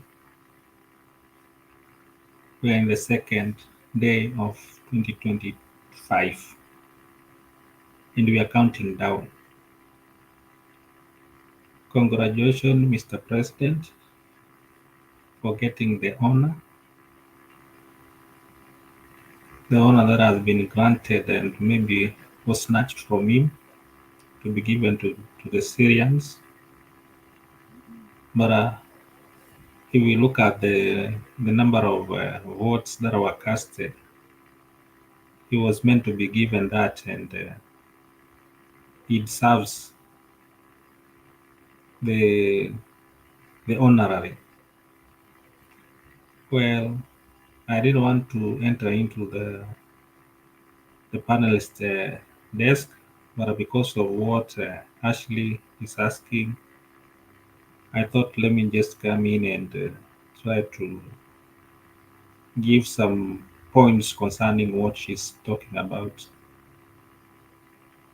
Uh, we exercise our powers directly or indirectly, and that is how you can do it through the representatives that have been chosen, the representatives that were elected, and that can be done at the National Assembly and the county level. But you're talking about the physical, direct, or the citizen power. I believe we don't need to go to the court for them to interpret. It has been interpreted well. If you read it, it's well uh, elaborated. It can be done directly by working with or for the government. You can work with or you can work for the government. That's how you can exercise your powers.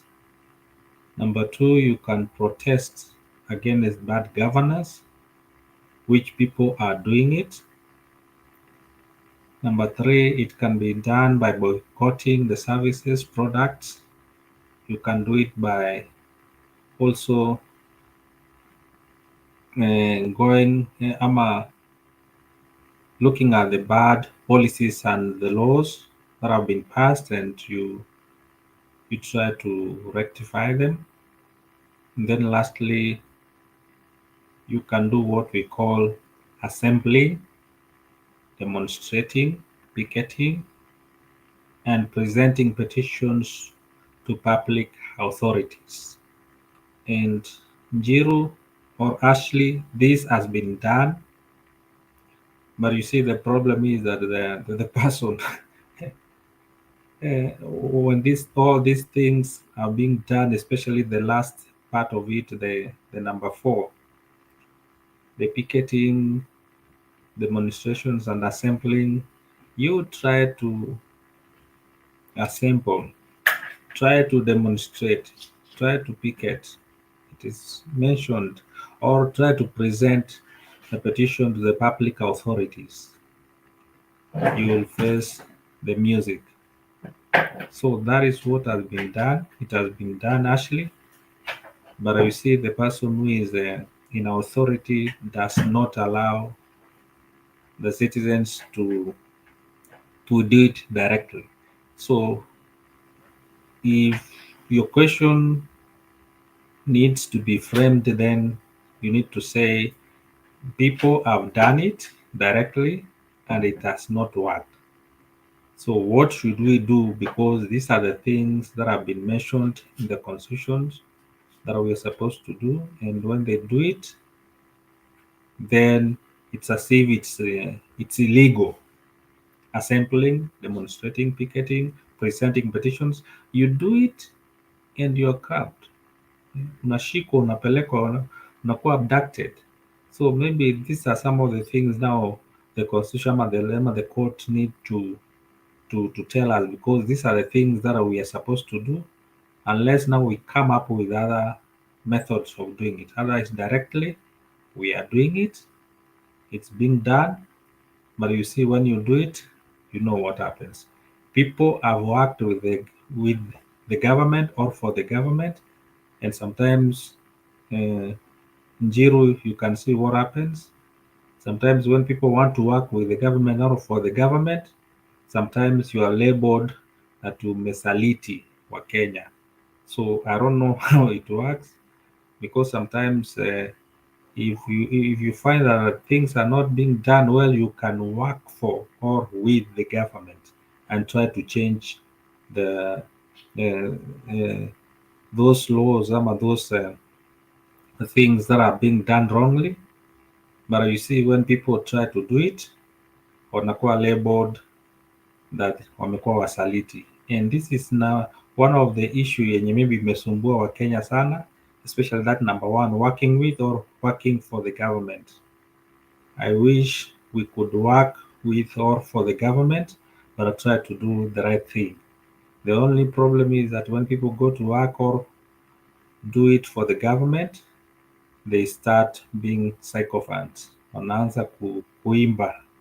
The person who paid for the piper, ndiye anacall the dance, na watu wanaanza kudance. I wish they could go there waseme, we don't want that music, we want a different music.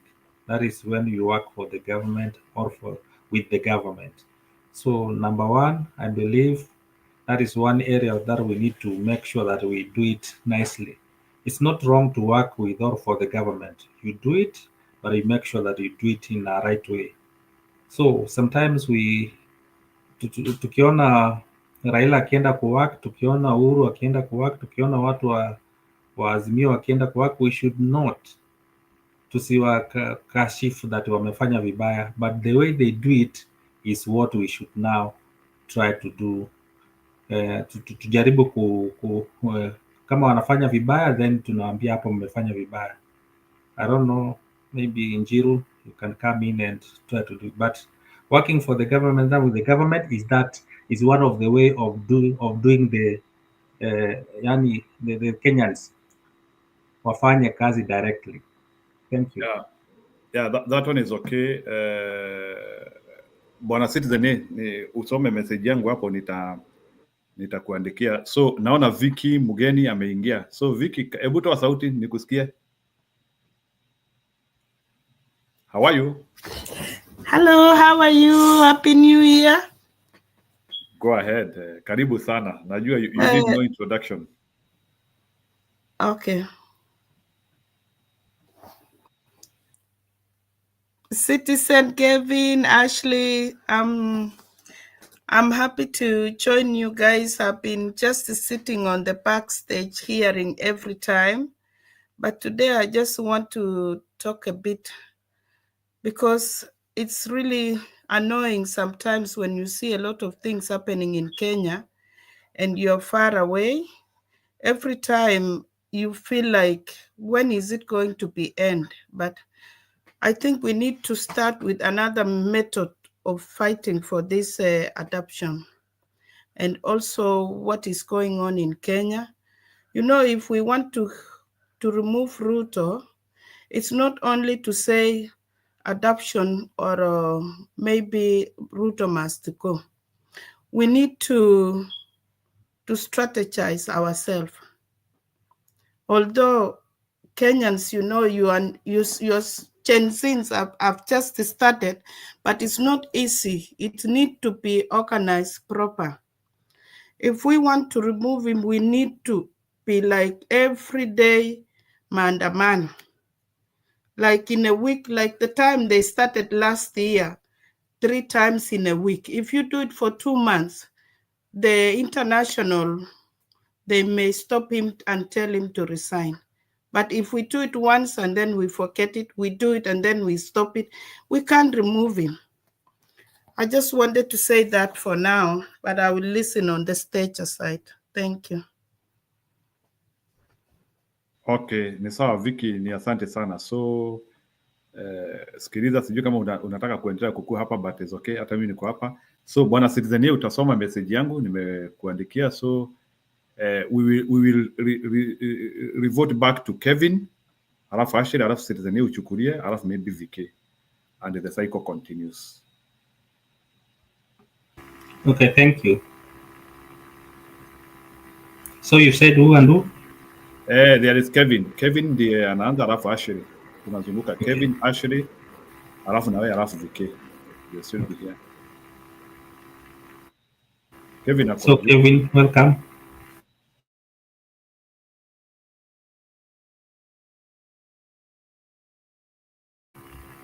Kevin ama amelala, alikuwa anasema anataka kulala. Bwana Kevin anaweza peana wazo lake la mwisho. Kama yuko wacha Ashley aendelee. Maybe akikuja atachukua, but I think Ashley can continue. But kuna swali mimi nataka kuuliza Ashley kidogo, because hiyo wazo ya koti mimi I want to be told in any wrong government can the court be right? Can you have a good judiciary in a wrong government? Is a question I want to ask, because it looks like some questions we want the judiciary to answer. Can the judiciary be right, or can the judiciary have character and the government is wrong? Can we have two characters there? I think there is a misunderstanding. You see, when you take a petition to court, it can be denied unfairly or fairly. But what we are going to court to do is not taking a petition. This clause clearly says that we can exercise our power either directly or through our democratically elected representatives. So right now, we have donated our power to our elected representatives. And people forget that Ruto, we have donated power to him. So to say that they will refuse, you know, the way you ask, I think when we were talking the other day, I said, how you ask can also make you receive. I watched the court case and we have very good lawyers. But how they asked, hello, am I still, can you hear me? Yeah, just continue. Okay. So when they went for the Omkia Omtata case, how could a judge give them bond and there were no charges? How can the police even take anyone to court without a charge? You see, our judiciary is playing games, and they are also encouraging bad behavior from the police, because what was the bond for? And there were no charges. That's an automatic dismiss.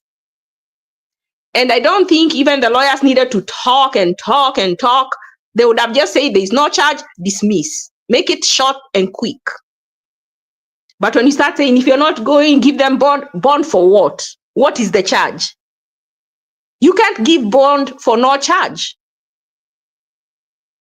So how you ask sometimes makes you get the answer that you get. So even how you approach the judge with this issue of this clause can make you get the answer that you get. The Constitution clearly says, and I know someone talked about picketing. Our MPs don't picket. Our senators don't picket. The president doesn't picket. Even the judiciary, we have donated power. Even the police, we have donated power. Do you realize that we can take that power back and say we do not want police? Through this direct representative, what we are asking the court is, we want to govern ourselves directly, because our other option of the democratically elected representative is non-functional. So we want you to give us a roadmap. So we want to do the work of the IEBC directly instead of through those institutions. We want to disable the institution. So we want your guidance on how do we disable this institution. Give us a guidance. How do we not even disable it? How do we do the function of the IEBC as the people? How do we verify people? Do you want us to get an international organization that can verify? How does that look like? So that is what we are asking them. They must give us an answer. Now, the only thing they can do is delay the answer. And that is why I said, give them a time limit. Tell them we need an answer within 30 days because time is of essence, and ask them to commit to a timeline. So ask them, can you give us an answer within 30 days? You see, you are boxing them, you box them in. Ask them, can you give us an answer within 30 days? They say yes, they say no. If they say no, you ask them, how much time do you need? Then they commit to a timeline. That will help them not prolong it beyond 2027 to give you an answer. As we've had some cases take 5 years. You don't want this guidance to take 5 years.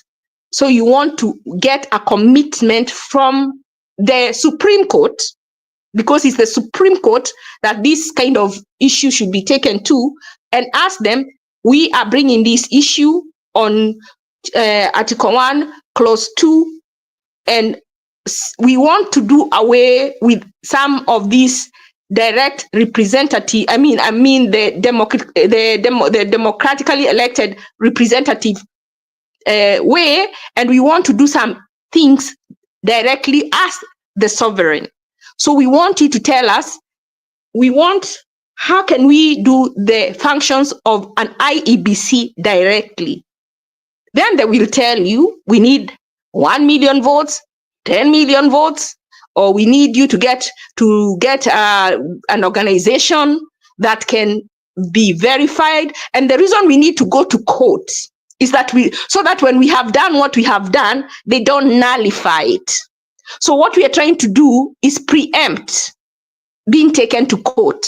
Because if you go to court for guidance and they tell you, okay, we want to remove this MP, we don't have IEBC, so we cannot remove them through our democratically elected representative. We want to do it directly.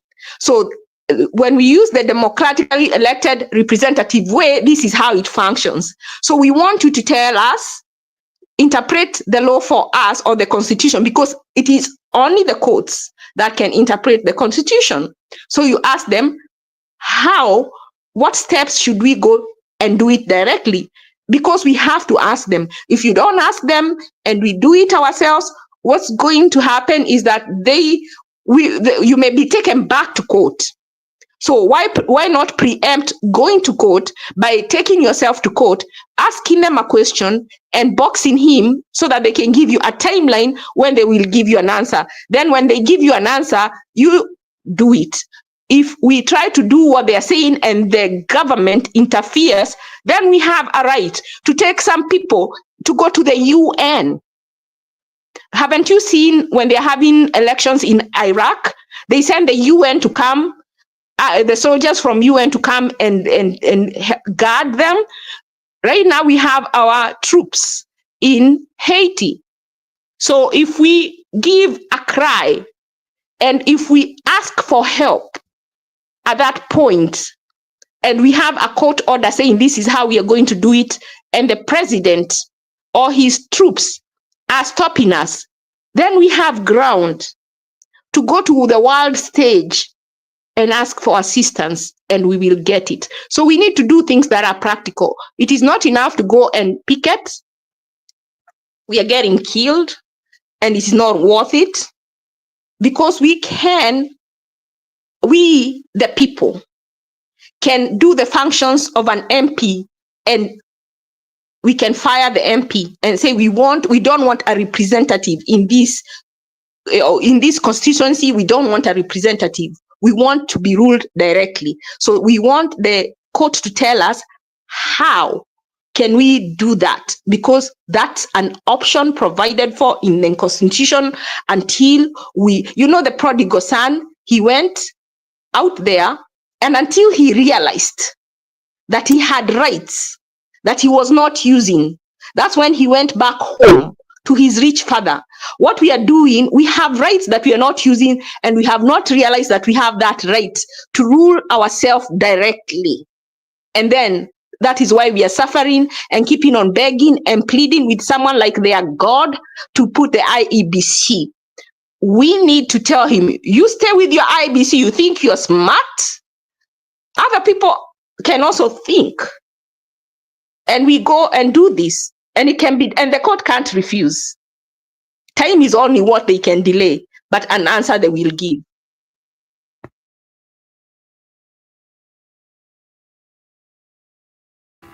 Thank you, Ashley. If you can read the comments, you'll see what people are arguing and what they're saying. And before you came in, I'd already said that we can do this directly through picketing, assembling. We can do it through boycotting of the services. But you see, the problem is if you boycott the services, let's say that all Kenyans will agree and boycott the services. Any services, say you don't want to pay some of there are what we call direct taxes that you can stop paying. There are some products that you can stop using, the government products that you can stop using, or bad policies and laws that you can stop implementing them. You see, those are some of the things that we can do it directly. I remember one time when Raila said that Safaricom has done injustice for us and tunataka kutoka tuingie Airtel, cancel then. And people went and they wakaanza kudeplatform Safaricom, and you saw what happened. Safaricom started making losses. So those are some of the things which we can do and we are able to do. But the problem is, as we've said, like the demonstration and picketing, I'm presenting your petition uh, to public authorities. You will go and you will not petition them. Utaenda paka kama ni president amefanya mistake na unataka kuzipeleka paka huko, and they refuse ama they receive your petition and they do nothing with it. So maybe those are some of the things that are the court needs to tell us that sasa tumepeleka hii kitu na tumepatiana na wamekataa kuimplement, then what next? Because we have already done our part. Tumedemonstrate ama tumepicket, tumesema we don't need this and na wamekataa kufanya, so what next? Those are some of the things that we need the court to do. But you see, again, from the comments, if you've seen what people are telling you, that it's only one person who is following the constitution and the other is not following. It's only the citizens who are following the constitution, because when things are bad, wana demonstrate, wana picket, wanasema hatutalipa kodi, hatutafanya hii. But when you refuse to do it, the other person now start using the the constitution kuanza kukushika.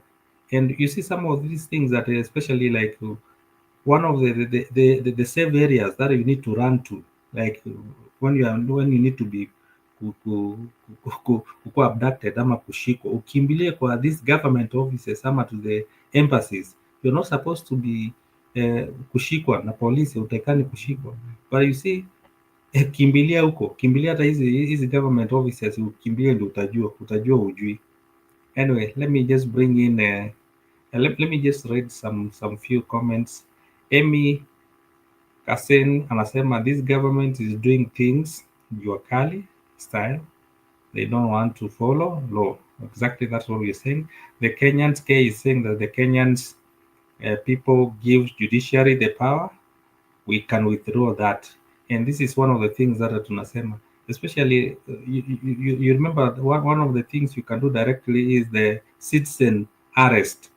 Like polisi wamekataa kufanya hivi, like some of the things zenye uliona zinafanyika, unapata maybe mtu anakuja anataka kukuarrest na amefunga iaza udi na hawezi kujiintroduce who he is. You can arrest that person, unaweza mshika, but sasa ukimshika unampeleka kwa nani? You see, those are some of the things. KK True anasema she is coming from the angle of westernized, not Africanized. So you can see actually what you're saying. These are some of the things inafanywa. And Joe Dinda anasema she supported Ruto and hates Uhuru. I don't know anamaanisha nini. They had changed their illegal assembly but did not enough evidence, and that is why we are asking for more time to gather evidence. So these are some of the questions wanauliza huko. But let's bring in Kevin. Kevin, are you still there? Kevin? Kevin or Vicky? Vicky, you can come in. Kevin kama amelala. Vicky?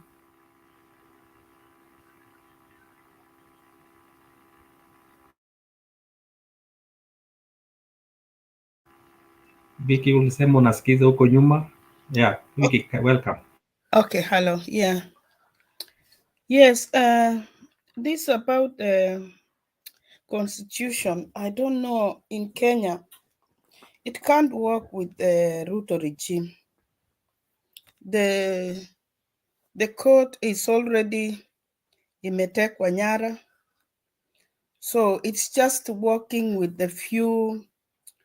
They release some of the courts are okay, some they are not. So with Ruto regime, I'm afraid the constitution is collapsing already. I don't know what we can do, but they can still fight for that. The person who was supposed to be like it could have worked, it's when it was Uhuru Kenyatta, because Uhuru was a bit scared.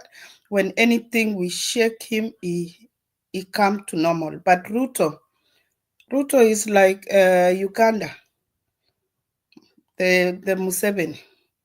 Once Ruto is there, to remove him, we have to use our own means, because he's already don't care. Look at the way people are crying. They want their children.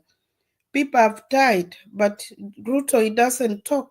When it was Uhuru, he was a bit like an honor. It is very painful, maybe because the mother was talking to him.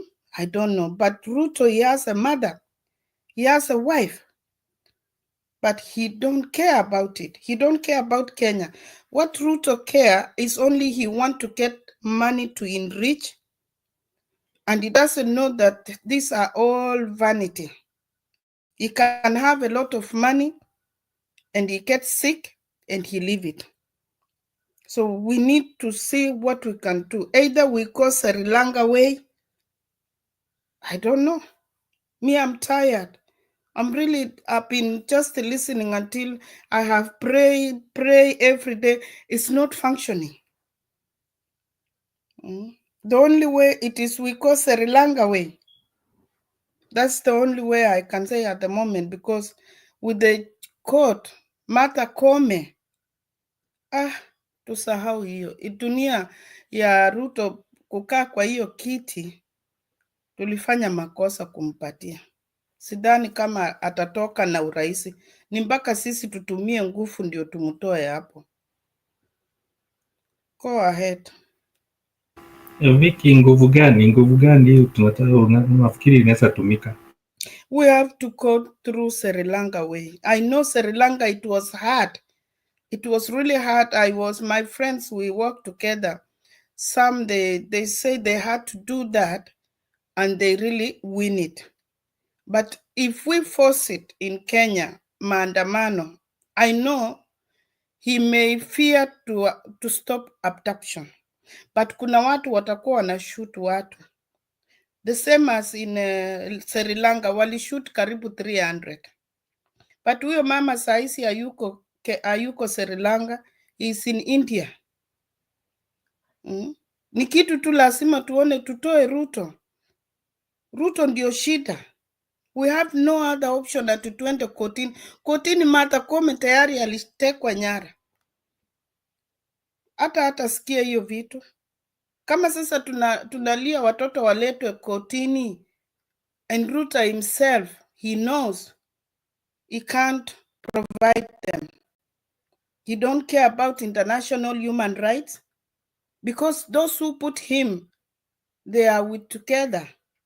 So it is only we Africans, we have to fight, and we say no for this adoption, and no for president to be a puppet of international. Because international, they are seeing already, but they can't say anything. We got to use our own power ourselves, we Kenyans. It's like you have your own house and your house is burning and your neighbor is just smiling and he cannot help you. So you have to find a way how we can remove Ruto.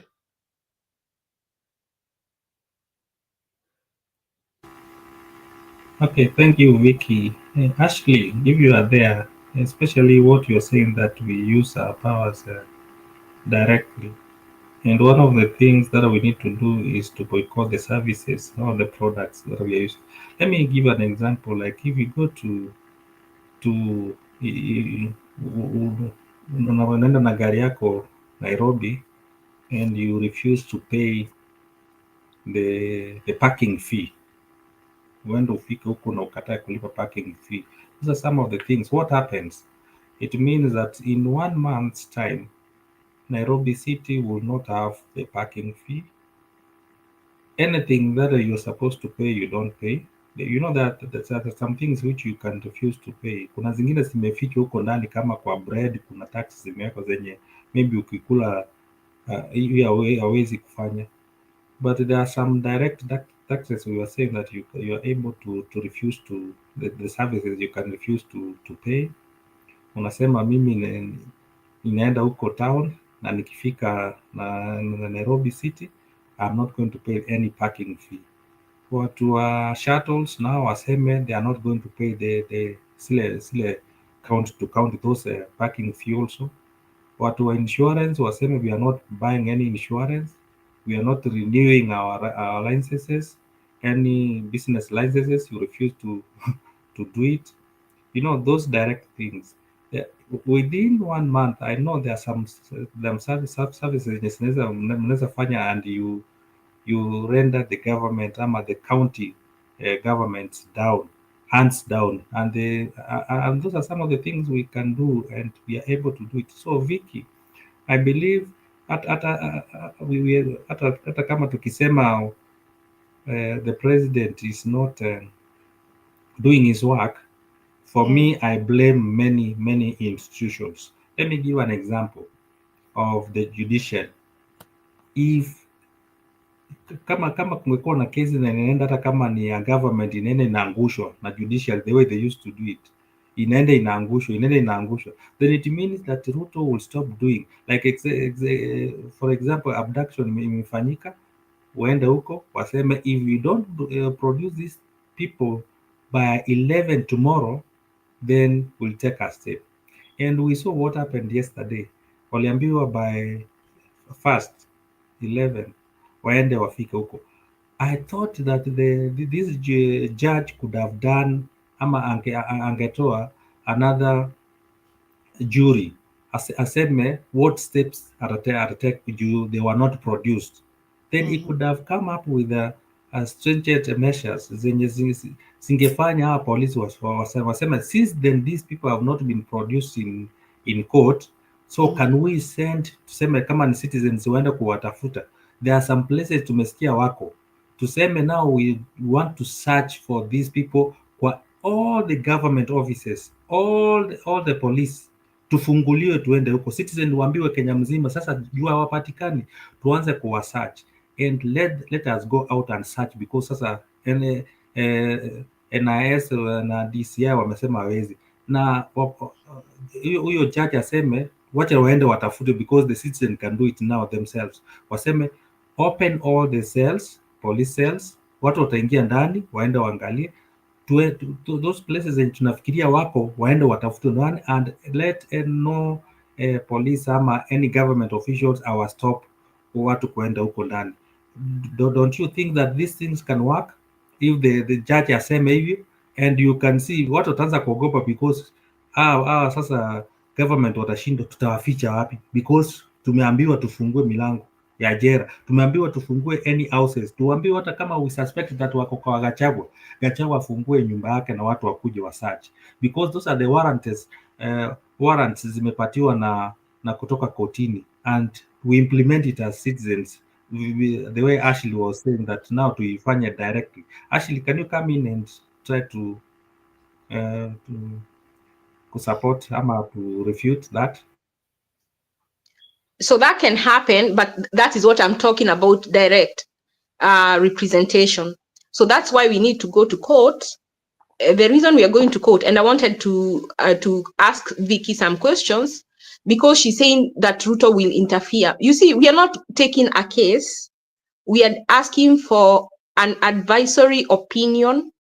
And what normally that is, I'm not a lawyer, but I'm just reading from online. It says an advisory opinion is a court's non-binding interpretation of law. So instead of, we can either do that, or we can bring a case to them so that they are forced to give us an opinion. And when they give us an opinion where there is a case, that is actually now not advisory. So that is a better way, because they'll give us a definite answer of what that means. So what we're asking them is, this law here, we need you to interpret it for us. Because if we don't ask them that and we do it, you see, like the way sometimes Ruto will do things, and then he goes to court and he's told it's not constitutional. So to avoid us going through the whole process and then the court coming and telling us that it was not constitutional, we can go there because it is vague. So we ask for their advisory opinion, supposing we want to, like there's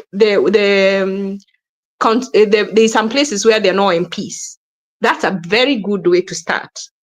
They need to go and say, we want a representative. And since there is no IEBC, we haven't had one. So we want an advisory opinion on how we as the people can directly do the functions of the IEBC so that we can get a representative. Or even say this, we want to be represented and we don't have a representative, an elected ones. So we want someone to represent us directly. So give us an advisory how we can do that. We can start with that one. That has nothing to do with Ruto. Like you guys who are saying Ruto will interfere, it can't work in Kenya, there is African. So what do you think the court will do? Like, what do you think? Because when you ask them for an advisory, let me read for you a little thing about what I am trying to talk about. You're not taking a case, you're not petitioning, you're not taking a complaint. You're asking them to give you an interpretation of the law, of that constitution. So it states that the opinion of a court upon a legal question submitted, it can be submitted by a government official or another court or an interested party.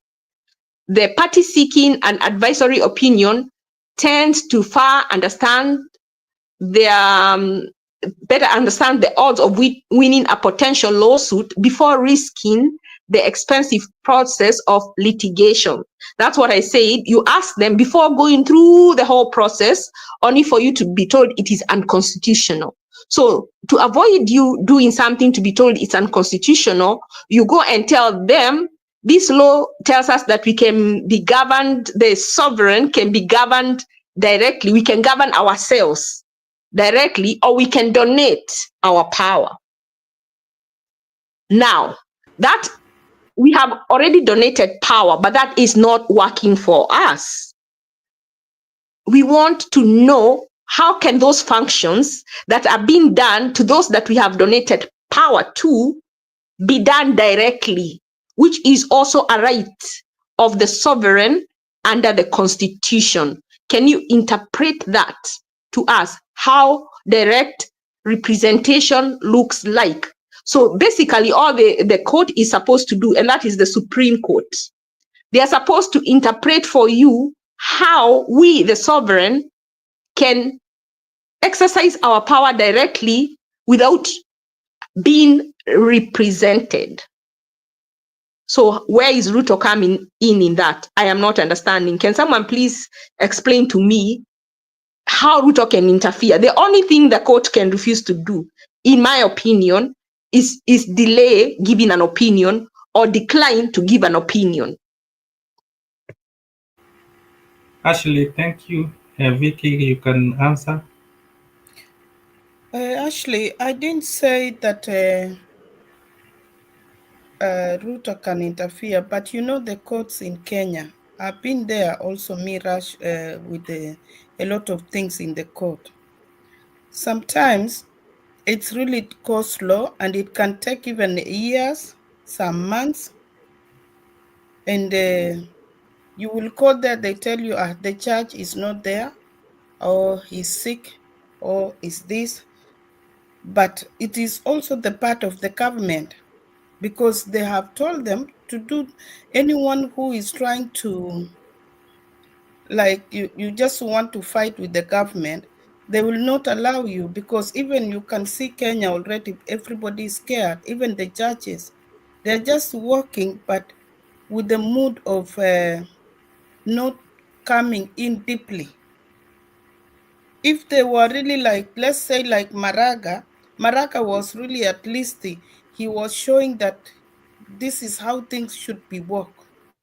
But right now, it's really, they are doing it with the scaring, like the way citizens say that when they ask the judge and the police officer, Professor Kanja or who, to provide those people who have been abducted, they were supposed to bring them, but they didn't bring it, and there is no any message, there is no any signs that these people are they alive or they are dead. Even you could see the father is crying in the front of court. If it is in UK, they will not even stay 2 days, even 1 day, to make sure the child or somebody who killed so and so, who is he? You see, that's what I'm saying. It's the government has interfered every corner. They don't care when somebody is dead. And that's why I was just saying we have to find another means. The problem is not the MPs or a governor. The problem is the head of the state is the problem.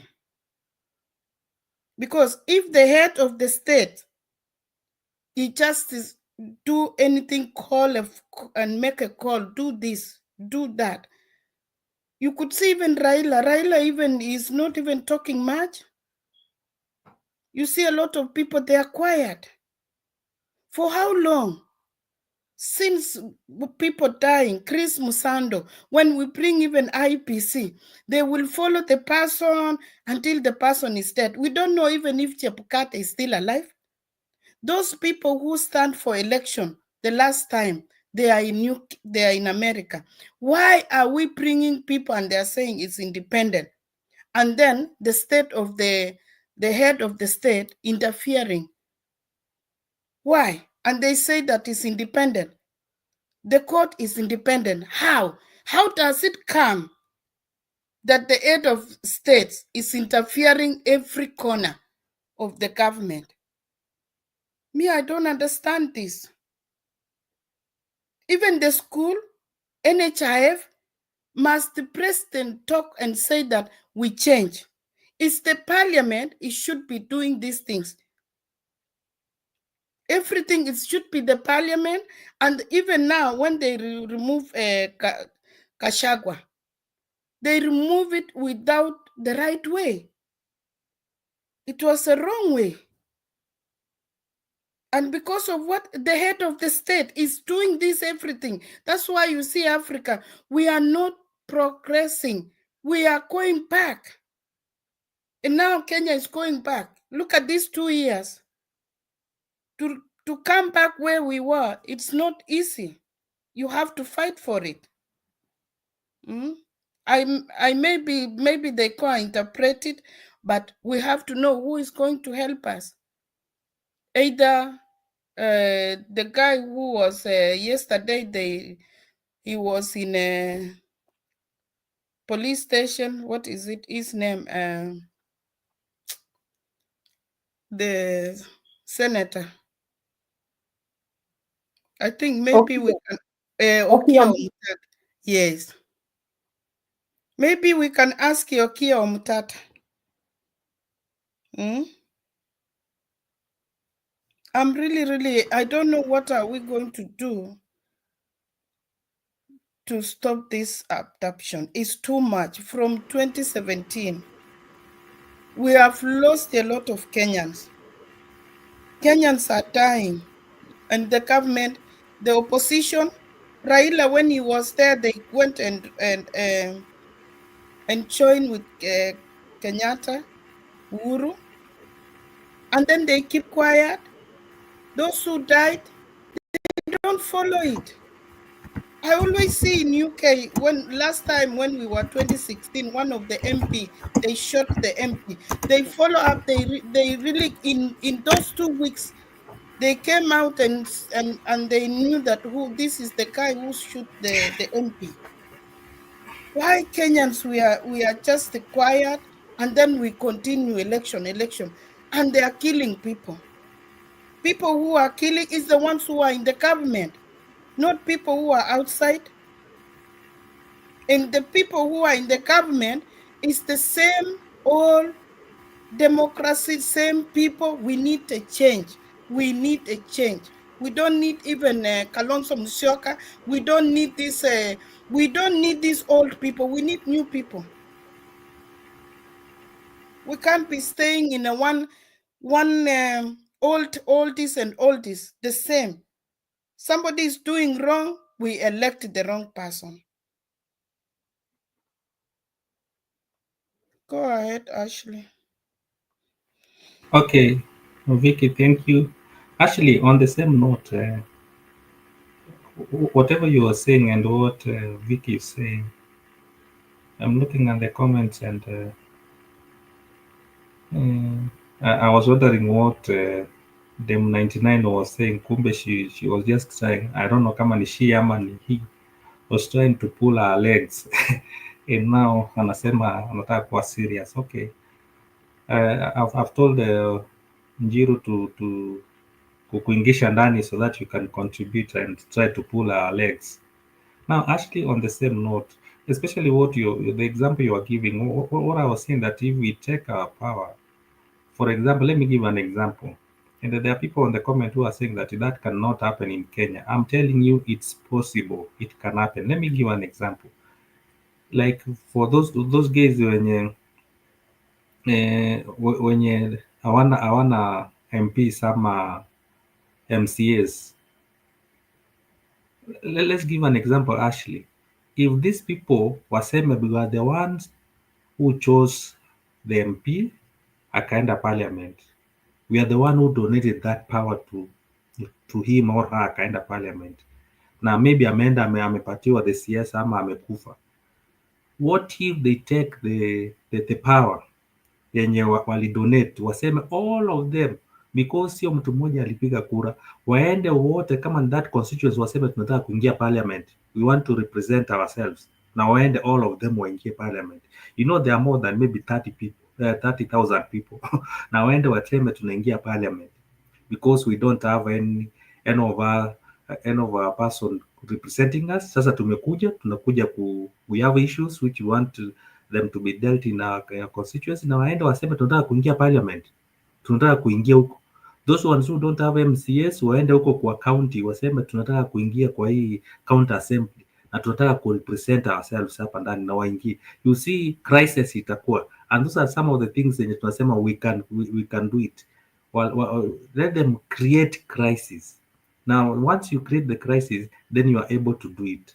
I don't know, maybe Ashley you can answer, but there's one person here, Ashley, before you join, kuna mmoja ameingia hapa.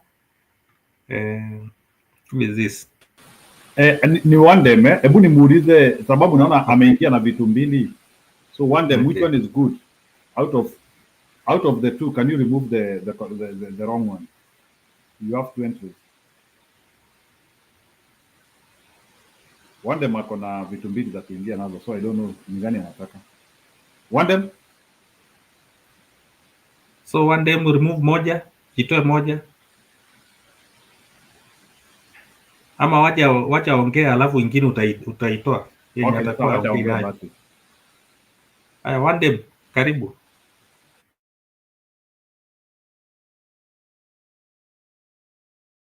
if you don't mind, because I need to go, can I speak before one them, if you don't mind? It's okay.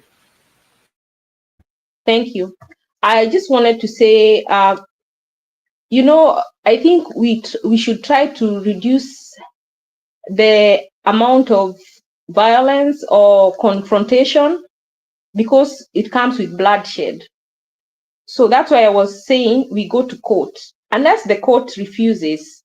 And you know, when I started, I said we tell them we've asked for an opinion, an advisory, and we ask if you can deliver it within 30 days. If they say no, we ask them for a timeline. And we try and see if they can keep the timeline. Now, if they can't keep the timeline, then we can come with plan B. But it has to be a reasonable timeline that they commit to keeping to give us the advisory. So that's one thing. So one bad thing about an opinion, like the one I was speaking about, it because it carries no precedent, it's also not binding. That means that if you do that, the court is not bound to make it law or to make it legal because it's non-binding. That's what it says. So the other way, there is what is called a declaratory judgment, like the one you talked about, those vacant positions. Let us try not to do things. Let violence or any confrontation be our last resort. Those ones of all of us going. And we saw the other day, there are people missing, possibly killed, possibly sexually abused. When they are being told to stay without clothes, you don't know whether they are being raped, whether they are telling them to fuck each other. You don't know what they are doing to them. These people are evil. And I want to ask Gachagua to stop playing politics with our children. When you say you know where they are, if those were your children, would you still be sitting now waiting for the government to produce them when you know where they are? Put yourself in the shoes of that parent. And please,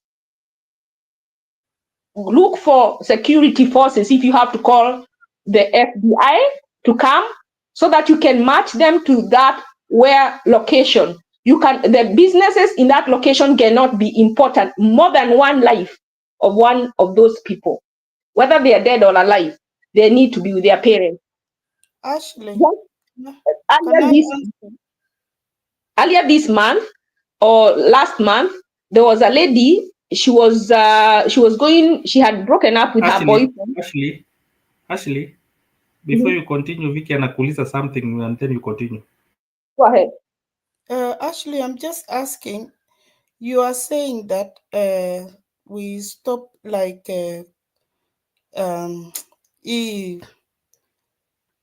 brutality, yani violence. Do you know, Gen Z, it's a revolution. And when revolution is coming, it is not coming in a table like a cake. Hata hiyo yenye unasema ati tuandike hivi tufanye hivi. There is it has to be, it will come with violence. Manake wale wenye wako na cake, they want to hold that cake. Na hao wenye wako na nini na mkono mtupu wanataka hiyo cake, they will fight and want to take the cake. It's not going to be easy, my sister. It's not going to be easy. And then, yes. Let me finish because I won't take long. I was thinking that to be a last resort. Because one of the things that happens, these people that get killed, even if we get that independence, they never, you see, like during Marumau, the people who are actually fighting for the struggle, even today, some of them live in abject poverty. So I feel bad that those people, the foot soldiers, normally don't even get to benefit. So my personal opinion is to reduce the bloodshed, if at all possible. Okay, if you want to do it, you can. But even on doing that, or even before doing that, attempt diplomacy. When diplomacy fails, let me tell you, you will have a leg to stand to go to the world and tell them we need your help. We have tried to do A, B, C, and D, and it has failed. This person is in office illegally against our constitution, and you will have a case. That is what I'm saying. Yeah, No, I please. know. In Europe, I won't take Ashley. more. Just let me finish. Just write your point somewhere so I finish what I'm saying, please. So that if there is an attorney listening, they can try and take what I'm saying and see how that can work. Please, let me finish. I won't take long.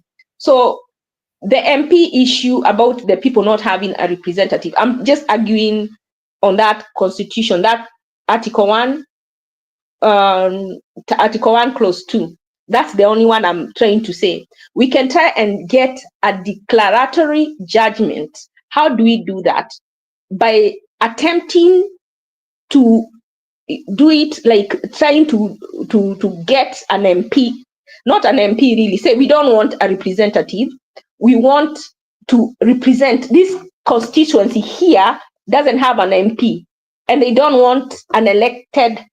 They don't want to donate their power to anyone, because when you donate your power, you choose somebody among all of you to go and represent your interest. But what we have seen, you choose one of you, but then they go and represent their interest. So we, as this constituency, we want to represent our interest. So you're asking the court now a certain, not asking oblivious question, but you're asking a certain, you choose one place where they don't have somebody right now.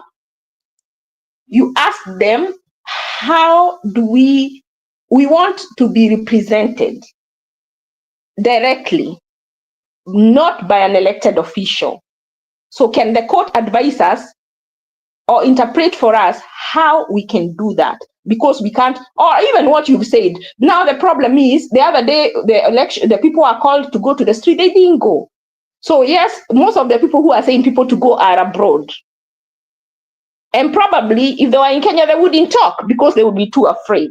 So when we keep people saying people to go, which people? And you're not one of them.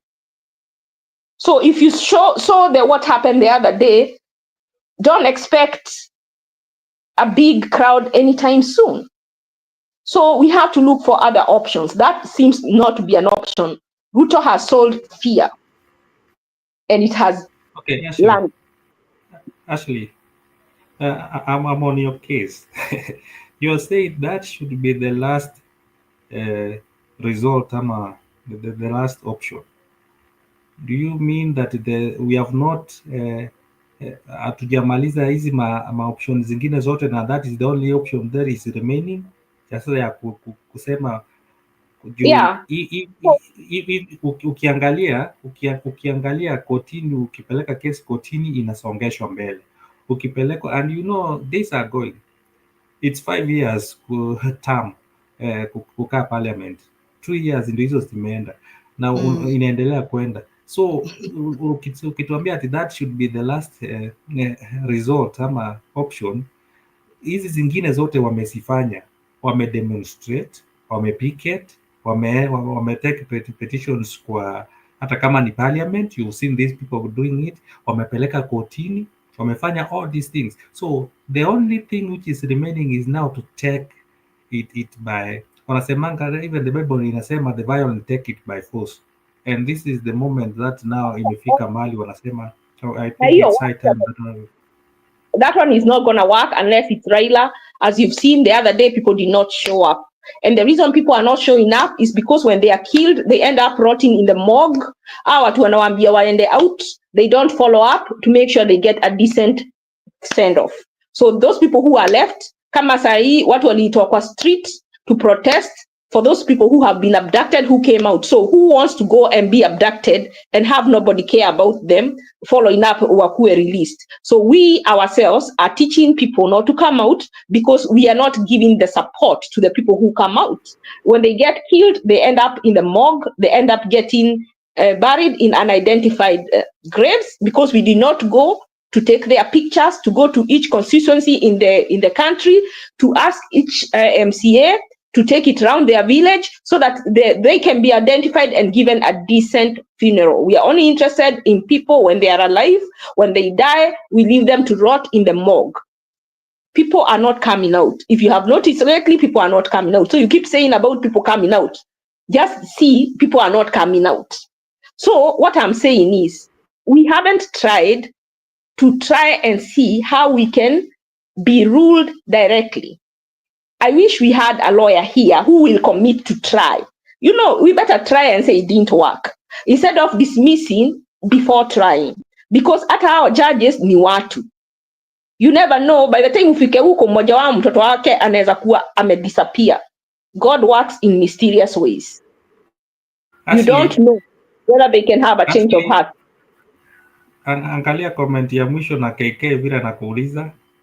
Wacha nimalize please. One more thing and I will stop. I know we have many people here to want to talk. No, I wanted to angalia what KK is telling you kwa comment. Kama nini sijaangalia.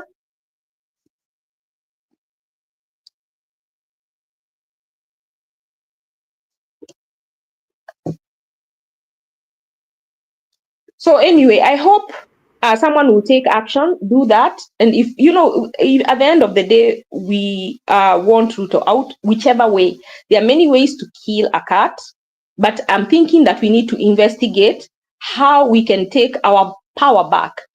And please, I am putting a plea. My last sentence is, I'm putting a plea to any attorney to go to court and preempt Ruto extending his term. We donated 5 years to him. If he refuses to come out now, can someone go to court and say that Ruto's term terminates at the stroke of midnight on that day, and there is no extension for any one of them? What elected leaders will have to leave, just like the way IBC leaders left, they leave, because we have employed them. Let us not be reacting. Let us start taking the offensive and start now. Mtu aende koti, aweke order, ipelekewe Ruto that he cannot stay beyond 5 term. Na ndio nasema we need to know how we can directly voice ourselves, because tulichagua imposters. They were supposed to represent us. Juzi Junet amesema, they don't imagine choosing a person to do a job and they seem not to understand the function of the job that they are going to do. Alisema, once we choose them, they shouldn't have to come back to us. We didn't choose them to think for us. We chose them to come into the community. Since we cannot all go to parliament, they come to the community, we discuss the issue, and they go and represent the majority opinion. Whether that majority opinion aligns with their own opinion, the majority opinion is what they go to represent the people who elected them in parliament. And I don't think they understand that. Either they understand that and they think we are foolish, we don't know that, or they do not understand that. They are not going there to make decisions on our behalf. They are going there to represent us. That is why they are called representatives. And people who do not know their jobs, they need to be fired. That is why we need to know how we can represent ourselves directly. I hope a lawyer has had me out there, and I hope they will take that issue to court so we can know how we can best represent ourselves and we can do away with these representatives. Thank you. Actually, whatever you're saying, courts in Kenya don't work. That's what even the comment section people are telling you. We have tried the courts and they're not working, and that's why people are saying now they need to take the bull by its own. Wanasema the last option ndio imefika, so they should not wait any longer. And why is Jiro? There's somebody who wanted to enter. Sijui kama umemuona. But what I'm saying, what I'll say maybe, like what example I was giving you, I was not saying that itakuwa ni kutumia nguvu saizi. It's just taking the powers. Ni kama kusema kwenda parliament, mwende mseme wote tunataka tu kwenda ndani. We are the MPs now because we gave the powers to this person, ama huyu mtu alienda na hatuna mwingine. So can I come in the studio and say hi to is it okay? I come in and say hi to everybody.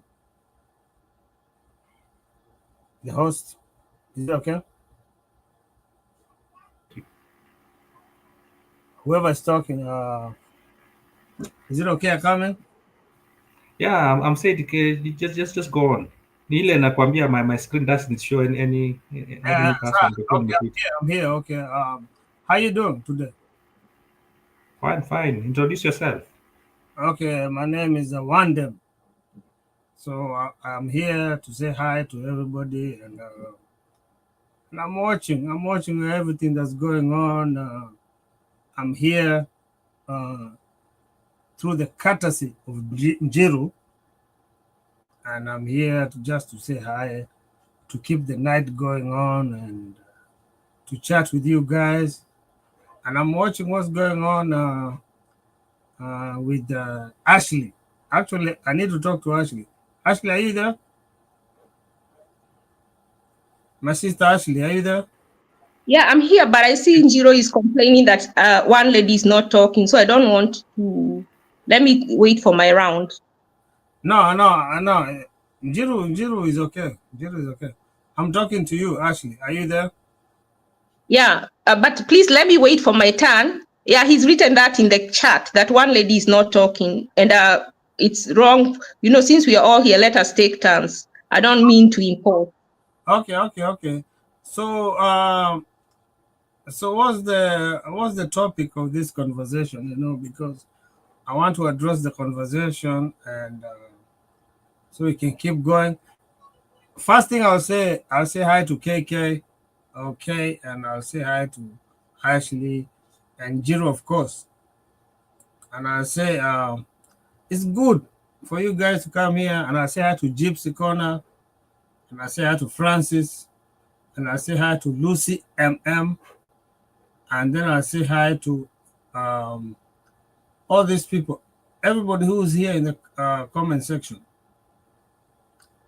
I'm trying to find out what's the problem. What are we doing? What's the conversation for tonight? And I'm gonna lead my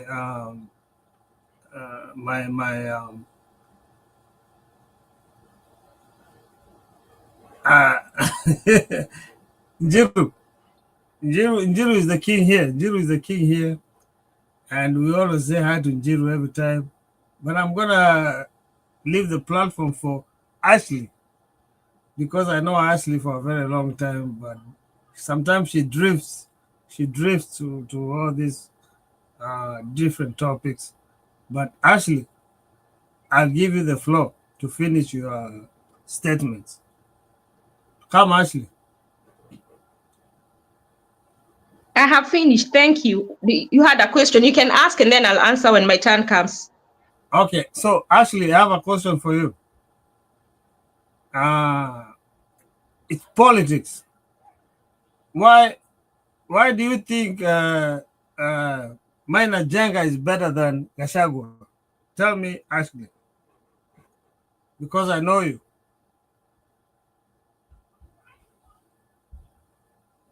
You hear me, Ashley? Yeah, I'll answer you. Let somebody else speak, please. I don't want to be the one. No, I'm asking. We have two people. I will answer. Since I just spoke, I'll answer you when my turn comes, please. Okay. Who's next? Okay. Whoever is next, go ahead. No, Dame, just ask, and the question is directed to Ashley. So Ashley, Yeah, it's okay. the question for Ashley, ask her, why does she think Maina Jenga is better than Gachagua? That's the question for Ashley.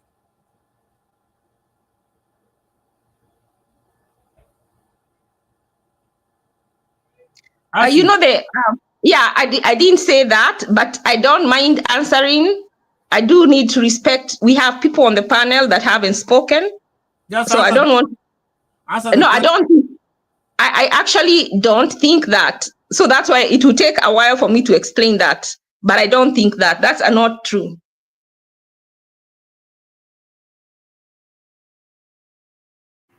Okay, Dame ametupwa nje ama nini? Ashley ni kama ametupwa nje, but I don't think I believe Ashley said that. And mali imefika, people look at different strengths and weaknesses. Okay, for us, there's what we call the SWOT analysis. When you do SWOT analysis for a specific person, remember that these people will have their strengths, they'll have their weaknesses, they'll have their opportunities and threats.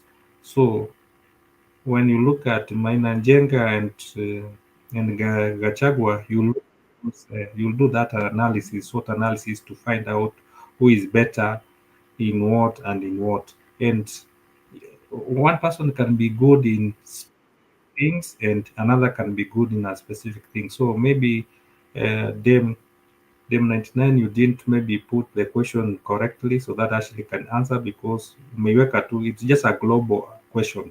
When you give a global question, then actually atashindwa answer from which corner, because is it political, is it financial muscles, is it I believe you didn't ask your question well. Ama, I don't know, Ashley. I support none of those people he mentioned.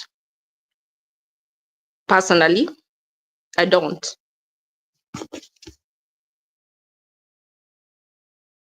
Thank you. Even from the comment, I can see one them. At what point did Ashley say that Maina Njenga is better than Rigiji? Maybe it was just a question you wanted. Vicky, you can come in, and maybe we can try to wind up.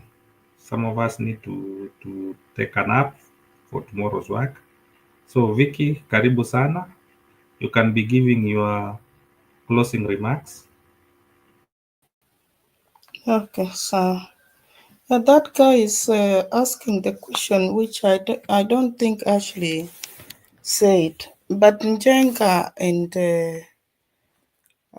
Kashagwa, what with politics, we are not coming to play who is the best. Njenga is not any MP or MCA, and also Kashagwa is out, so it's only that these people, they need to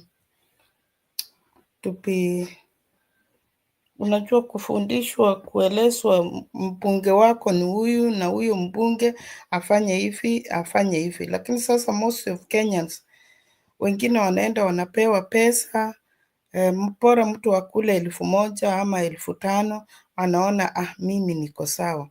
But that's not the way, because mtu akisha kununua, kesho wewe ndio unalia na inakuja inakuapenia. It's the same as we are talking about vile kutoa Ruto, na Ashley ametupatia another method. We will try, but we don't want to waste time on it. Ikisukuma file iende mbele na si tunyamaze, hapana. The more they are pushing there, the more also people, they are trying to protest. We have to protest, because if we don't, Ruto is going to block us and is going to send us back to when my mother used to tell me I went to elect Toroitich Arap Moi. That time I was in school.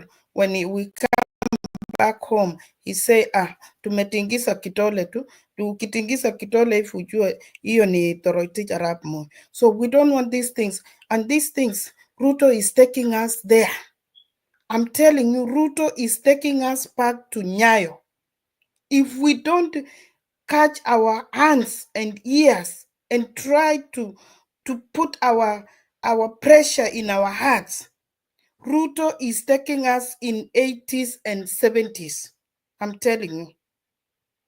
And the international, they will not even care about it. The international forum, they will only want to know the puppet is in the chair. That's it. If we don't sit down, we young people, Gen Z, millennium, even old people, we have to think how to remove Ruto. Ruto anatupeleka kwa Nyayo, tingisa kitole. I can remember my mother when we were in 1982. I was in school and they were fight wakati wa Nyayo. Ruto anatupeleka kwa Nyayo na Ruto hataki hii constitution. He doesn't care about it. Saisi anafikiria vile atatoa nani Kome. Kome atolewe aweke mashini yake kama ya Chebukati. Sasa akishaweka hapo Kome, unajua ni vile Kome anatingiswa. But Kome akitolewa tu hapo, I'm telling you, we are dead arrival. Tunarudi Nyayo style. Na hakuna vile utafanya. Hata watu 100 tukianza kuongea, nobody will save us, even in international, nobody. We have to do soon as possible. 2025. Lazima tuone Ruto atatokache kwa kiti. Eita tuende tuandike tuseme we don't want Ruto, we want Ruto to resign. We have to do something as soon as possible. Isitufikishe in July. If it reach July, kuna laws inafanywa huko parliament na sisi huku tunalala tu. Utastukia tu wanasema tu don't talk about Ruto, don't talk about this. The school, we are going back like Nyayo regime. Please, my brothers and sisters, I know God is everywhere. We have to pray God, but God say, help yourself, I will help you. We have to fight to remove. You see, even he's killing people and he's going to church. Hata ule mwenye anaua anaomba na analipa sataka. Na hata ule mwenye anaua ana fast na kuomba ili mtu asijue yeye ndio ameua. Tafadhali, please my Kenyans, we have to do something.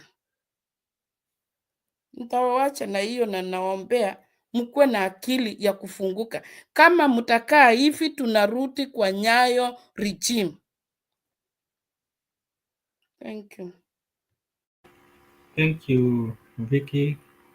And I also say some few things before I call it a night. From the topic, one thing I like to say, maybe let me just comment on Dem 99, thank you. Continue celebrating. It's a new year. Watu wakisema umekunywa, endelea kukunywa tu, sio vibaya. Endelea kukunywa. Kama you are celebrating, continue celebrating. It's a new year. But you celebrate knowing that Kenya bado, there are others who are not celebrating. So please make sure that you also make Kenyan ikuwe mzuri so that all of us can celebrate together. Now let me just give my closing remarks as I wind up. One of the things Njiro has given us is that Ruto is among the most corrupt in the world. I believe that Ruto anataka apate ama andikwe kwa Guinness Book of Record in each and everything. We know even in Kenya is the best president, is the best CS, is the best cars kama wako, is the best judiciary, is the best pastor, is the best in everything. Hata vaccination uliona juzi akiambia watu that ati nyinyi nyama yenu mbona mtaki kuuza nyama kwenda huko ng'ambo? Nyama bado Kenya hatujamaliza kukula, ndio zingine zipelekwe huko ng'ambo. Some of these things zenye anaongea, ama juzi alikuwa anatuambia if you've not forgotten, and I remember 2024 the most of the lies he said, like alikuwa anatuambia ati maziwa itauzwa 50,000. I don't know kama ni kujua ajuangi, yani he lies mpaka sometimes he says something hata kesho yake hawezi kuja sema I'm sorry I said 50,000 shillings instead of 50 shillings na inaisha inaenda. So one of the things that I saw in 2024, maybe Njiro, I'll just comment 2024, we made some milestones. The Gen Zs who are near doing something which has never been done in Kenya, but the problem is that mali tena wamerudi ama mali wamepelekwa, they are being taken back to zero, default mode. And I wish these guys wangefanya the way they used to do it. They go back especially to some of the things walikuwa meka. I remember even churches, people wangeenda kwa church wasimame kwa church waongee. So maybe we can just revert back to some of the things that they said. wasianze kufight one another, because what I've seen is siku hizi wana fight one another. That's why maybe actually you're not seeing anything happening in Kenya. Maandamano si ati inaenda, ni kama kila mtu ameanza kuona tu whom am I fighting, because kidogo hivi mtu anapata those ones who are in front wanarushiwa tu pesa kidogo, wananyamaza ama wana change tactics. So I believe ile jina Gen Z is no longer Gen Z. We should not now be using the Gen Zs. Let's start using the citizens, because citizens are the ones who are going to do the right thing. Gen Zs tumekuja kujua kuna wengine wamelipwa na wameenda back. Some of them have joined some of these political parties. Wakina Kasmuel nasikia wako ODM, wengine wako I don't want to mention their names. Let me not mention their names because some of them nimesikia walipatiwa pesa. Hata wengine wakisema tuende maandamano wanasema no, wacha maandamano ifanyiwe another day, so they propose another day. So there is infighting between these Gen Zs, and these are some of the things tulikuwa tunaongea when they were doing it. We say that let them not say that they only need the Gen Zs. They also needed some of the other generations, the millenniums, the X, wengine. It's good if they add all these other generations together, otherwise if it together. Lastly, I want to say this, Ashley mali huko kotini saizi is not the right thing. The only thing I'll say is that every institution should start working. Tuanzie number one, citizens should do their work the way they're supposed to do. Let them put people in check. Kama ni kotini waache mchezo, what they are saying. I love the ex judges wakina LSK former presidents, vile waliamuka wakasema Koome must resign, must step down. Waanze kusukuma Koome, wacha tupate watu wengine wanasukuma Koome huyu mwingine, not Koome, Kanja huyu wa polisi. Wacha watu wengine wasukume Ruto, wacha watu wengine wasukume MPs, wacha watu wengine wasukume, so every person aanze kusukuma kila department. We start pushing the way we pushed Adani mpaka ikatoka. We should go back again tuone hii SHA and SHI ni nani anaisimamia, because kama imeanza kuwa implemented, we want to know now who is behind it, ni nani alipatiwa hii SHA, so that we know kama also itasukumwa. We want to see these abductions zenye zinaendelea, watu wamepelekwa wapi. So we want kila kitu ianze kusukuma, yani every corner ianze. Kama ni education tuanze kujua what's happening, so every person ashike kitu kidogo kidogo. So actually what I'll say, kotini saizi itusaidii Kenya. Let every person akuwe ni kama ndio koti, ashike kazi yake afanye. Actually the way you are doing, that is right. Whatever Morara is doing is right. Whatever Njiru is doing here kwa hii citizen awareness is correct. So let every person ashike kitu kadogo kadogo na tutasaidia Kenya ifanye. Thank you and good night. Ashley. Well delivered, well delivered. I like what you've said. I actually don't want to add any more than that. Let every citizen participate in our country so that we can have a transparent government that is responsible and answerable to its citizenry. I want to call upon our attorneys who fight for civil rights to go to court and I don't know how you go about, like if I know a house, you can give a notice.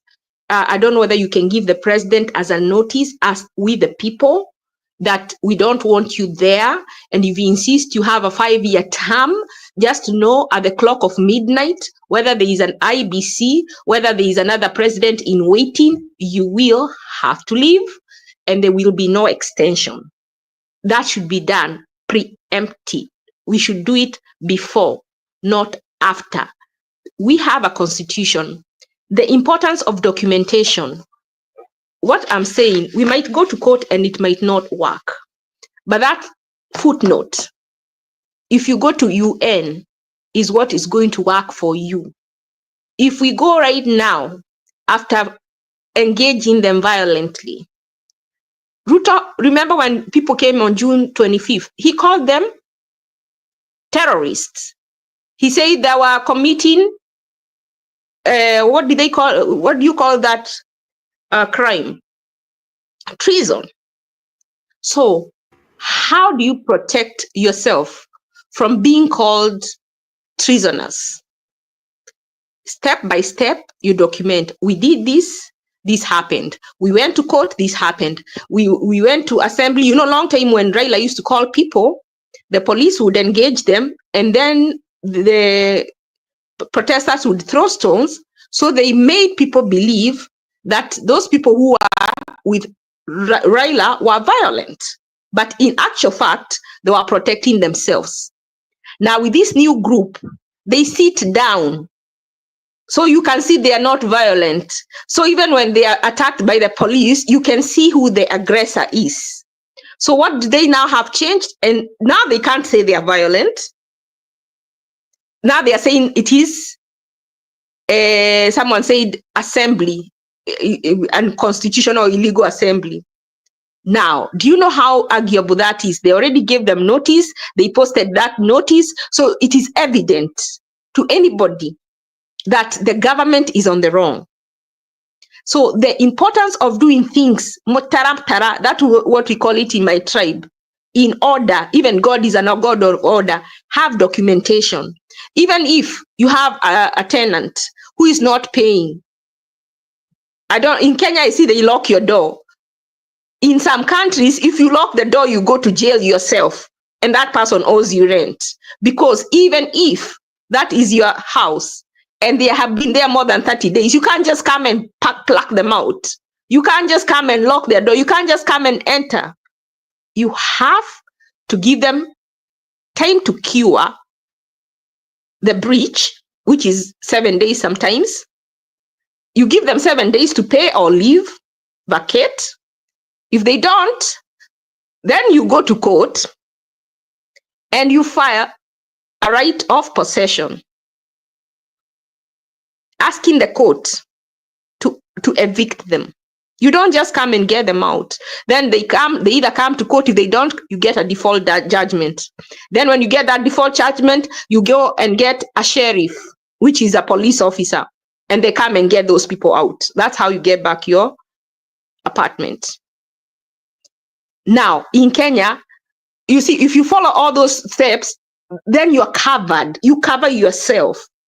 Because we don't live in a desperation. We live in a world. We are members of the AU. I said in another forum yesterday, we keep saying we want Raila to go to AU. Exactly what is AU? Exactly what is the benefit of AU to Kenyans? If it has no benefit to us, why can't we tell them that we want to leave? Because all I have seen them do is protect presidents who have been toppled for bad governance, like they did in what is this good Ibrahim Traoré? I've forgotten. Okay.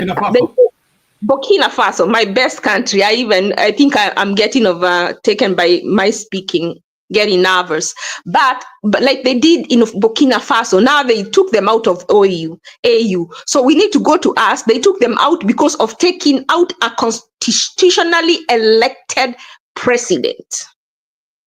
How about they suspended them? How about we ask them to suspend Kenya because our constitutionally elected president is behaving unconstitutional, and you list all the things he has done unconstitutional.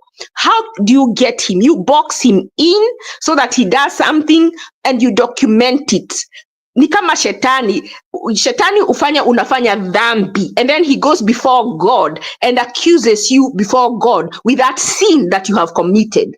So that we need to document.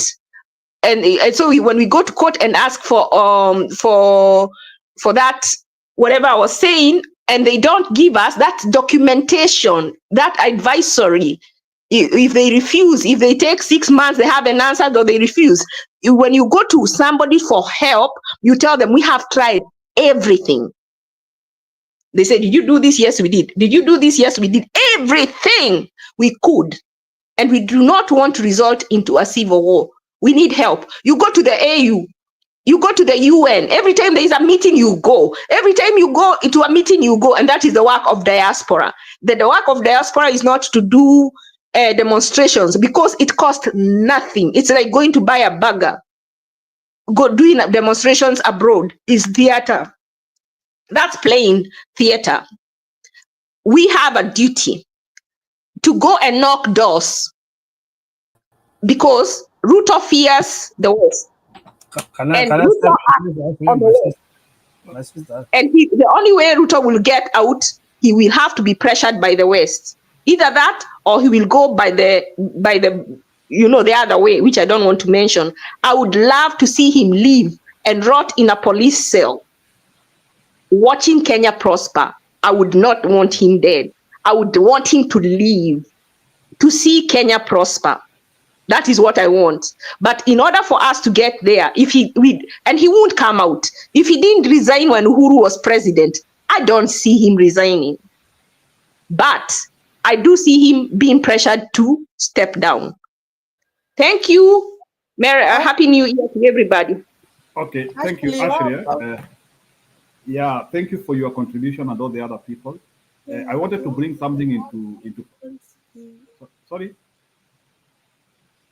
I was just asking Ashley, how about the AU Mufara? I thought it's from Kenya, but if we present our case there, will they accept it? Because Ruto is also talking with them. Will they take serious? I think actually ametoka. There's something I wanted to bring into perspective. I'm hearing their new development about Maina Jenga, courtesy of Twitter. So kama kuna watu wanafuata Francis Gaido in Twitter, there is new development, and I think if what Bwana Gaido is saying is something to go by, then taifa tukufu la Kenya limekuwa taifa tukutu la Kenya. That's all I will say. I think we are having a rough road ahead. I don't know, Bwana Citizen A, Iman and Ruto, it started as a coalition of crooks in Kenya. Unakumbuka vile alianzia hata kuenda kwa siasa yake. Wale watu wote walikuwa na mashida Kenya ndio walishikana na yeye. Now the battalion is becoming big. Hapa, unless serious Kenyans who understand the rule of law to shikane, serious Kenyans, and we ignore these people, I think the best thing to do, especially in Mount Kenya region, we just need to make Bwana Maina Jenga and all the other people irrelevant. Don't listen to them. Listen to other people of good voices. We have them. I think a point whereby Kenyans have been listening to a particular type of people. That's what I would say. Because if that information is anything to go by, I hope our country is still safe. But anyway, we will keep on watching. Our people from Mlima Kenya, if we have to do any coalition amongst ourselves, we have to look on credibility and other things now. So wacha tutafutane sisi ambao tunataka good governance. Wacha tutafutane sisi wenyewe. Wacha tusiambue na watu tofauti ama watu fulani mwelekeo ndio huu. I don't know why we cannot individually advise ourselves on the right direction we need. So anyway, you watu mnasikiliza Gaido, tomorrow you can come and comment about it. But Jiro, before you go, I think I dropped and then I had someone was asking me a question. That's why I came back.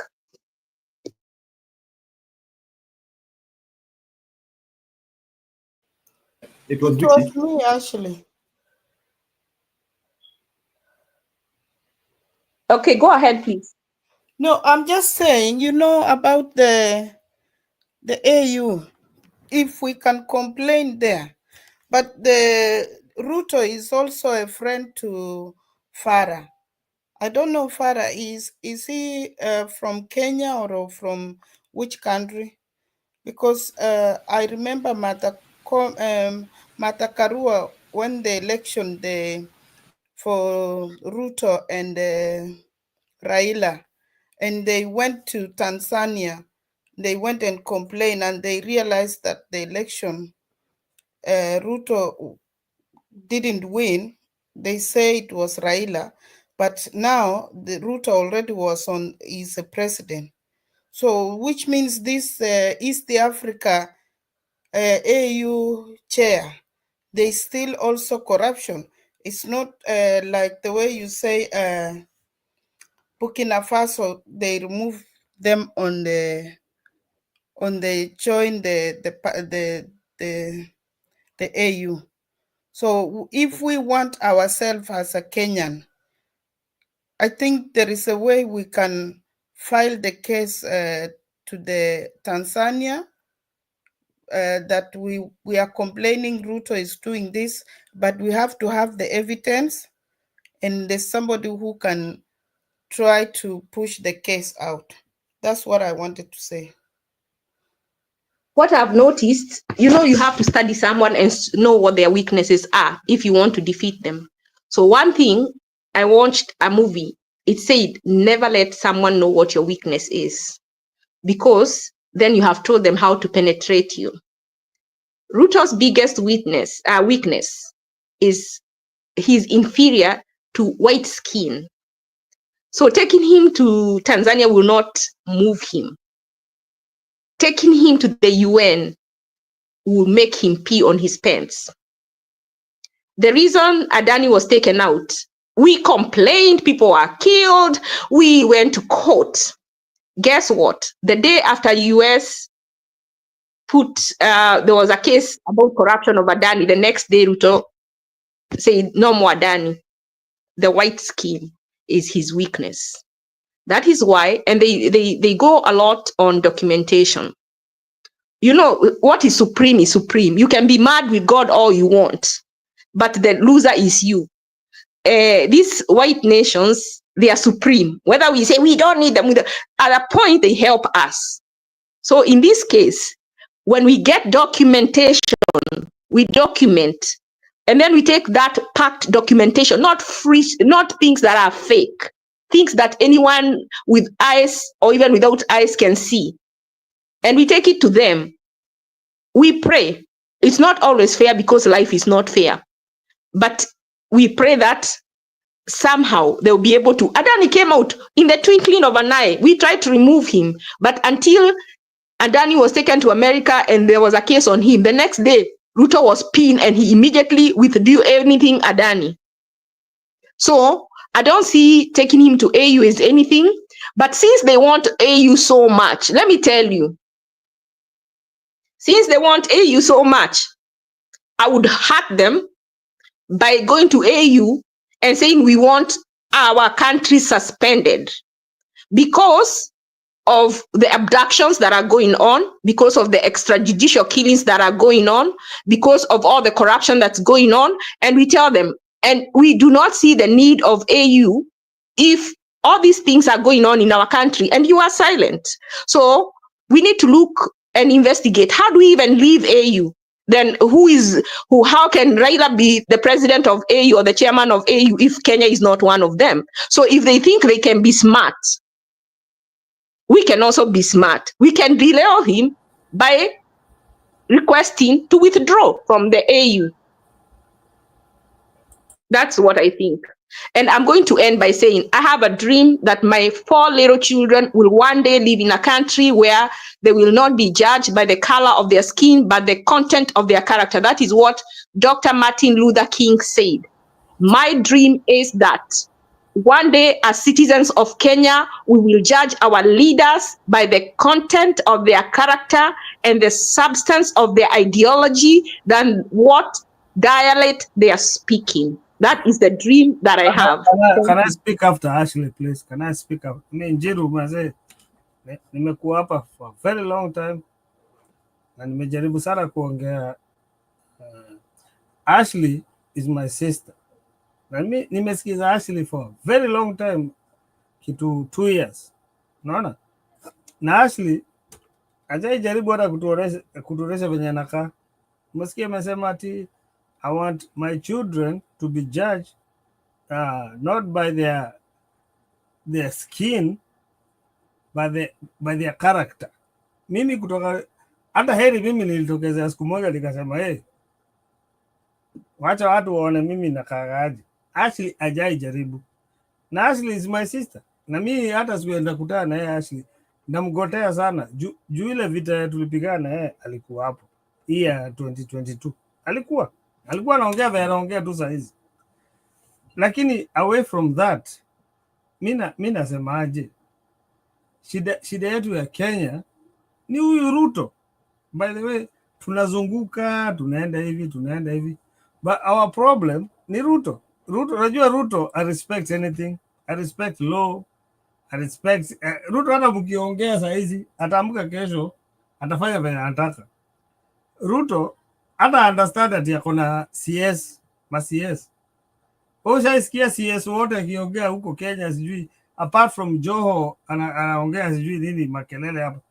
Hakuna hata uwezi jua CS wa hii ministry. Tuko na shida kubwa sana mazi. Tuko na shida kubwa. The main goal ni tujue vile tutasolve hii issue ya kama Kenyans. Juu ama Gen Z wanataka kwenda war. Kuna watu wanataka kwenda war by the way. Njiru kwa hapo. Mimi sikaa Njiru kwa hapo. So ni watu wafikirie nini mnataka na Kenya. That's the question. Huyo mtu next aongee. Mimi nimemaliza.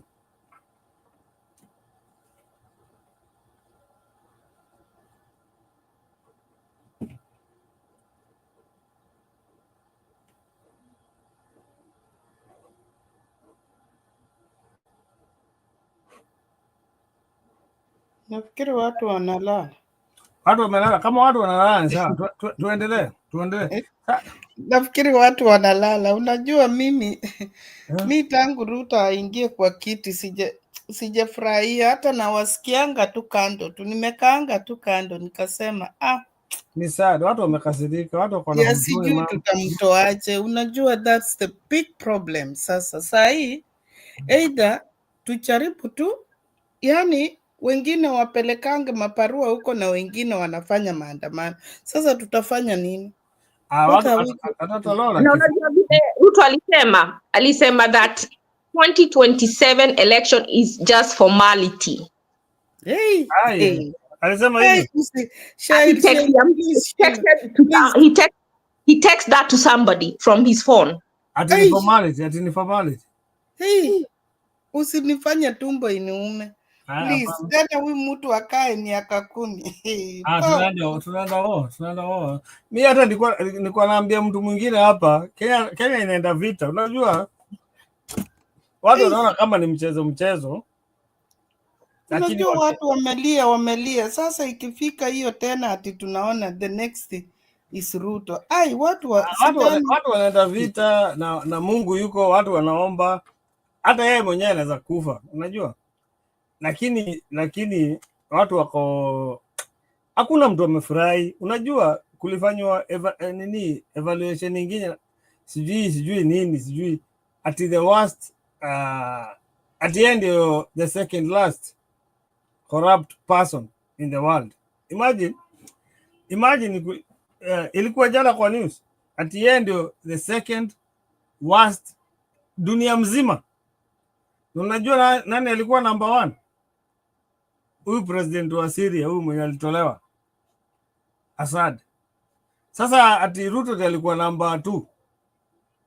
The worst. Na unajua ndio nasema tukifanya hizi vitu to documentation huanga very important. Hata ukawa una deal na mtu kitaka kumshinda, Document. The reason his case was withdrawn from ICC is because of lack of documentation. Had those people they killed, had they taken video clips of them saying what they are saying, those video clips would have been used. So documentation is key to winning anything. Hiyo kesi yake bado iko.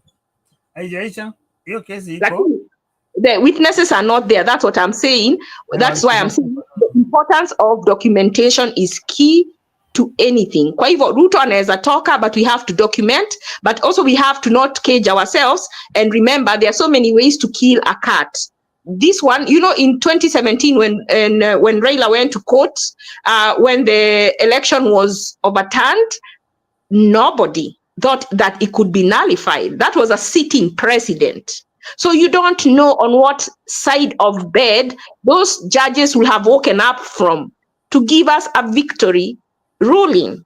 So let us not refuse let us not preempt and say that we will lose. Do it anyway. You never know. In this case, actually unakumbuka hiyo time ya hiyo 2022. Simi tulikuwa na wewe side moja tunamchanga. Tulikuwa tunamsupport. Unakumbuka hiyo time? Lakini mimi nikafika. What's your name by the way? Huh? What name were you using? Wewe unanijua tu. But we were supporting. Wewe na wewe tulikuwa na support. Nilikuwa na support, and that's why I feel I have a stand to say what I'm saying about him. And that's why I'm saying watu wanakuja kusema I will do. Don't listen. Look at their history, their past. Mtu kama Kalonzo, I cannot see how sisi tunaweza sema tunamsupport, na juzi tu alichaguliwa to represent the Azimio side of complaints, and one of the complaints was to lower the cost of living. Yet he came and said, we have a good start. And the good start is that they're going to get an opposition office. Did he stop to ask, how is this office going to be funded? Mimi niko so disappointed. Mimi nakwambia saa hizi. That office was going to be funded by taxpayers. Wasn't that increasing the cost of living? So how could he accept to increase the cost of living while he was sent there by Azimio to ask the government to work on ways to reduce the cost of living? Lakini juu alirushiwa some breadcrumbs, akaitikia. Hata juzi, not very long ago, nilisikia akisema tell the government to implement the opposition, because sasa nafikiria Raila ataenda AU, sasa the next automatic person ni yeye, so he will be the head of opposition. Kwa hivyo bado tumbo mbele, and this is the person we want to choose as a president. So what makes you think that he will be better than Ruto? He will not steal. These people are so hungry because they've stayed out so long. Na wataingia pia wataanza kukula, alafu mkicomplain wanasema mnaonea Wakamba. Sasa ile Wakalenjin, you see they bring the tribe. Walikuwa nakula, nobody was talking. Sasa ni tani yetu. So we'll fight with the Kambas who are not eating. We are all hungry, but we are fighting because our leaders are eating. Kazi yetu ni kuchia our leaders while they eat for us. Yani tumekuwa wajinga kiasi gani? Kitu ya tulifanya. Unajua hata saa zingine ni vizuri tuongee kwa hizi mtandao. Ndio tuseme tu maze tulikuwa tumeshikilia hiyo mse na nguvu. Tulikuwa tumeshika. Si ndio tulimpeleka mpaka huko. Na ndio maana unaona hasira iko proportionate na nini?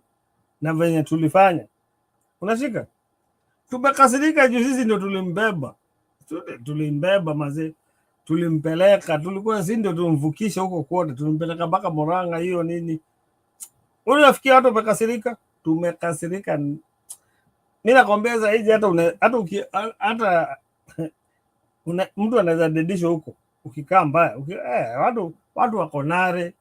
Alafu watu wataki kusikia ati Ruto. Sasa watu ni vita. Hii ni vita.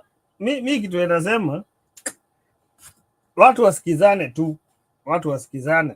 Tujue ni kutoka hapa tutaenda aje. Najua ni ngumu. Na nilisikia Kororia huyo wa nini Gatondo North akiongea hapo Atondo moke tuiguane tutige bara ici Unajua tu watu wakamwambia wewe kwenda, toka hapa, walimpiga wao, wakamwambia wewe kwenda. Lakini watu wanatafuta hii peace, itatoka wapi? Juu Ruto anataka kurudi Mount Kenya. Unajua Ruto hawezi rudi Mount Kenya saa hizi, hata anashindwa atapitia wapi. Ndio unamuona huko Narok, anaenda sijui Kilgoris, sijui anaenda wapi, anashindwa huko Mount Kenya ndakanyaga aje. Lakini as long as watu wako hostile, Mount Kenya iko very hostile saa hizi. Tumekasirika, hata mimi niko kwa hiyo group. Watu wa Mount Kenya wamekasirika sana. Unajua Mungu anafanyanga mysteriously. Mungu hufanya kitu. Unajua wakati alitoa Kashagwa kama karatasi, akafikiria sasa nikitoa Kashagwa kila kitu itakuwa rahisi. But I'm really happy because hata mimi wakati Kashagwa alikuwa pale, alikuanga anaropoka, anaongea. Nikasema sasa huyu Ruto akikufa, Kashagwa si atatukatakata sisi wote atumalize. Sasa vile alitolewa, ndio sasa at least unajua sasa Kashagwa na Ruto kila mtu anang'ang'ana mawe yake. Huyu anashika hii, huyu anashika hii. Sasa inashindwa vile watakutana tena pamoja. That is the only thing Mungu ametusaidia. Walitoa Kashagwa. Ni kweli mom. How power can corrupt. I used to think Kashagwa is very, sikukuwa nafikiria ni mwerevu, whether he can even be intelligent. I used to think he's stupid. Lakini recently ukimsikiza unasema, ai, kumbe huyu mtu anaweza ongea sensible. Angalia mtu kama Ishongwa vile yeye huongea, and then you compare with how he used to talk before. Power can corrupt, and that is why it is very important.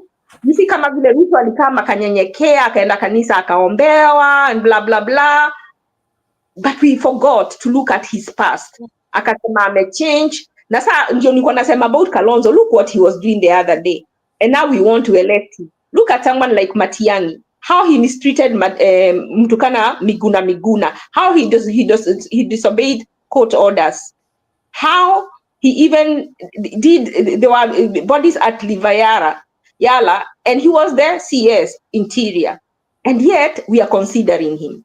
Yani sisi wa Kenya, what is wrong with that? Do we like bad boys? You know, it's like some girls like bad boys. They date Kevin, they date John, they date just the same kind of character.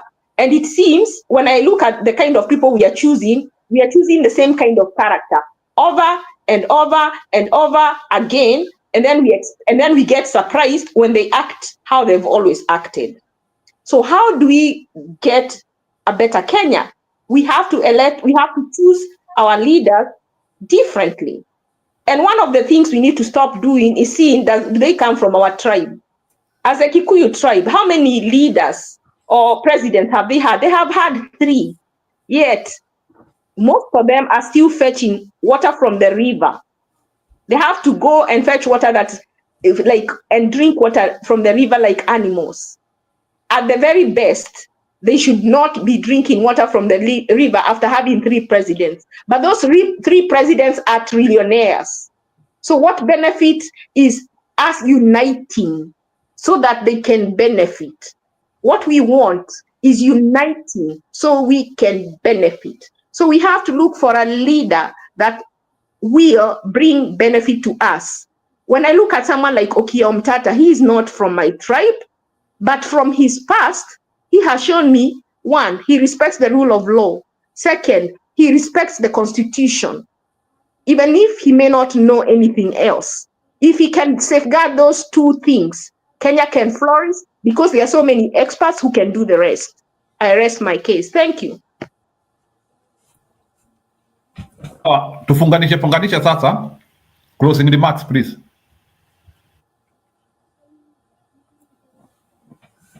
Wawache mlale salama, tutaongea kesho. Good night.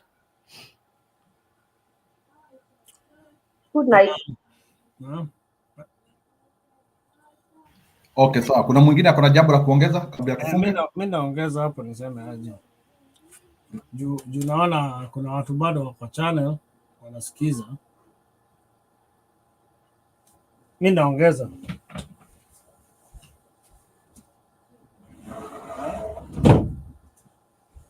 na mi nasema aje, hakuna mtu ako na monopoly ya vile vitu zinaendelea Kenya. Kenya iko mahali tricky sana, na appreciate venye Njiru unafanya. Njiru unajaribu sana Njiru, na usikuwe unakasirika ukitaka kurani kitu poa. Usikuwe mtu akasirika haraka juu watu watakukasirisha. Tulikuwa huko kwa kina nani, kwa kina Mutembei na kwa kina nani alikuwa anataka Bernard. So Njiru, usikuwe mtu akasirika haraka, watu watakuwa wanakuja na njia zote. So ukitaka kuja kwa hizi live ukuwe na program. Nasikia Njiru, ujipange, useme aje, niko na program, na uambie watu niko na program na tuna run kutoka saa hii mpaka saa hizi. Unaona, ukuwe na schedule, inaitwa schedule, ukuwe ready. Juu kama uko na nini na mpango, utakasirika watu kwa nini. Juu leo ni mimi, kesho ni Ashley kwa comment section, saa zingine ni yani watu tofauti wanakuja.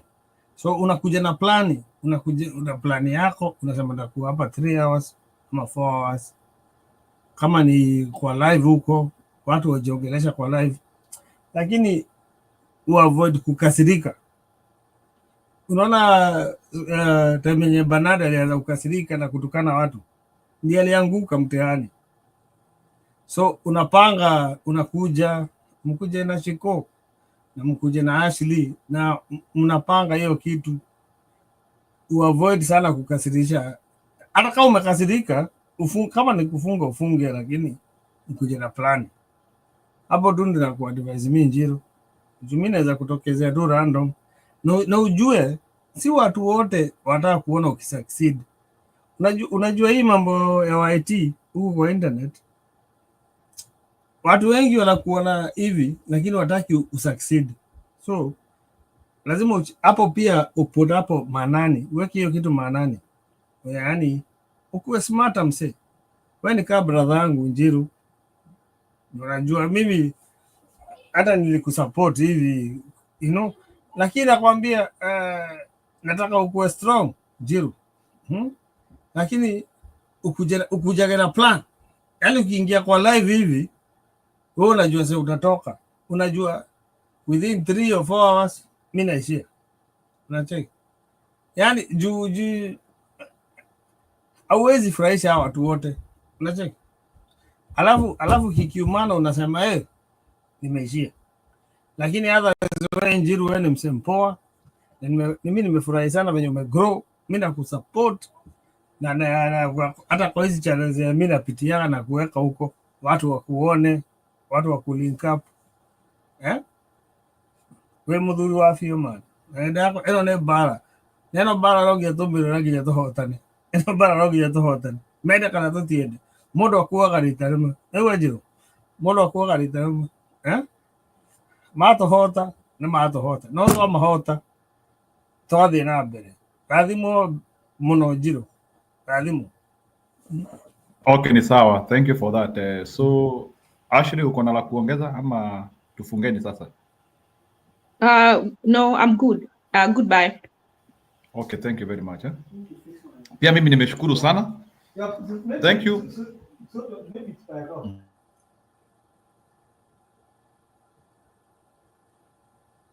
Yeah, thank you very much for appreciating our program today.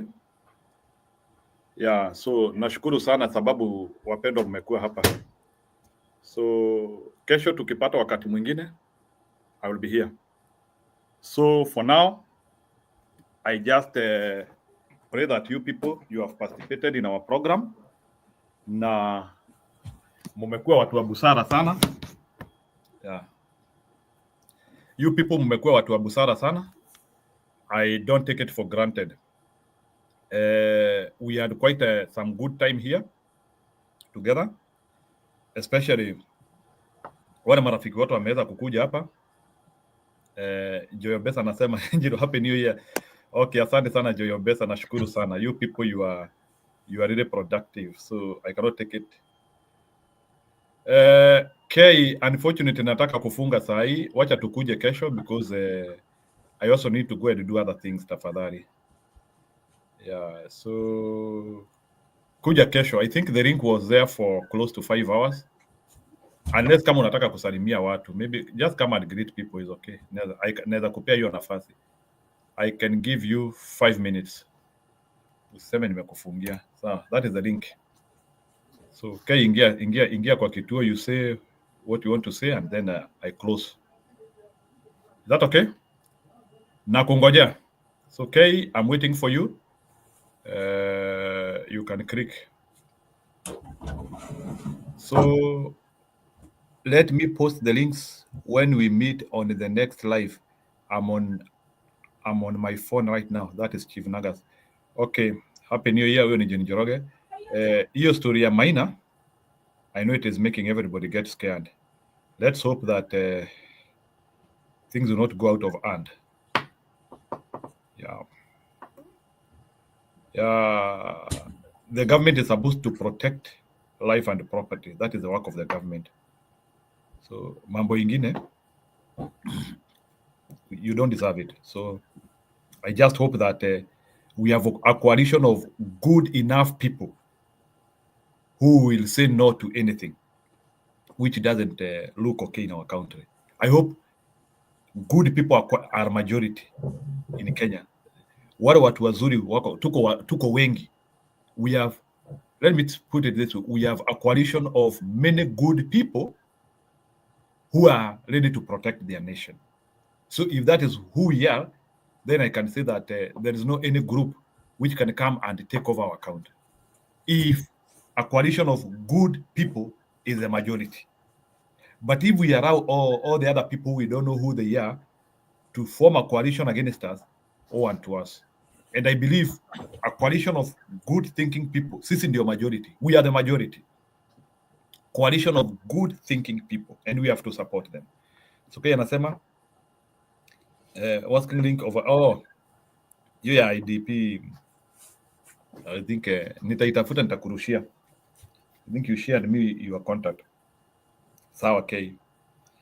So tukienda, a coalition of good people is majority. Na pia wewe bwana Wandem, nimefurahia sana yale maneno umeniambia hapa.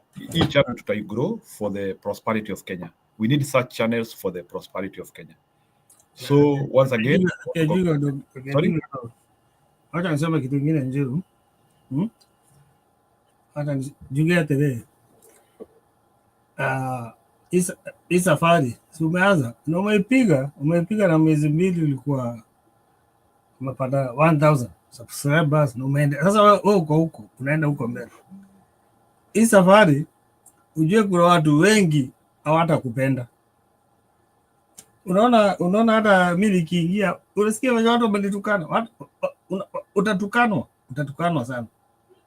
Sasa ukuwe na ngozi ngumu, unacheki, unalenga, utatukanwa sana. Kuna watu wengine watakuja kuambia sijui nini, watu watakutusi sana. Sasa mimi nakwambia unajikaza kimwanaume, upigane hii vita, na ikiisha, ukifika pale mbele wewe ndio utakonka.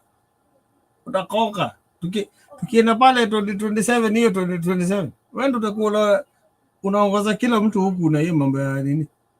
Wewe ndio utakuwa na run hii mambo ya nini ya elections huku. Mimi nimekuotea hivyo, unacheki. Na wewe uangalie ile live tulifanya na wewe ya kwanza. Unakumbuka hiyo live tulifanya na wewe ya kwanza? Wewe tuliongea hapo. Isili happen. Endelea hivyo.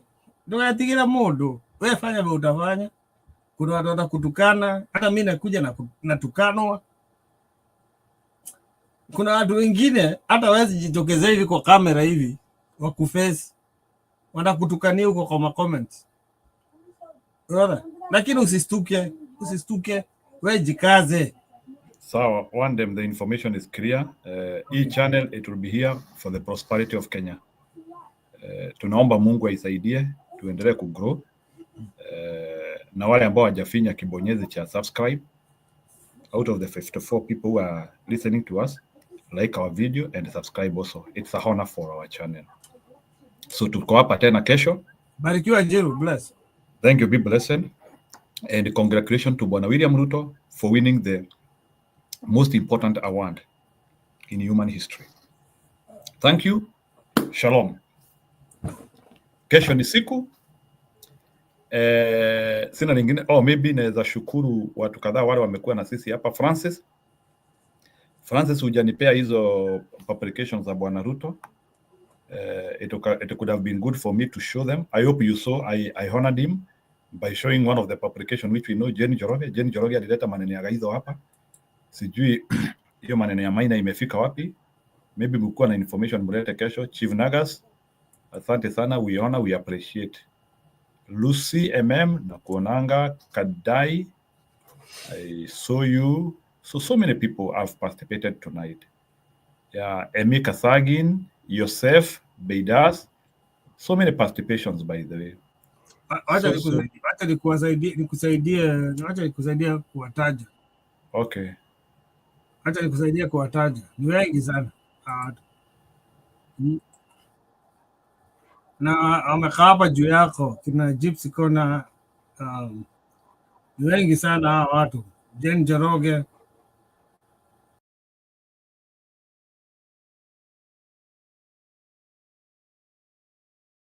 Yeah, I think one day amejitoa.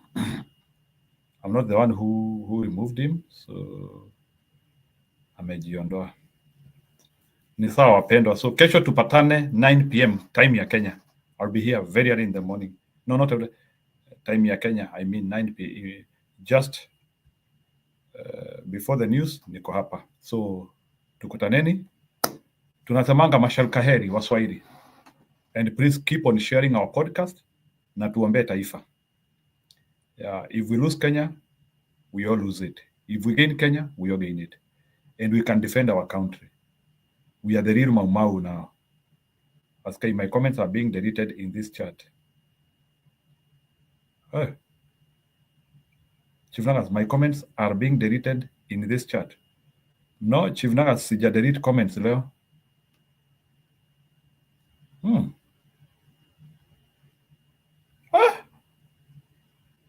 Chief Nagas, the only person who delete comment yake moja alikuwa one day, Sija delete comment ingine leo. Do you want to tell me there is somebody who is in the studio na sijui? My comments are being deleted. Oh, sorry. That one is scary to me. Chief Nagas, can you comment to me? How many comments were deleted? I need to know.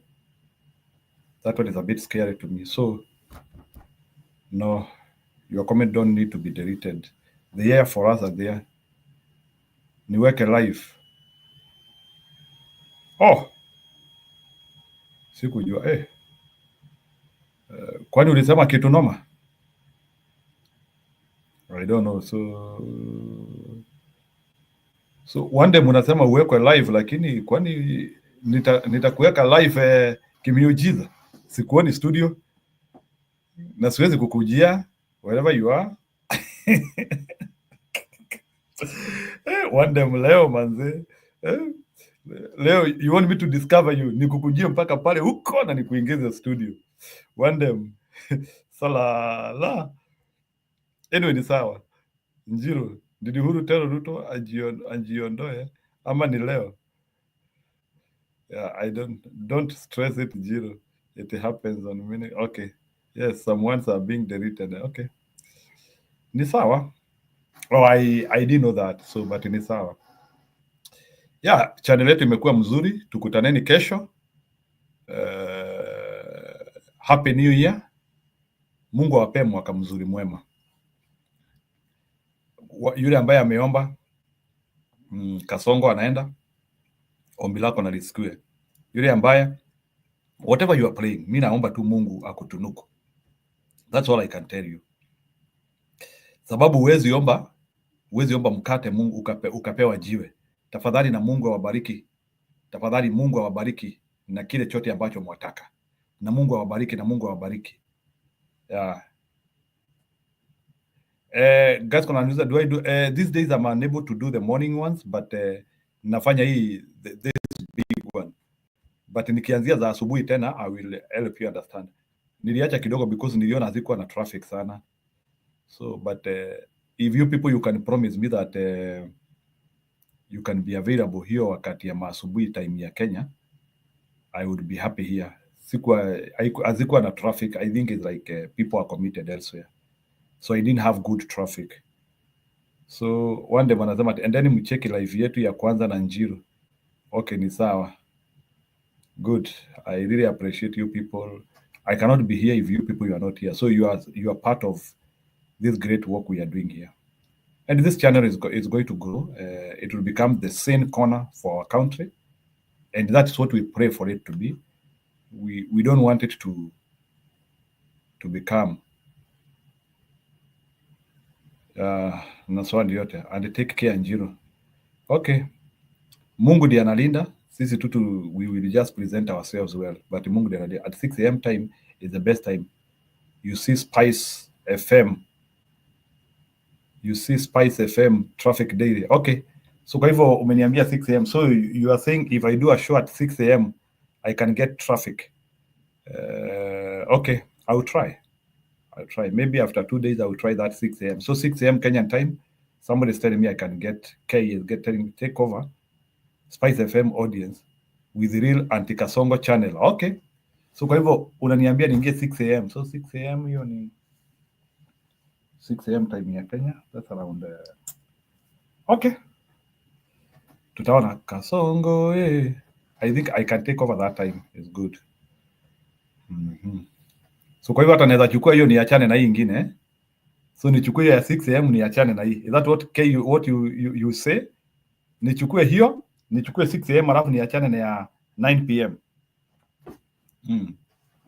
I can do actually 6 a.m. nifanye masaa 3 hapo alafu. Especially weekends. They don't go live weekend. Weekends.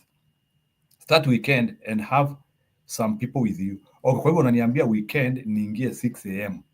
Or in fact hata weekend inaweza kuwa nikifanya hiyo time. So weekend inaweza kuwa nikifanya show yangu 6 a.m. time ya Kenya. That's okay. So kwa hivyo 6 a.m. time ya Kenya weekend. Understood. Let me write it down. So that is Saturday na Sunday. Itakuwa naenda 6 a.m. So Saturday na Sunday I go 6 a.m. Sawa.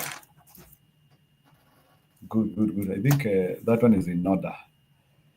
Wapendwa, I think that was good advice. Otherwise, hizi shows za jioni nazo tunaendanga 9 p.m. 9 p.m. hiyo ni news ya Kenya, during the news ya Kenya. I think that one still remains as the best time.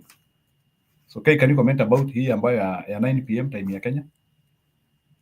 Is it still the best time? Hii unajua tumeianzia from 9 mpaka saa hii. So tumesukuma kutoka 9 tunaenda karibu huko ma 3 a.m. for those who are in Kenya. 2-3 a.m. Is this still the best time? So, Kay, let me hear from you. Anyway, thank you. Kay, you can still comment about that tomorrow. Ama naweza ngoja kwa hiyo comment. So, issue yetu ya 9 p.m. Do you like it? I just want to hear some. Yeah, so Gaps Corner. Unajua mpango yetu kama kawaida. I agree. Okay. Ameagree na Kay. So, that's perfect. After the main headline 9:10. So kwa hivyo umeniambia 9:10 nikiingia sambamba. Na weekend niingie 6 a.m. So you know the main headline from 2:54. Okay. 9 p.m. is great too. Sawa. I'm well advised. So I like kuna mtu anasema I like the 9 p.m. Yeah. Chief Nagas, unajua mimi nakuanga hapa kila saa. Niliachanga kukuja nimechelewa sana, late time. So nataka 9 p.m. mimi inagonga nikiwa hapa. Tusukume. Afadhali hata sukume kama hakuna time. Maybe if I'm very busy, afadhali hata nisukume 1 hour. Alafu niwaache. For me, I think is better that way. So tunafanya 1 hour, tunaenda if there's no time. Kama kuna time kama leo, tunasukuma endlessly. I can see we're almost going for our 6th hour. And through that way, we will be able to converse here and we change our country. Yeah, shalom. Acha niwaandikie hapa.